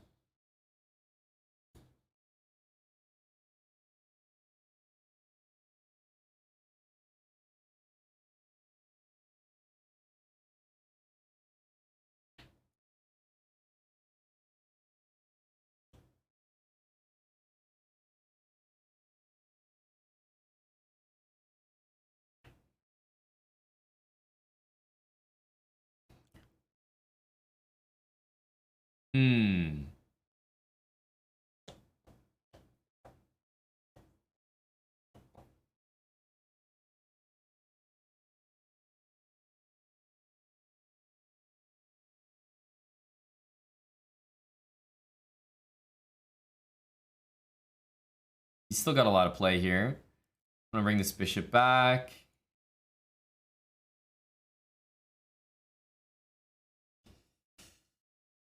I think my position is just like I feel like it's very, very good.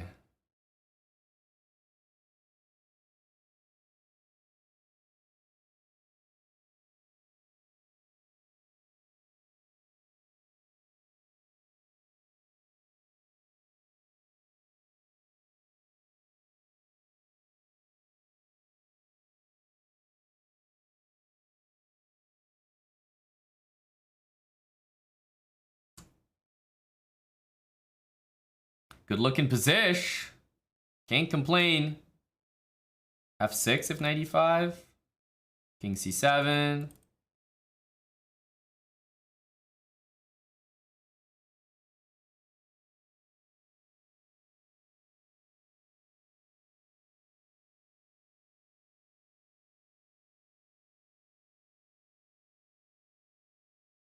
No, he's toast here.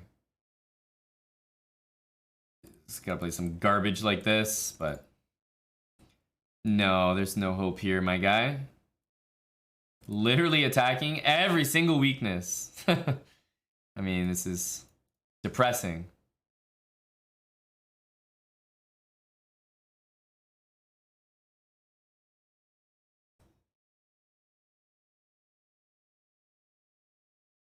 He might resign, honestly. I can see the guy resigning. Out of respect, you know? Respect resignation. All right.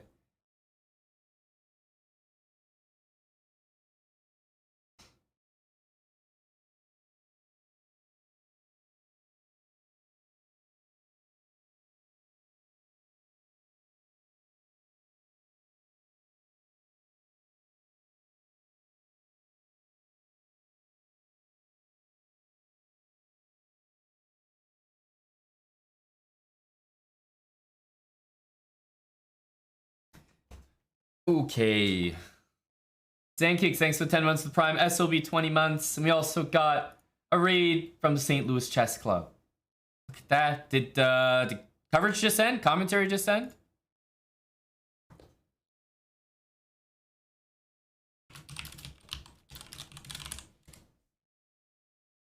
Thank you to the St. Louis Chess Club.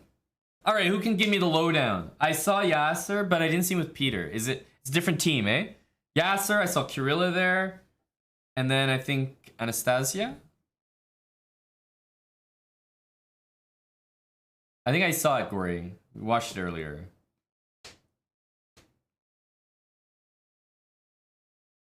Wait, what's this clip? I don't know. Wait a minute. Is this a bait? Is this a bait? Am I allowed to watch this clip?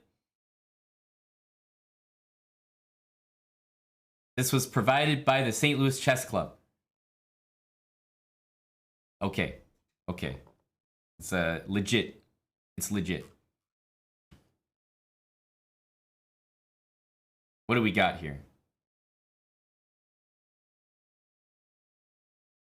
We're gonna pause our buddy Fred. Fred again. Great set. Great set. Alright. What is this? Thanks for the raid.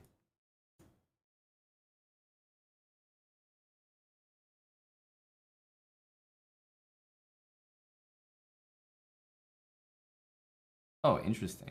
This is man, I haven't even used clips on I haven't even used clips on YouTube before.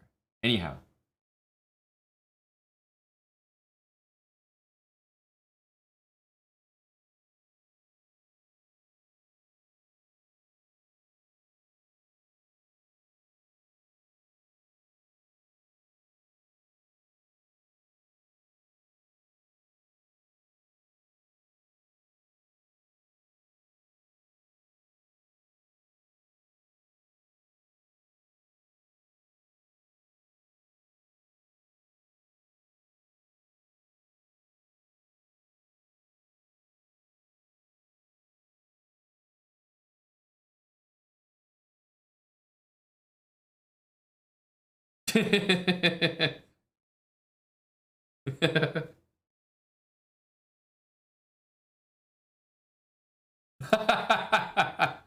Okay. Bless Yasser. I actually had one question.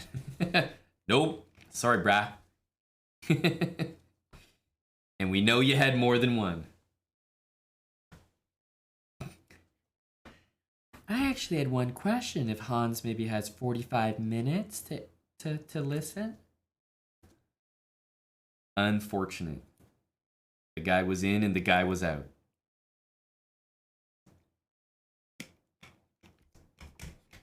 He was in and out real quick.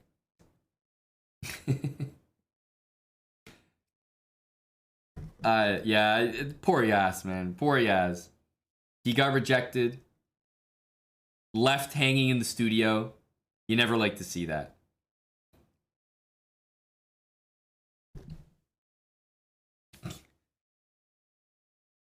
I also saw the one. You guys saw the wanding? Shout out to St. Louis Chess Club. They're wanding everything. And I mean everything.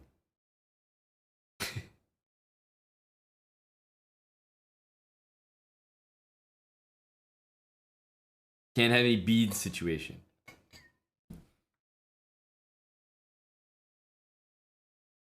Like they're, the full body scan. Pretty soon, I think what we simply need the things at the airports. Put your hands up, shoulder width. We need that. We need the full airport TSA machines.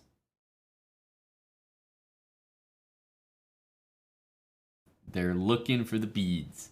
Well, I didn't see the game, but I'll check it after.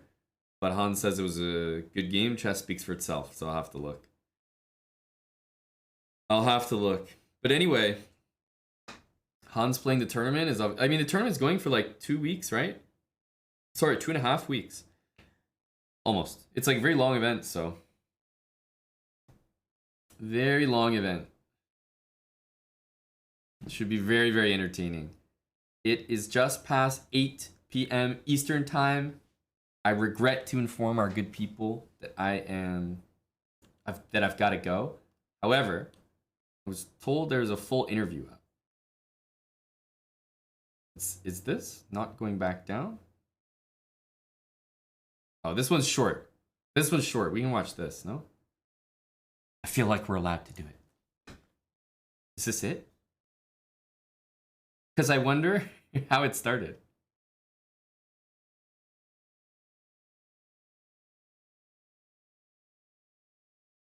Now we've seen the rest of it. But guys, what did you think of the full interview? This is a crucial 10 seconds. We have to get the whole picture of the interview. So let's rewind and listen to the full interview.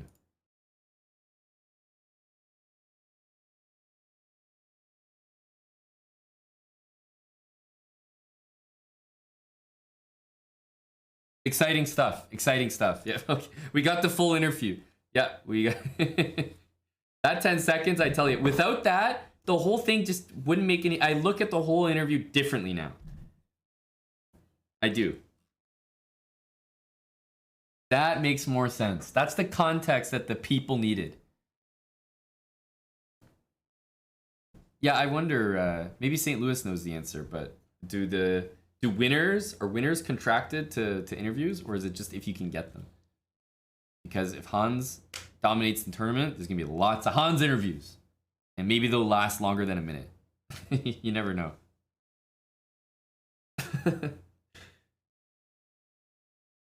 Thanks, TYCC. Gifting us up to St. Louis Chess Club. There you go.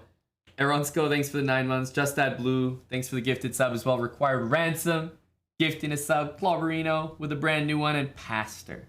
Thank you, Pastor, for the gifted sub to Spitfire. Yeah, I happened to pause it at a real, like... He's really scowling. Like, if you really looked up the word scowl, I feel like you'd see this picture right here. This face is pretty much the definition of scowling.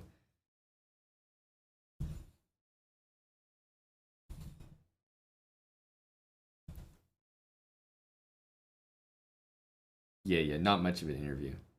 Okay, what do you expect from the guy? What do you expect? Chess speaks for itself, right?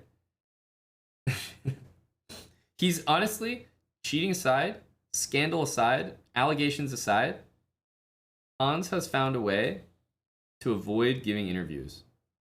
And you can say what you want about the whole thing, but he's found a way to avoid giving interviews and no one's batting an eye. Genius, if you ask me. The chess speaks for itself. See ya. Genius. Now waste my time in the studio. The boys got some things figured out.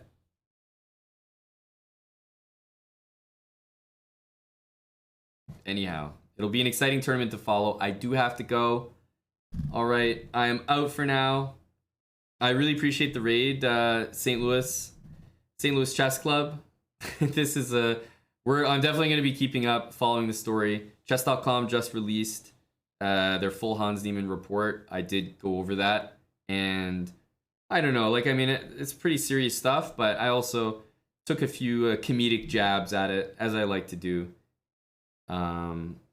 Some serious takes and some jokes as well that were released on YouTube. If you haven't seen it, our latest video, !newvid. But I'll be back streaming tomorrow, 8:15 a.m. All right, 8:15 a.m. Eric is continuing to play alongside Magnus Carlsen. All right, I'm going to send you guys over to Toph. We just did a stream with him. Maybe he's grinding some chess right now. It looks like he is. So you guys know him. We just did a stream together. He's chess boxing in December as well. That'll be a lot of fun. Who knows? Maybe Hans Niemann gets on the next chess boxing card. I'm out for now. I'll see you guys at 8 a.m. for Eric's game in the European Club Cup. All right, bright and early, 8 a.m. Eastern. Don't be late.